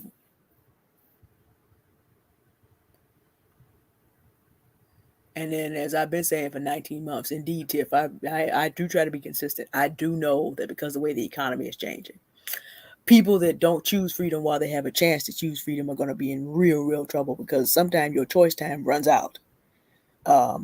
We are blessed that Fannie Willis and Judge Trutcon exist, because otherwise, these people be running roughshod right back into the White House. We thankful that Black women stood up in Pennsylvania and in Georgia and made stuff happen. Stacey Abrams and Ruby, I can't remember her name, but she about to get whatever's left of a certain individual's money. And then I need to say Cheryl L. Johnson held down the House of Representatives because all these middle-aged plus folks couldn't figure out how to get a speaker in there. We are still doing the job. We were brought here to keep America going, and it still can't keep going without us getting involved. But for those women, though, in those positions, though, freedom for many of us would be done by now. Imagine President Trump by now getting to do whatever he wanted to do. And the reason that it's not is because we stood up. So I guess part of us becoming free, whether we choose to do it onshore or offshore, is choosing to disconnect ourselves from all the unjust things that insist that we hold them up. No. And choosing to uplift that which is good and really setting down bounds and really being very fair. I tell people all the time, I'm not a bigot. I will treat you fairly. If you show me you ain't about nothing, I don't care who you are. What ethnicity, what gender, what your sexual preference. I don't care. I can be cordial with anybody. But when you have a taste for the foolishness, because there's not enough time for that. I'm 42 now. I'm not 22. I'm not putting anybody else's age out there. But at 42, 50 whole 5, And I really don't. I don't not only have not have the time. I'm trying to have fun and be cute. Okay. Exactly. People haven't even heard about the way that some of us has worked. Uh, what I was talking to the kid, my daughter. You the only one I know that's done a double back, or what do you call it, triple back? Yeah, I know. I know you think that, but one of my best friends is an RN as well, and I remember when she worked a 24-hour day. I remember being 7 months pregnant with my daughter and working an 18-hour shift, and it was on pediatrics. Pediatrics, you do not sit your ass down. These are children. You got to run. We don't. I would not allow children to be in pain, you know? Right. So you got to make shit happen. All right. They are not to be uncomfortable. They've been through a fucking enough, you know, so you don't get to sit down. Now I nearly died for the next 2 days, you know, I'm sure you still did. creating my daughter in my womb, and then and working and dealing with a man 10 years older than me, a black man 10 years older than me, who decided that, about just before I turned got to 7 months or so, decided to call me and go, okay, so I don't want to have nothing to do with you or the baby. So I have had my own personal experiences with black men. I have saved black men's lives. And I know for a fact, with the only exception of a very few, none of them would piss on me if I was on fire, honey.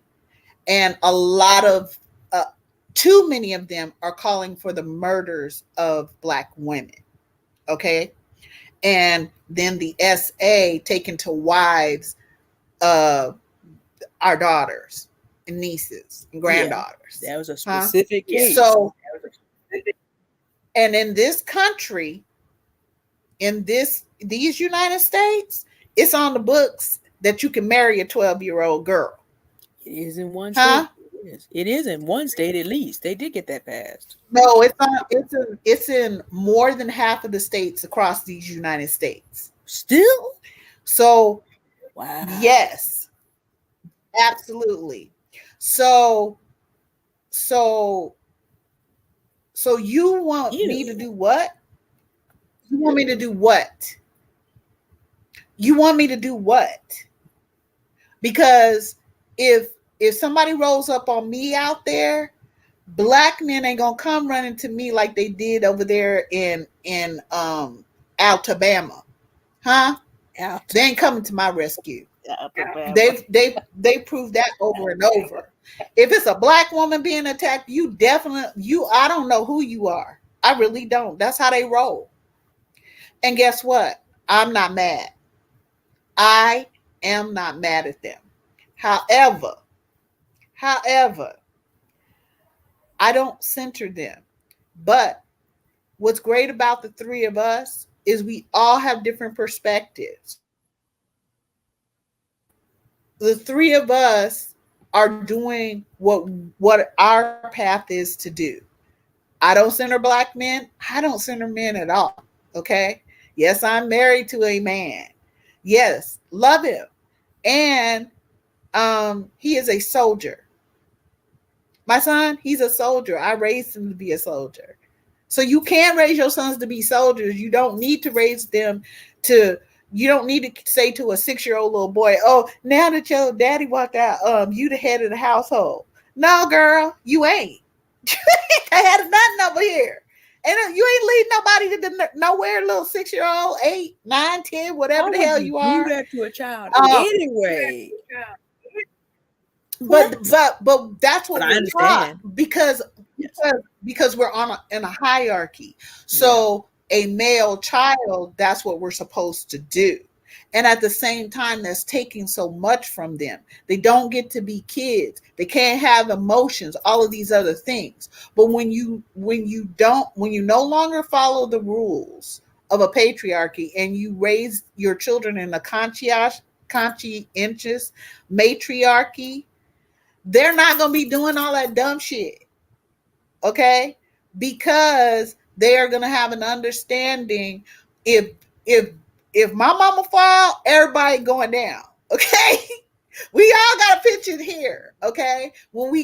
As we get older, we all gonna be responsible for our badass behaviors, and we gonna be praised for our great ones, and we gonna build off of the good ones, and you gonna correct that other bullshit, right? And that's what we gonna do. So, we can change the arc, and that's what I'm putting out there. I know we black women tend to try to live by the rules. We are very spiritual. Most of us, not all of us, but most of us. So we can adapt. We've been here for millions of years. We can adapt. We do adapt. We do. And if you don't hold sacred, protected, and uplifted the very people that make your lives possible, not just giving birth to you, but it was us who stopped black men from being lynched. I'm talking about Ida B. Wells and all these other different black women who went to battle over this shit. Okay? And why? So then, why would Ida B. Wells need to be packing a pistol if she was being held sacred, protected, and uplifted by black men as such a so-called good black men? And yeah, she was married. So she did all of that, all of what she did, owned the newspaper, got her life threatened, and all of these things. Had 5 children.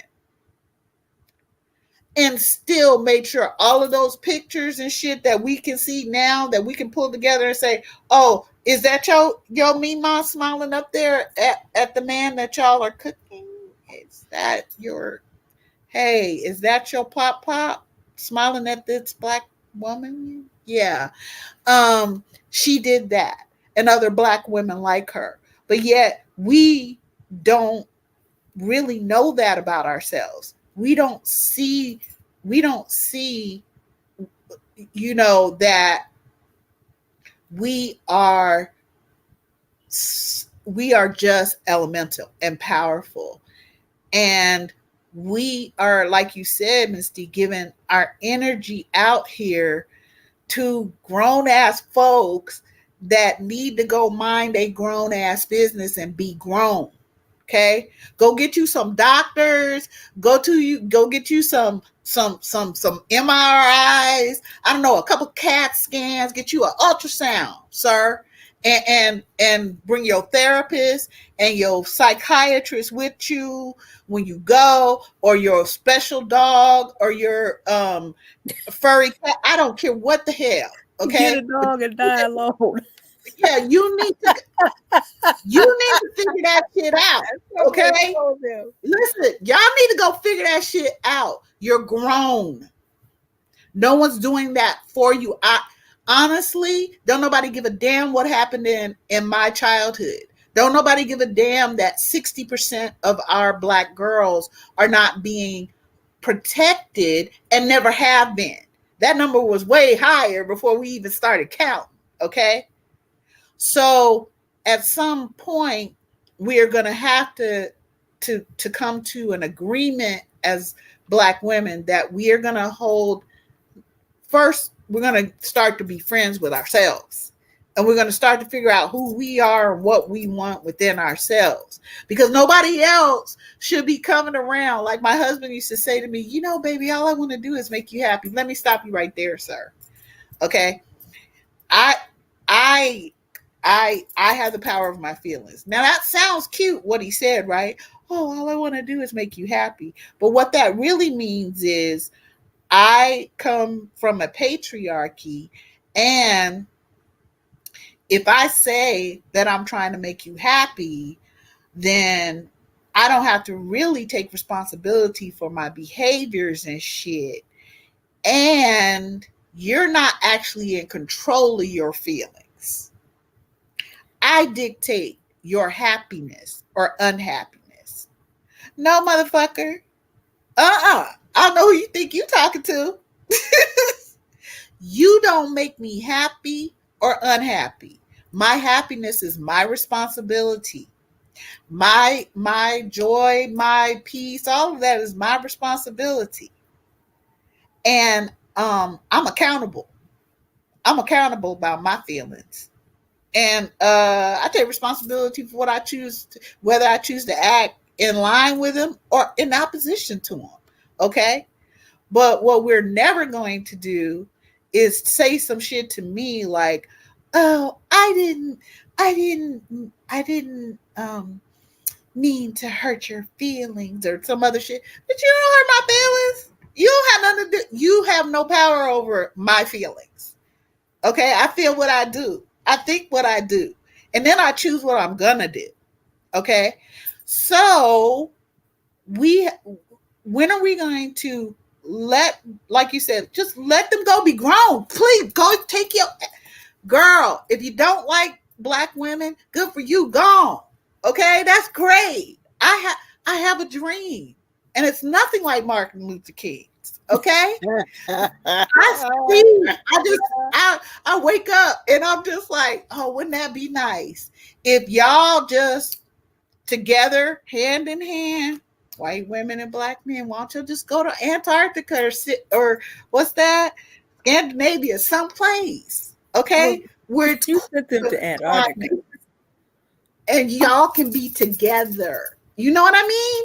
And if there are black women who want to go, you too, baby, go ahead. That's fine. You know, but you gonna stop sucking me dry, is what I'm saying. Okay? I am not I didn't raise anybody to be prey. I ain't gonna be prey, and you definitely ain't gonna be a predator to an apex predator. That's out of the question. But I want us to live in a world where we don't need a monster like me, who's willing to stand in the cut for others who cannot, right? Or haven't gotten there yet. I don't want this world to need me. I want this world to be just what you said, free. And I want black women and black girls to be able to recognize that, listen, God is born looks cute in the title, but being God is born has so many responsibilities, and it is such huge work. And if most of what you get is from this group, this demographic of people, black women and black girls, we are your conscience, we are your morals. We have fed white babies on to our own babies. We have changed this country. We have made you look good. And said, and y'all took the credit for civil rights and all this other shit. Stop. Just stop. Why would you try to destroy the very women and girls who have had love for you, even when you tortured us? Black men beat the hell out of black women during Jim Crow.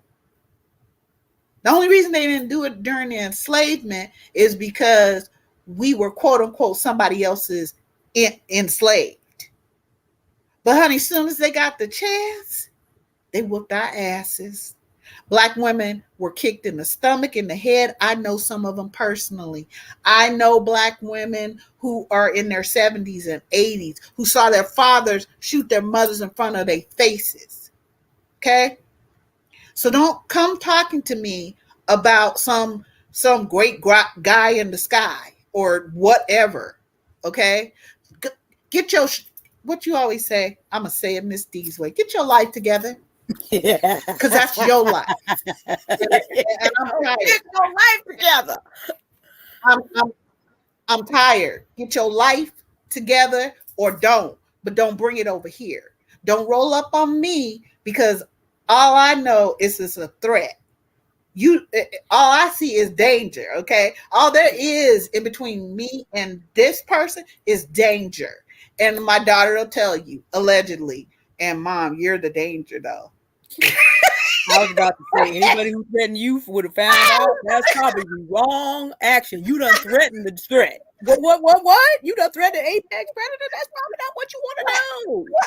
Well, she came out of the store not too long ago. I came out before her, and she came out after me. But some black man, you know how they just roll up on you and shit. And then if you don't speak to them, oh, girl, who are you talking, girl? What? And so well, I don't say it like, I'm like, motherfucker, what? And so she came out right there. She's like, whoa, we gotta go. Hey, we have to go. No, this is my daughter. The fuck you asking about my daughter for? What the fuck? Oh no. Okay. I know I seem 9 foot tall, but I'm about that short. I'm like, why you want stop getting in between me and danger? Okay, stop. She's like, listen, little lady, I'm trying to say we don't want to have to put money on your books. Okay, we've been telling you this for years. I was about to say, but on you, and that was about to that is very dangerous. Yeah, that's very dangerous for you. Exactly. That's very dangerous for you. This is not a safe space for you because I take your threats, your rules, regulations, and standards that are taking my life and my child's life and other Black girls' lives and other Black women's lives. I take that shit very seriously. Very seriously. And if anybody else was being murdered every 4.5 hours a damn day in these United States, oh, everybody be uproar. Oh my God, we at critical mass and blah, blah, blah. But because it's Black women and Black girls, we don't. Well, first of all, we're going to have to do this simultaneously. We are going to have to recognize and choose who we believe we are for ourselves, what we want.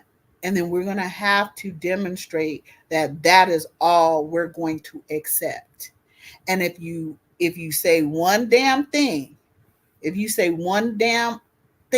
about a Black woman, I'm coming for your ass. Or you might come at us, but I'm gonna definitely come for you. You can just depend on that shit.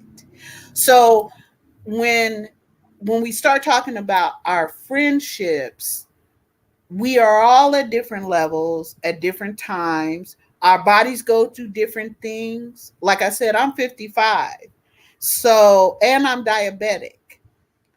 I have neuropathy. I have other things, but I take my ass to the doctor. I take my health seriously. I do my therapy appointments. I go to the range and do all these different things because if I want to live, then I need to act like it. That's it. How's that gonna be? How's that gonna be Miss D's fault? That I didn't do what I needed to do to live. Okay? I don't care how I call Miss D crying. I don't care how I call Miss Tiff crying. If Miss Tiff tells me something and Miss D tells me something, and then I turn around and I choose to do different or whatever, good for me, girl. Good for me. So I just want to, I need to be, I'm trying to be understanding. At the same time, I definitely want to impart knowledge to us. And I want us to know things in our history so we don't repeat them. But that I also want us to know things in our history so we can build off of our successes. Okay. And we have many. And we've never really had that in our schools, except for, in a way, during Jim Crow, because we were segregated. Had no choice. Okay. Yeah. Once we became integrated, these folks made sure that we didn't know our history unless we somehow accidentally bumped up on it and fell over it. Okay. So if you want to take somebody's rights away, you can never let them know that they are powerful in any way. You can never let them believe that they are human.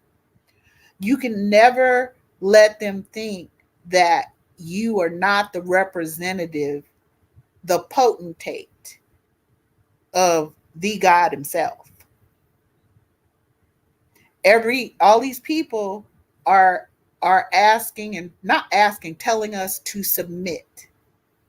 That means give our choices over to them. That's what submit means.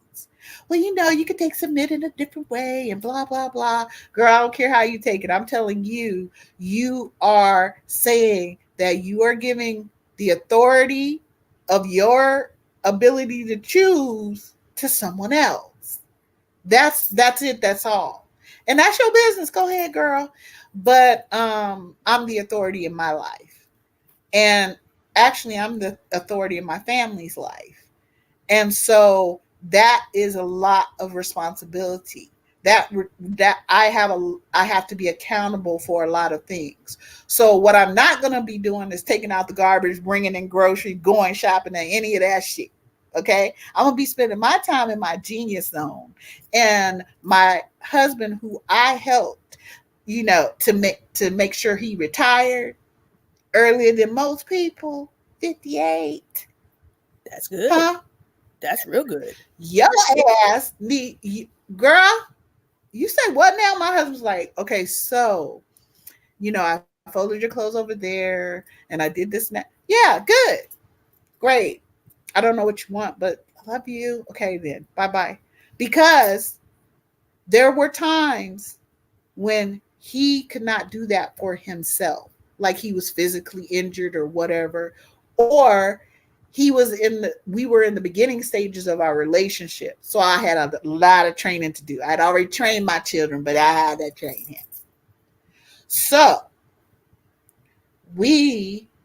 I'm only training you so I don't need to spend that energy on the back end, child. Okay. Now I don't have, I don't, I don't have to worry about any of that, any mundane anything. But my family doesn't have to worry about their wealth or their future because we built that for them.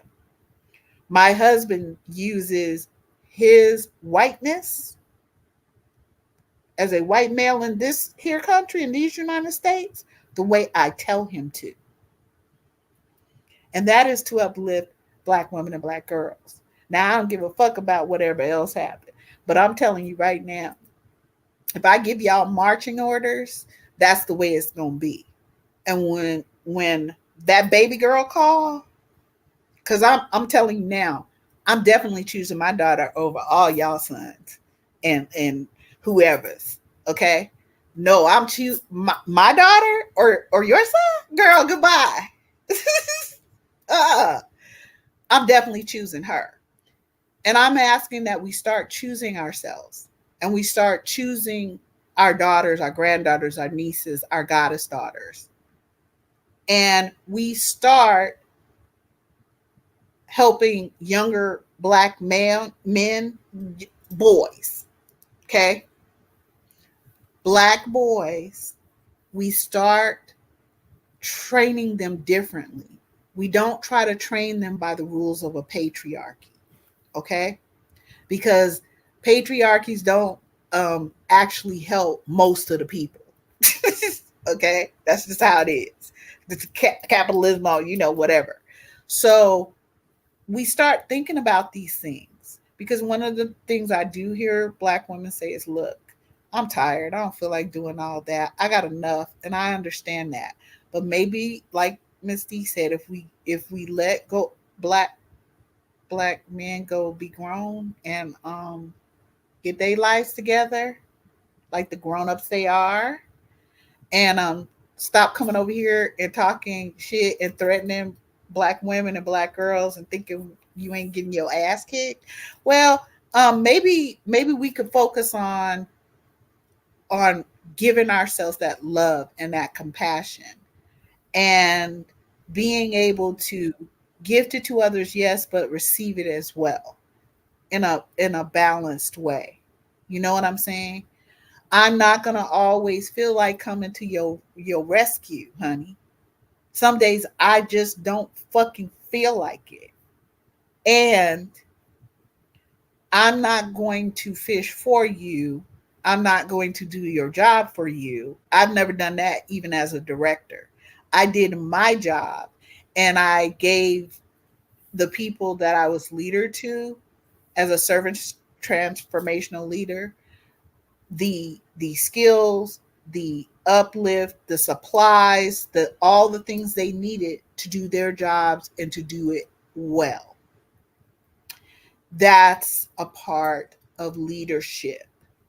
I knew the people and what and them personally. I had 200 people that I was responsible for. Okay? So so you cannot call yourself a leader and don't have a girl, you don't know what this baby need. You don't know what the kids need. You don't know what the kids need. What? You don't know what your wife is going through or your girlfriend or whatever when she gets pregnant. What? You think just because you spilled your sperm somewhere, and as Erica De Niro, uh, the diva would say, fertilize something, that's all there is to it? It isn't. It isn't. So if we're going to be serious about our friendships, we also need to be serious about holding our own selves sacred, protected, and uplifted. And probably the correlation with that would be do your best to find friends that have similar understanding of core Values. things. Hmm. We can be friends because we have very significant differences. I mean, differences that are going to even run out into eternity. Because all these dignities cannot be right. There are significant differences. We have a core that we are concerned about the next generation, our own generation, the previous generation, but also very much about the next generation of younger black women and also black girls. Why y'all got to come through and go through what we went through if we have knowledge to give you to help you? Yes. Try to find friends who Tiff said something about progressive. And I did remember you did say that on your video yesterday about how certain groups of people are extremely intolerant. You cannot go do a Heil Hitler. And that black women in that sense need to become intolerant of a lot of things. Have friends that are not going to allow you or themselves to just do stuff that's gonna make us all pray. Look, it's sister girl. If you want to continue to do that, you gonna have to go over there till you figure out that this ain't it.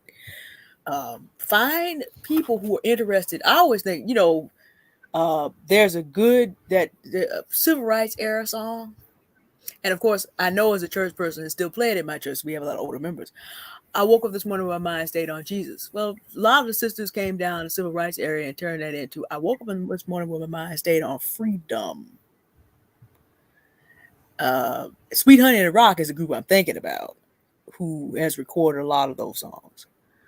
Bernice Johnson Reagan, I think, is the leader of that group. At this point, I hate what I'm about to say, but I'm going to say it.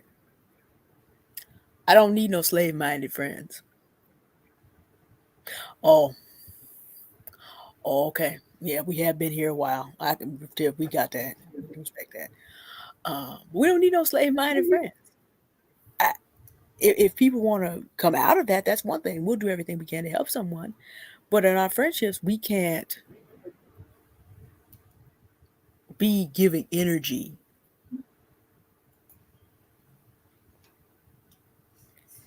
to perpetuating slavery. are the legacy of that. We can't give energy to that.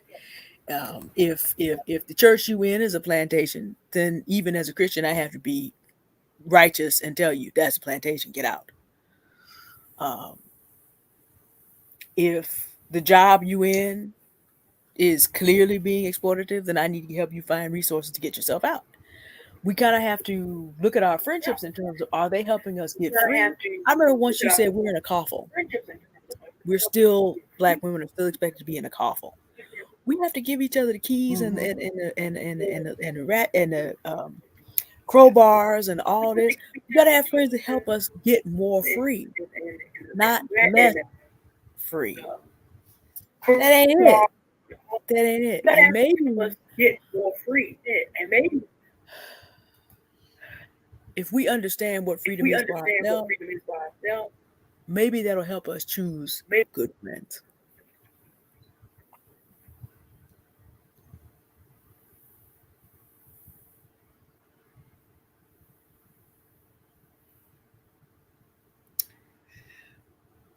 I agree. I agree. I think we lost Miss Tiff. Well, Yeah. you know what? Miss D, you started this, so why don't you bring us on home, wrap us all up, and Michaela's Okay. already asking, what is you doing up, Mama Love? You know you need to put this part in there. Did you take your medication? That's my baby. She'd be like, did you? They all got a call. Mom, did you take your medication? Text. Did you? Because you know how you be rolling. Okay. Nobody want to meet that. Nobody want to meet We Nightshade ain't tomorrow. gonna do this. Nobody gonna meet Nightshade. They ain't trying to meet the apex predator tomorrow morning, Nope. huh? No. Well, I probably They're said really not. They don't. basically what I had to say for the wrap up. Uh, we are free. There are a whole bunch of people that don't know that. Get away from them. Those are not your friends.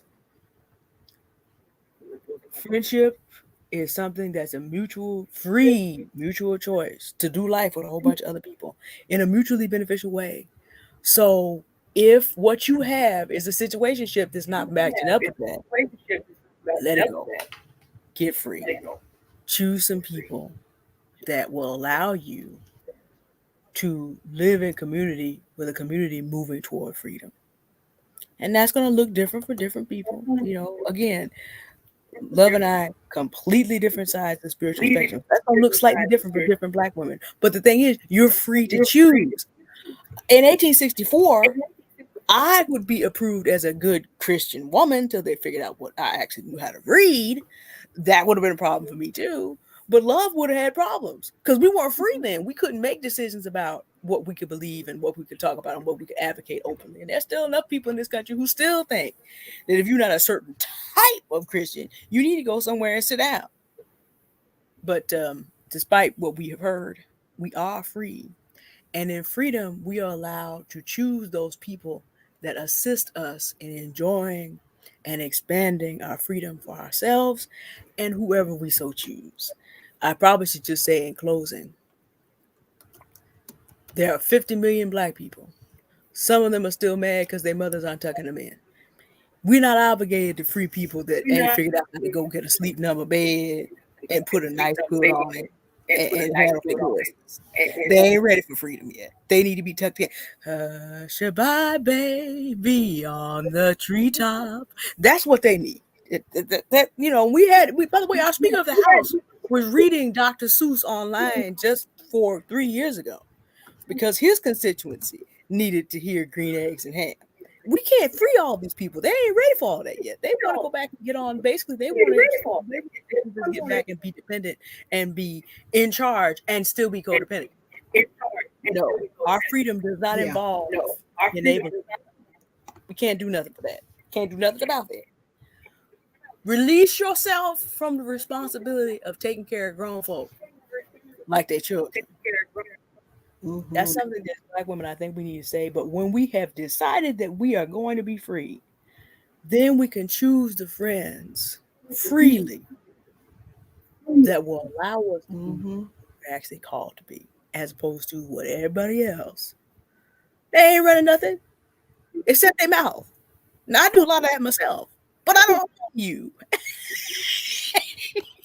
and neither does anybody else. Be free, Black women, and then choose friends that understand what that means, so that you can have freely chosen friendships.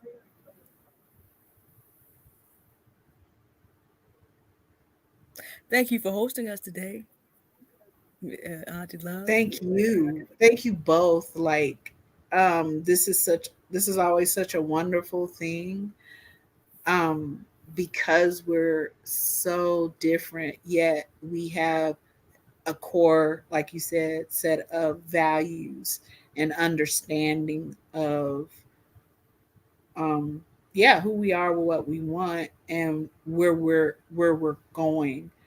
Um and what our each of our separate paths are. So I just love y'all. I really do. Um, and I just thank you so much, both you and Miss Tiff, for allowing me to be in